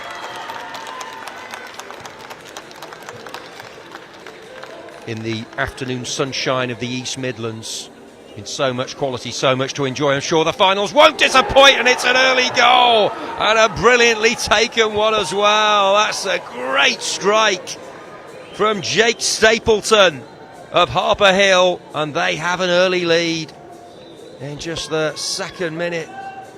And well, it was a stunning hit as well, crashed it in, and just what they wanted. And in the Girls' Cup, they're hoping to produce a goal of their own at Tollerton, and it's just over the bar from their free kick. But yeah, on pitch 1, that was Jake Stapleton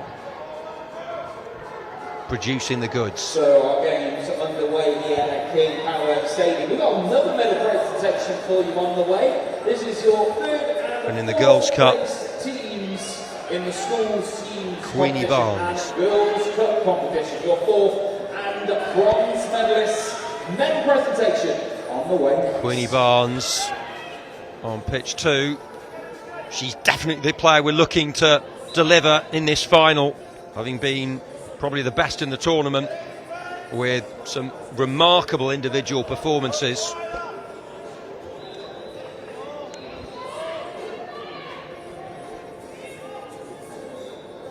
And Barnes on the ball, going for glory, not far away. Come on Tollerton is the cry for the teams on that second pitch. Once again, your presenters for our medal presentation in a few moments' time. ESFA Council Committee Member Anna Johnson with CEO of the ESFA, Andrea Chilton. And it's a very good start to the game between Harper Hill and Victoria College.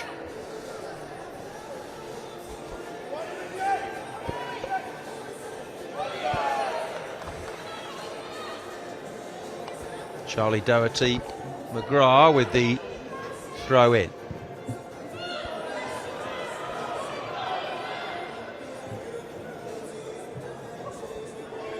Harry Hughes in goal for the team in black and yellow. They've got Will Stratford, Charlie Doherty McGrath, Bo Brennan, Jack Birchall, David Lundy Smith, Zach Iritzali, and Harrison Rogers. They're coached by Ben Silver and Dan Pateman.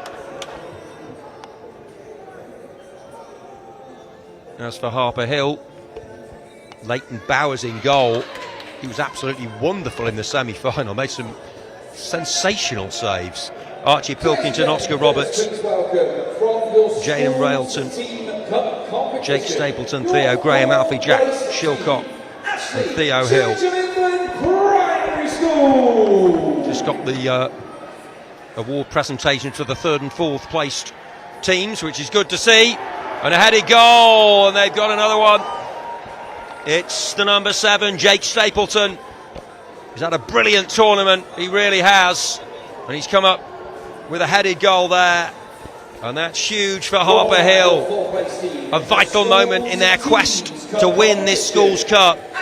Jake Stapleton came up trumps when it really mattered.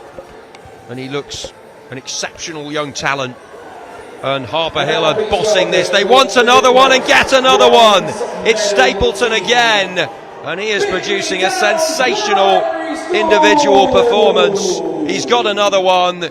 It's 3, and well, he's going to remember this and cherish this and savour this for the rest of his life, because he has really risen to the occasion in the final, and well, he's blown Victoria College away. It's looking all settled beyond doubt inside the first 6 minutes of this one. Jake Stapleton, outstanding. Competition, Bickley Down Primary. Well, we've got a long delay in the Girls' Cup final. One of the Tollerton players is down. But on pitch 1, what have Jersey got? What have Victoria College of Jersey got in response, I wonder? It's their number 7, Jack Birchall, leaving this free kick, or maybe he'll try and launch it in towards goal. Could be the left of Bo Brennan. It is the left foot. The wall did its job. It's been the Jake Stapleton show from Harper Hill in the final. Your 4th placed team in the Girls' Cup competition, Dale Hall Primary. And now your 3rd placed bronze medal team in your Girls' Cup competition, Churchdown Village School. Still waiting for a resumption on pitch 2. Going to be a lot of stoppage time. Desperate to get a foothold back in this contest. Victoria College Prep in the Schools Cup. But, well, it's a huge mountain they have to scale. Back underway in the Girls' Cup. A long-range free kick from Queenie Barnes, who sparkled and scintillated gloriously in the competition. Coming to the end of the first half in the Schools Cup. Harper Hill Primary with Jake Stapleton starring, sprinting into a 3-goal lead. Queenie Barnes in the Girls' Cup with trickery on the byline. Tackled well. Regional and county rounds to reach the national finals. Your POKÉMON Primary School's finest. They look well matched, actually, to Tollerton and St Walburgers in the Schools Cup. Here come the half-time team talks, and they'll be absolutely buzzing Harper Hill. 3-0 up. Jack Stapleton with the scoring brilliance. The Girls' Cup, it's a closer affair as the corner comes in from Tollerton, wearing the black and green in the yellow and blue. Queenie Barnes driving forward again, glides past one, hammers the shot in. Well, she's pretty much had it all her own way in this competition, but she is coming up against a very good team. Tollerton fully deserving their place in the final, as to St Walburgers. These are definitely the best two sides who've taken part, but still a long way to go in this first half. We had such a lengthy stoppage, but the medical staff did a great job. Still waiting for the first goal. Queenie Barnes, can she score it? Brilliant challenge, and well timed as well to stop the flair player.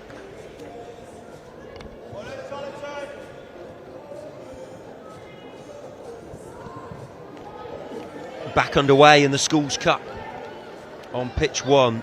Harper Hill, 3 goals to the good.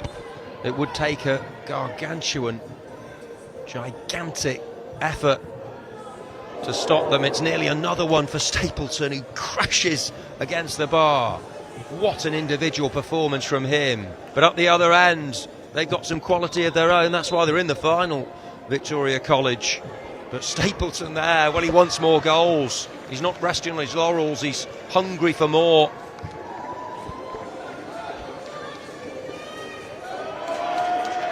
And it's half-time in the Girls' Cup. Still in the balance between Tollerton and St Walburgers. And this one's in, they've got one back. Victoria College. Excellent play from them. They want it resumed. They know they're still in this. They know they've got the goal power to cause issues. They had to get the next goal in the game. That's exactly what they've done. 3-1 now in an entertaining Schools Cup final. They're putting on a show for the big crowd here.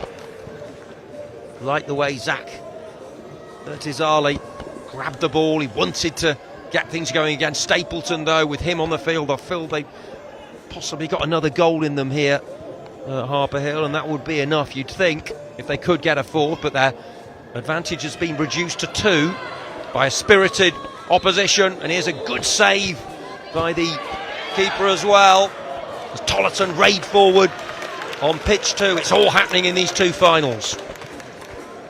Good save that, actually an important save as well from Harry Hughes of Victoria College on pitch 1 there to keep his team in it. 4th goal would end this contest without a shadow of a doubt.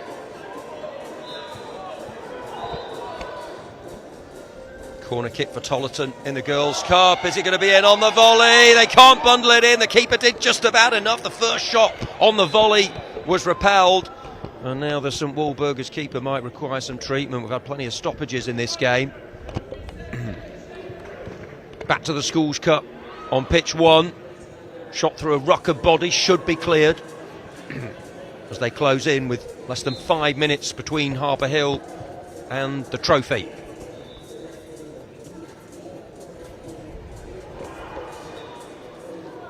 And, well, ball in the net there, but the referee had already blown for a corner kick.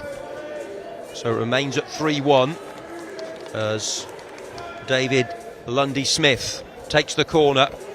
Well dealt with by Jaden Railton. Attempts to release Theo Graham. Couldn't get the words out there. It's been a long day. But a very rewarding and enjoyable day for everyone watching as well as playing.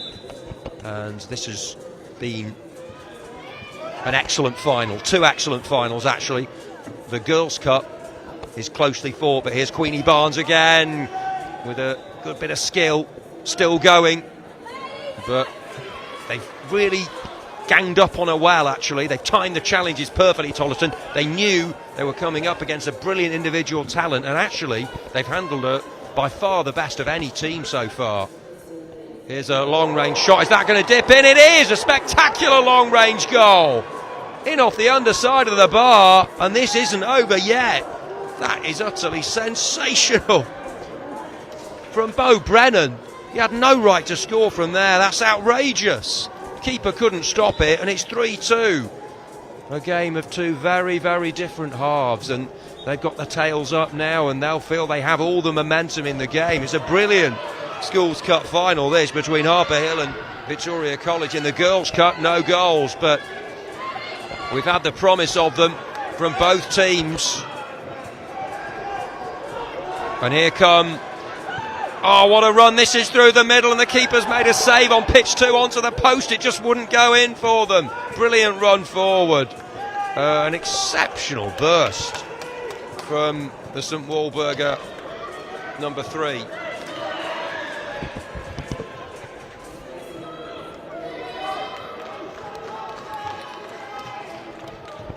What a run that was from Kiki Barnes, the captain. Nearly ended up in a goal, hit the keeper and then the base of the post. It's all happening. I had a feeling we'd be in for a treat in the finals, and that's exactly what is occurring here. And hats off to Victoria College Pratt. Going 3-0 down so early. Looked like it was all over for them, but they didn't throw it in. They thought there would be a route back into it, and that's what they produced with a couple of minutes to go. Can they force extra time? He's played his part as Zach Ertizali of the Jersey outfit. Another stoppage in the Girls' Cup game, and the referee's given the goal kick. So they're just a minute and a half away from lifting the trophy. Harper Hill, dream start, and it was the Jack Stapleton show with the goals in the first half, but Victoria College with one back, and then a great long ranger from Bo Brennan, and suddenly they thought they could do what seemed impossible. Could be Liverpool and Steven Gerrard in Istanbul all those years ago, all over again for Liverpool against Milan in the Champions League final, if they could get it back to 3-3. They were down and out, they were nowhere in the game, but I think this has epitomised what this competition's all about. The spirit Victoria College have shown. Yes, great quality from Harper Hill, and they would deserve to win if they do see it out, but never give it up. Always believe the impossible can happen. They might be in here. Great challenge, what a tackle. Well, if he mistimed that, it would have been a pen, and now they've followed in, and the referee doesn't blow his whistle. He's given a corner. They thought they should have had a penalty there, did Victoria College, but no pen. This is it then in the Schools Cup for 2023. They've got to score here, surely. Final moments, they're hanging on at Harper Hill, and who would have thought that at the start of the game? The referee's looked at his watch. How much extra time's he going to play? We've passed the 16-minute mark. Remember, it's 8 minutes each way. Looking to force an extra time period at Victoria College, but it's away, and that should do it. Fabulous final. Quality goals, brilliant spirit from both teams. The Girls' Cup is very interestingly poised. Either team could win it, St Walburgers or Tollerton.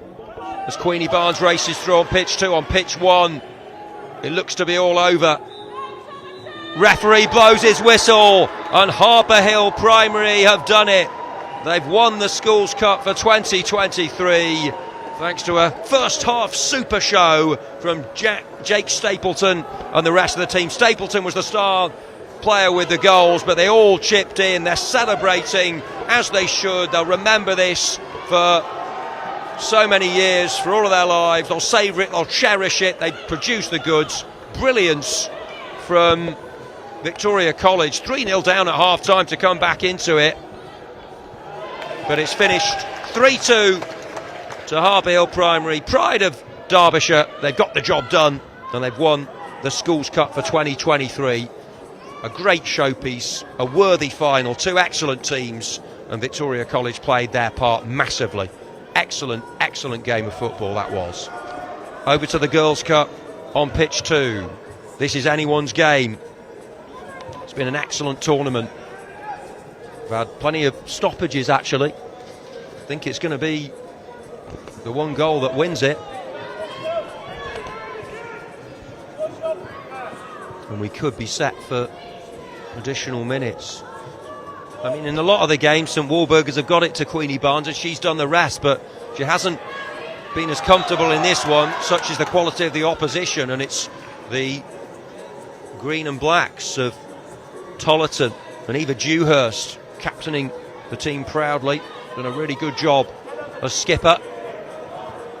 And can they nick a goal here?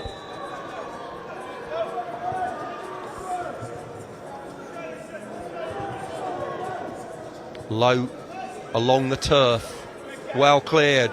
Queenie Barnes now on the breakaway, and that could spell trouble. Barnes is challenged. She's up against a quality opponent there in Dewhurst. Barnes now plays it back for Kiki Barnes. Kiki and Queenie been exceptional in this tournament. Tollerton then of Nottinghamshire. A high looping throw, dangerous, but Queenie Barnes is away now for St Walburgers. Will she be tackled? She will. Outstanding challenge that is from Imogen Garrard. And now a low turf trimmer from Eva Dewhurst. The oohs and the ahs of the crowd will tell you. Didn't quite connect as she wanted there. Is there a moment of brilliance from one of these teams? You'd expect it. There's so much ability on show, and that's fantastic. Tenacity from Dewhurst to get to the ball there. She was second favourite to reach it, but it's wide of the target. All eyes are on the Girls' Cup at the moment as we run towards the finale. Got another final about to kick off on the adjacent pitch, but you can't take your eyes off the Girls' Cup. And there it is, the final whistle. We will have extra time, 0-0 between Tollerton and St Walburga.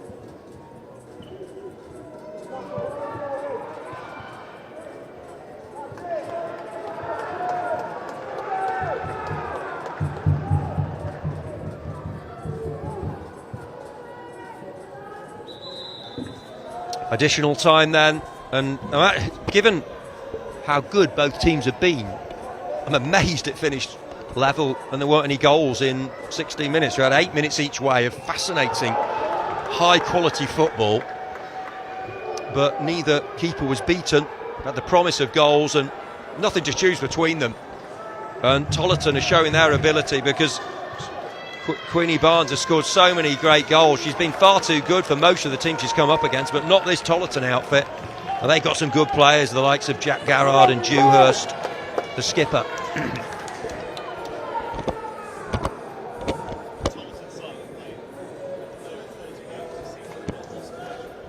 Tollerton have played 30 games this season and they haven't lost a match all campaign. Will that continue? Well, we're going to find out.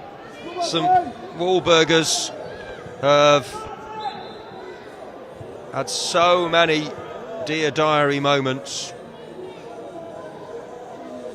but it's Tollerton with their fabulous pedigree coming into this competition. They've got that winning mentality, and can they keep the sequence going? They've got a free kick here.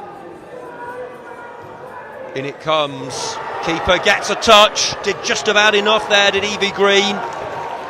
In goal against the green shirts, but Tollerton applying the pressure. 3 minutes each way of extra time. If it's still level, we'll have penalties.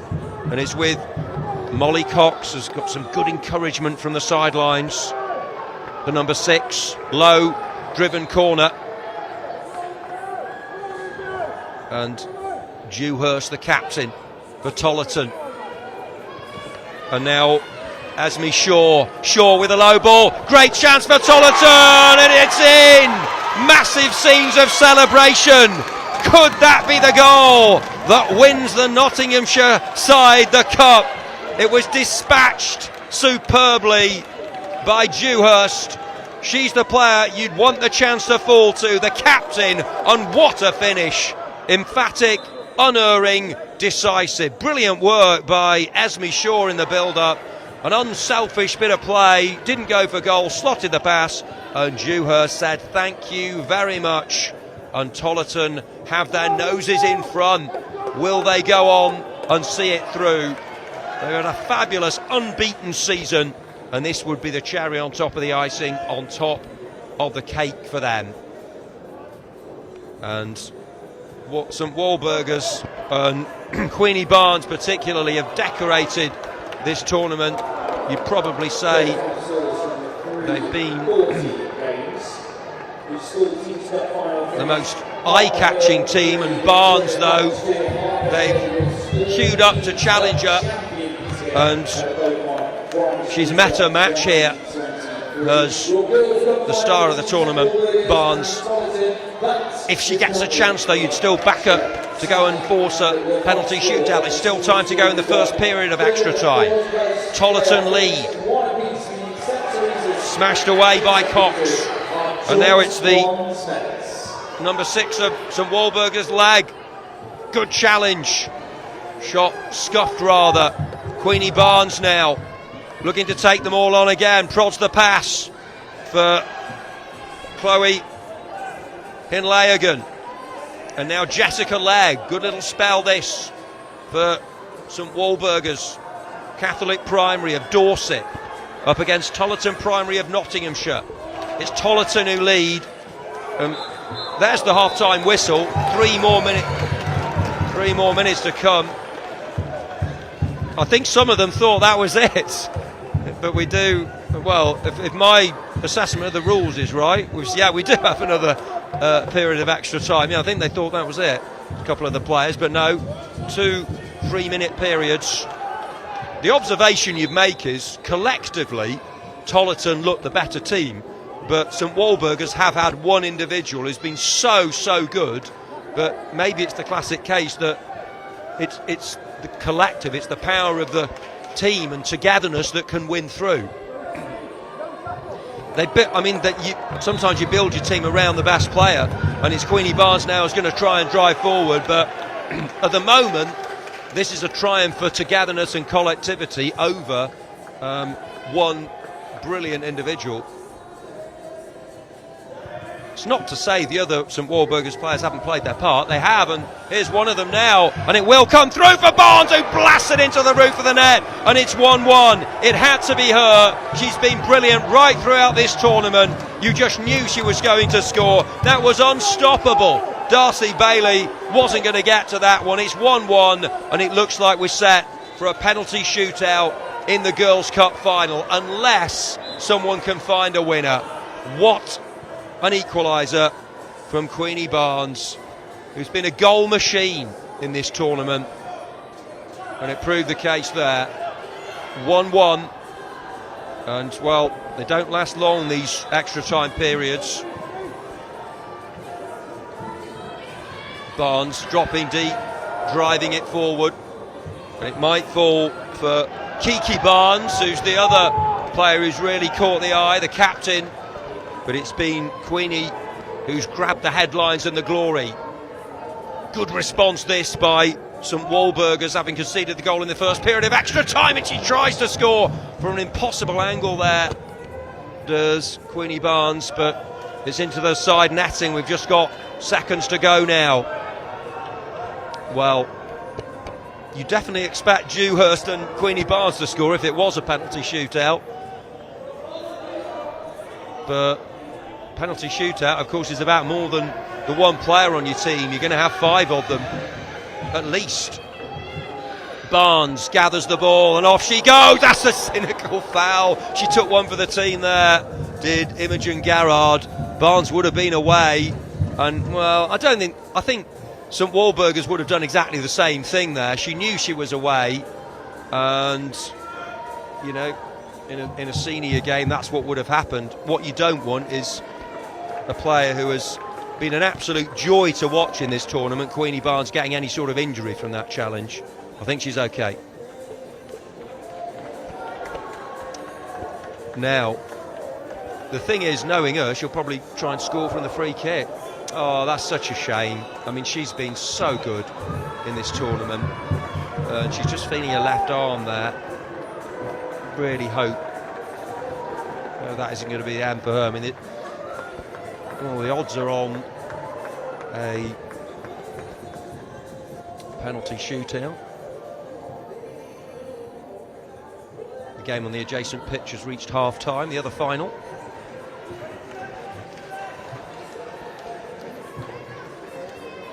Pleased to say she's okay. Head up, Queenie, is the cry from her loved ones, friends and family. Still time for a winner. Who's going to get it?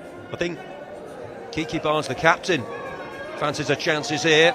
She's going to hit it in, but it's controlled well. Possible breakaway, but Kiki is over with the challenge. Ball trickles into touch, not long now from penalties. Throw in, looped in, through, and it might still be time for a winner. Keeper did well. Oh, and it just spins away to safety as Dewhurst was ready to make herself the star. Will it come through? They're trying to clear it. as St Walburgers now. Referee's ready to blow his whistle. Hasn't done so yet though. So well contested this final. And that is the final whistle. It goes to penalties. Well, a brilliant final. It came to life in extra time. Eva Dewhurst, the captain in the first period, swept home. But then the equaliser from Queenie Barnes, an imperious finish from their star player in the second period of extra time. 1-1, and we have the thrills, the drama of penalties to decide the winner. And well, it's always exciting. It's a tough way to lose, it's a glorious way to win. So it's Tollerton Primary versus St Walburgers Catholic Primary in a penalty shootout to decide the Girls' Cup.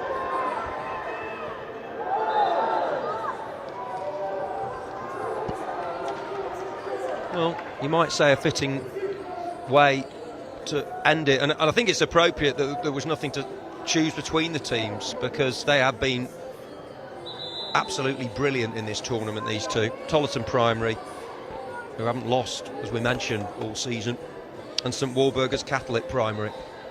You just knew that Queenie Barnes would score at least once in the final, and she did, but Eva Dewhurst scored herself, and it's going to be decided on pens.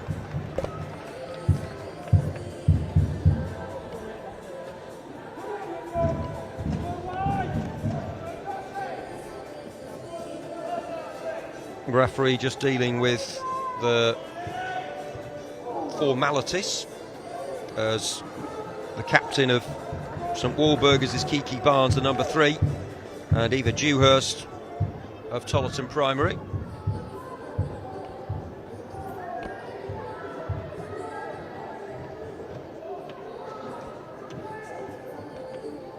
And the referee's just making sure he handles things as he needs to. At this rate, this game's going to finish after the one on the other pitch, which was due to kick off after we finished here.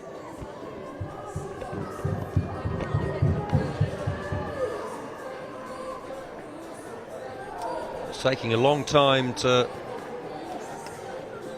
make things happen. Has he got a coin in his pocket? I think, are we going to have a toss as to see who will take the first one? It's always an advantage, but you have got the right, I think, if you win the toss, to go second if you want. It doesn't always work out going first. You'd think you get the psychological edge.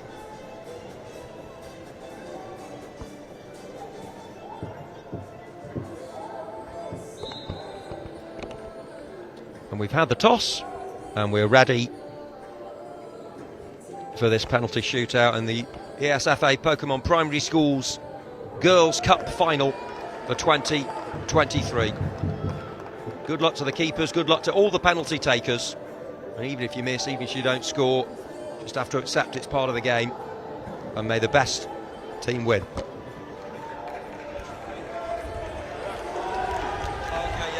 yeah. Here we go then. It's Dewhurst, the captain for Tollerton Primary, with the first goal. She hopes the first goal, the first effort. Penalty kicks in the Girls' Cup final. Dewhurst up against Evie Green. Brilliant penalty. Rifles it in, and she was never going to miss.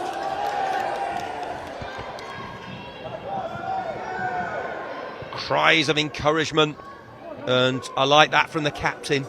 From the two captains, they decide to take the first penalties for their teams. It's Kiki Barnes, right-footed, past Darcy Bailey, and it's 1-1. Quality from Kiki. Go on, Molly, is the cry for Tollerton Primary. Looking to go 2-1 in front in the shootout, and she's crashed it against the post. It's the woodwork that does the business for St Walburgers. Queenie Barnes up against Darcy Bailey. Well, it's painful to hit the post. Tough for a youngster. Queenie Barnes for St Walburga. She scored the equaliser in extra time and she hammers home the penalty. Star of the tournament. She scored goal after goal after goal and she does the business from the spot. And it's 2-1 to St Walburga's after 2 penalties each. So it's advantage to the Dorset team. Here comes Tollerton again and it's just squeezed past the keeper by Imogen Garrard. 2-2. Evie Green almost got there. Now then, Chloe Hindley-Yagan for St Walburga's. The number 8 hits it into the corner. A brilliant penalty, smashes it in, and they've scored all 3. It's 3-2. Oh, and it's just wide of the target, and that's tough to take. And they've missed 2 penalties, one against the post, one wide for Tollerton, and that means St Walburga's can get the job done. Bianca Michalska, the number 5, she's given herself a massive run up and she can't find the net. Save made by Darcy Bailey, and it remains at 3-2. First time they failed from the spot. Oh, and it's going to be the keeper to take it, and it's saved. It's keeper versus keeper, and it's St Walburga's who do it. Evie Green, their player between the posts, comes up with the save, and it's Dorset's finest who win the trophy. Applause all round. Tollerton were outstanding, but their keeper wasn't able to score from the spot. They had 2 others that failed, but it was always going to take something special to beat Tollerton. They said they hadn't lost all season. They still haven't lost in normal time and extra time, but they were ousted in the penalty shootout. So congratulations to St Walburga's and commiserations to Tollerton Primary. Evie Green takes the headlines when Queenie Barnes it was who lit up this tournament really with some absolutely spectacular displays. She was truly sensational. There are some tears. Yes, it's tough when you miss penalties, but they've got to remember they've done so well to get this far and they have to be so proud of their achievements, Tollerton. And I love to see that from the friends and family, hugging their loved ones, saying everything's okay, and you know you'll learn from this, and you're still a brilliant bunch of girls and brilliant bunch of players. And some Walburgers have celebrated in dignified fashion as well. I like that. They've accepted, they've won. It's a bit of a lottery, and as I mentioned, it's a great way to win. It's an awful way to lose. It really is. But that's what's happened, and St Walburgers win through. Queenie Barnes deserved to be in the winning team in this tournament.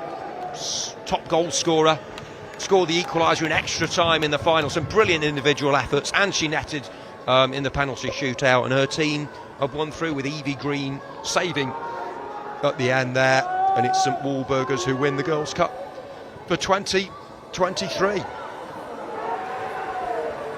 Fantastic stuff.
So that is the end of your final fixture completed. here at the Pokemon Primary Schools Cup 2023. Your final scores were your third and fourth place playoff in the school teams cup competition.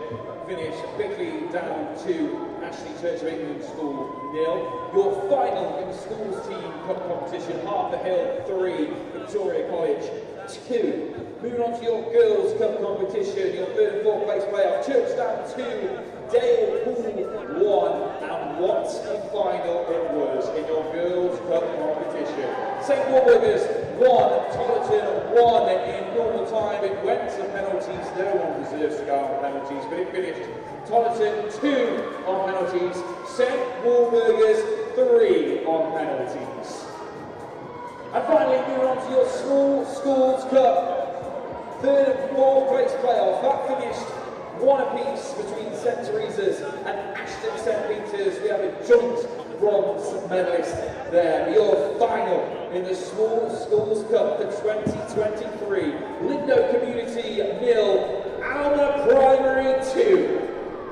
Don't go now, ladies and gents. We will have your medal and trophy presentations next.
So what a day it has been here in Leicester, King Power Stadium, moms and dads, boys and girls, and everybody else involved, our officials. Let's hear it for all of these young athletes that have been on the pitch all day long. Absolutely incredible. Over 5,000 teams took part, over 50,000 children have been on pitches all over England here with the POKÉMON Primary Schools Cup, as they went through all those rounds, the regional rounds, district and the county rounds as well. But it is now time for your final medal and trophy presentation. Your presenters, Andrew Chilton, CEO of the ESFA, and Alan Johnson, ESFA Council Committee Member. So we'll move on first to your Small Schools Cup competition and your third and fourth place player, which ended in a draw, meaning we have joint bronze medalists. First to collect their medals, St. Teresa's Primary School.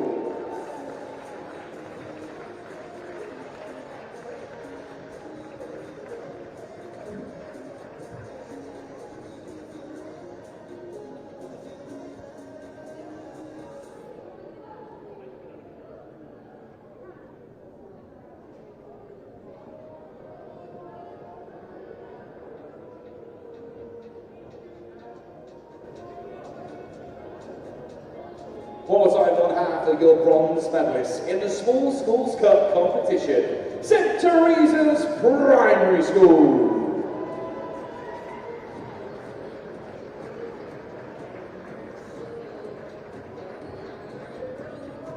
And now your second bronze medalist, Ashton St. Peter's Primary School.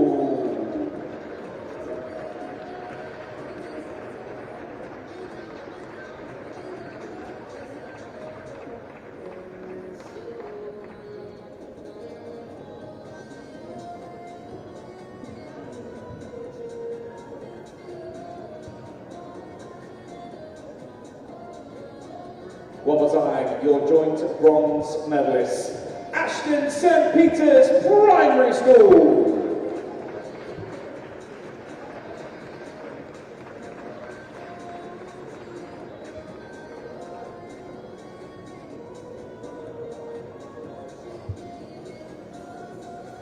Now, before we move on to our silver and gold medalists and your finalists here at King Power Stadium, it's only right that we celebrate those that have helped us put the matches together. So let's hear it for your match officials.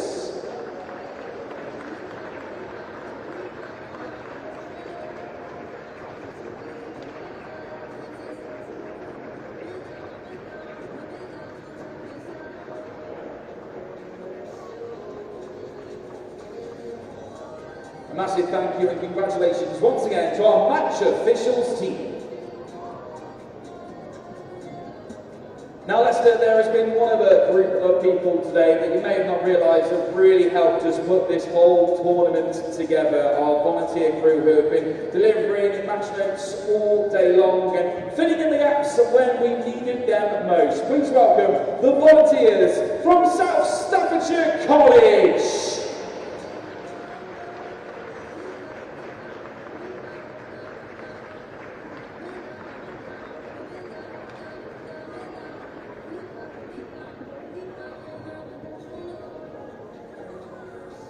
Once again, a big thank you to the volunteers from South Staffordshire College.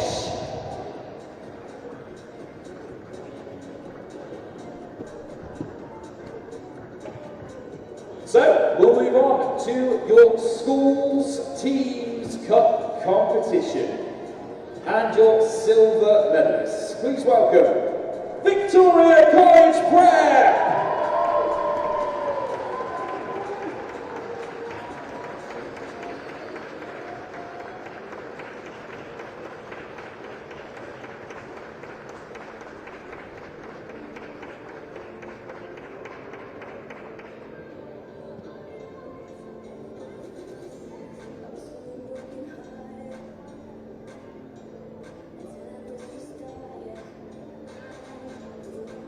One more time, your silver medalists in our school teams competition. Victoria College Prep.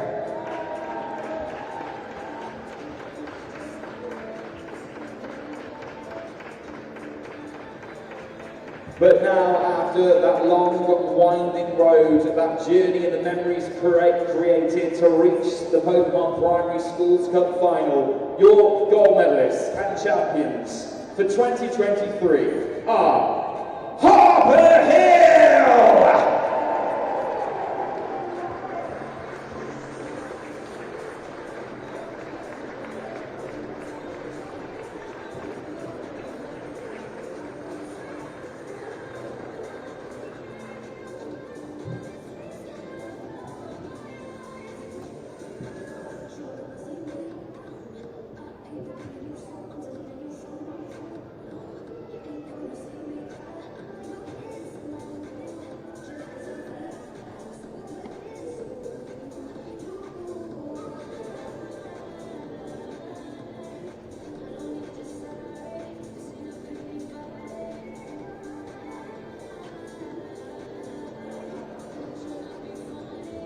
Your Pokemon Primary Schools Teams Cup champions are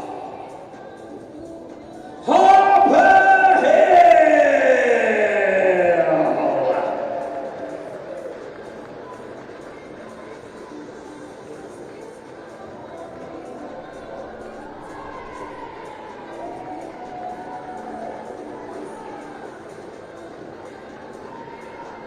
Massive congratulations to Harper Hill as we move on to your next finalists from the girls' competition. Your silver medalists from Taunton Primary School!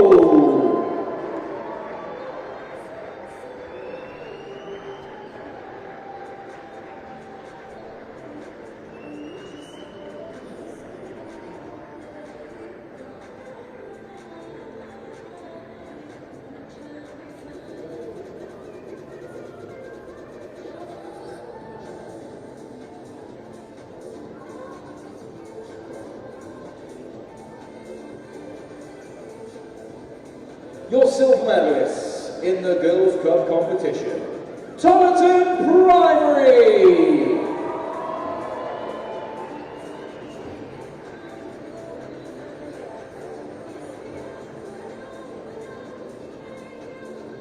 But with that, we move on to your Pokemon Primary Schools Girls' Cup competition winners for 2023. Your gold medalists, St. Wolvergers Primary School!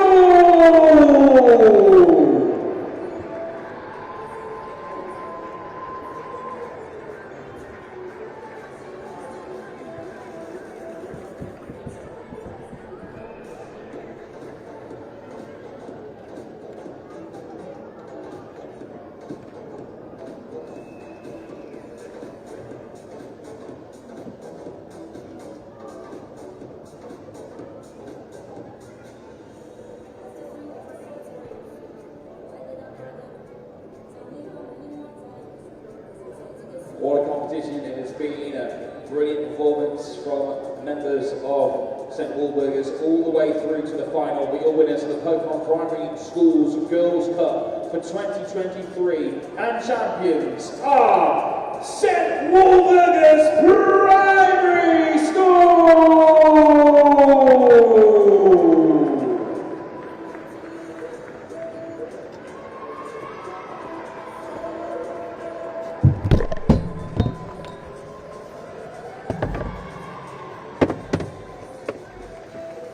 And finally, we move on to your Small Schools Cup competition and your silver medalists. Please welcome Lindau Community School!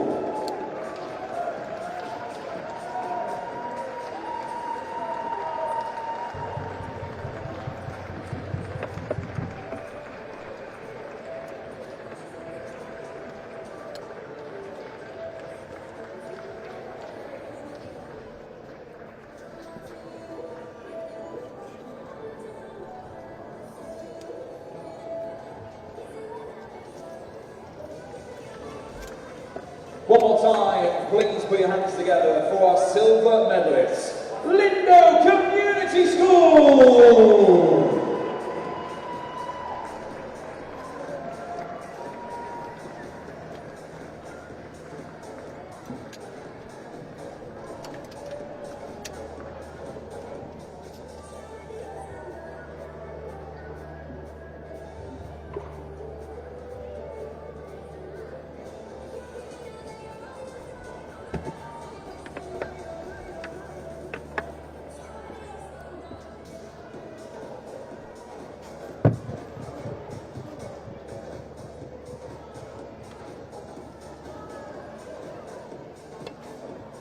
And now, please welcome your winners and champions of the 2023 Alma Primary School!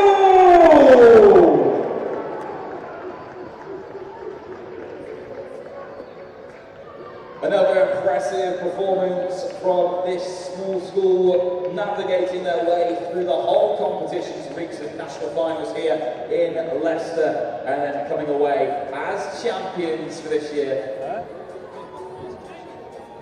Of course, the tournament is really all about promoting positivity, teamwork, ethics, respect, and encouragement all the way through, and this team shows it in abundance. Your POKÉMON Small Schools Cup champions for 2023 are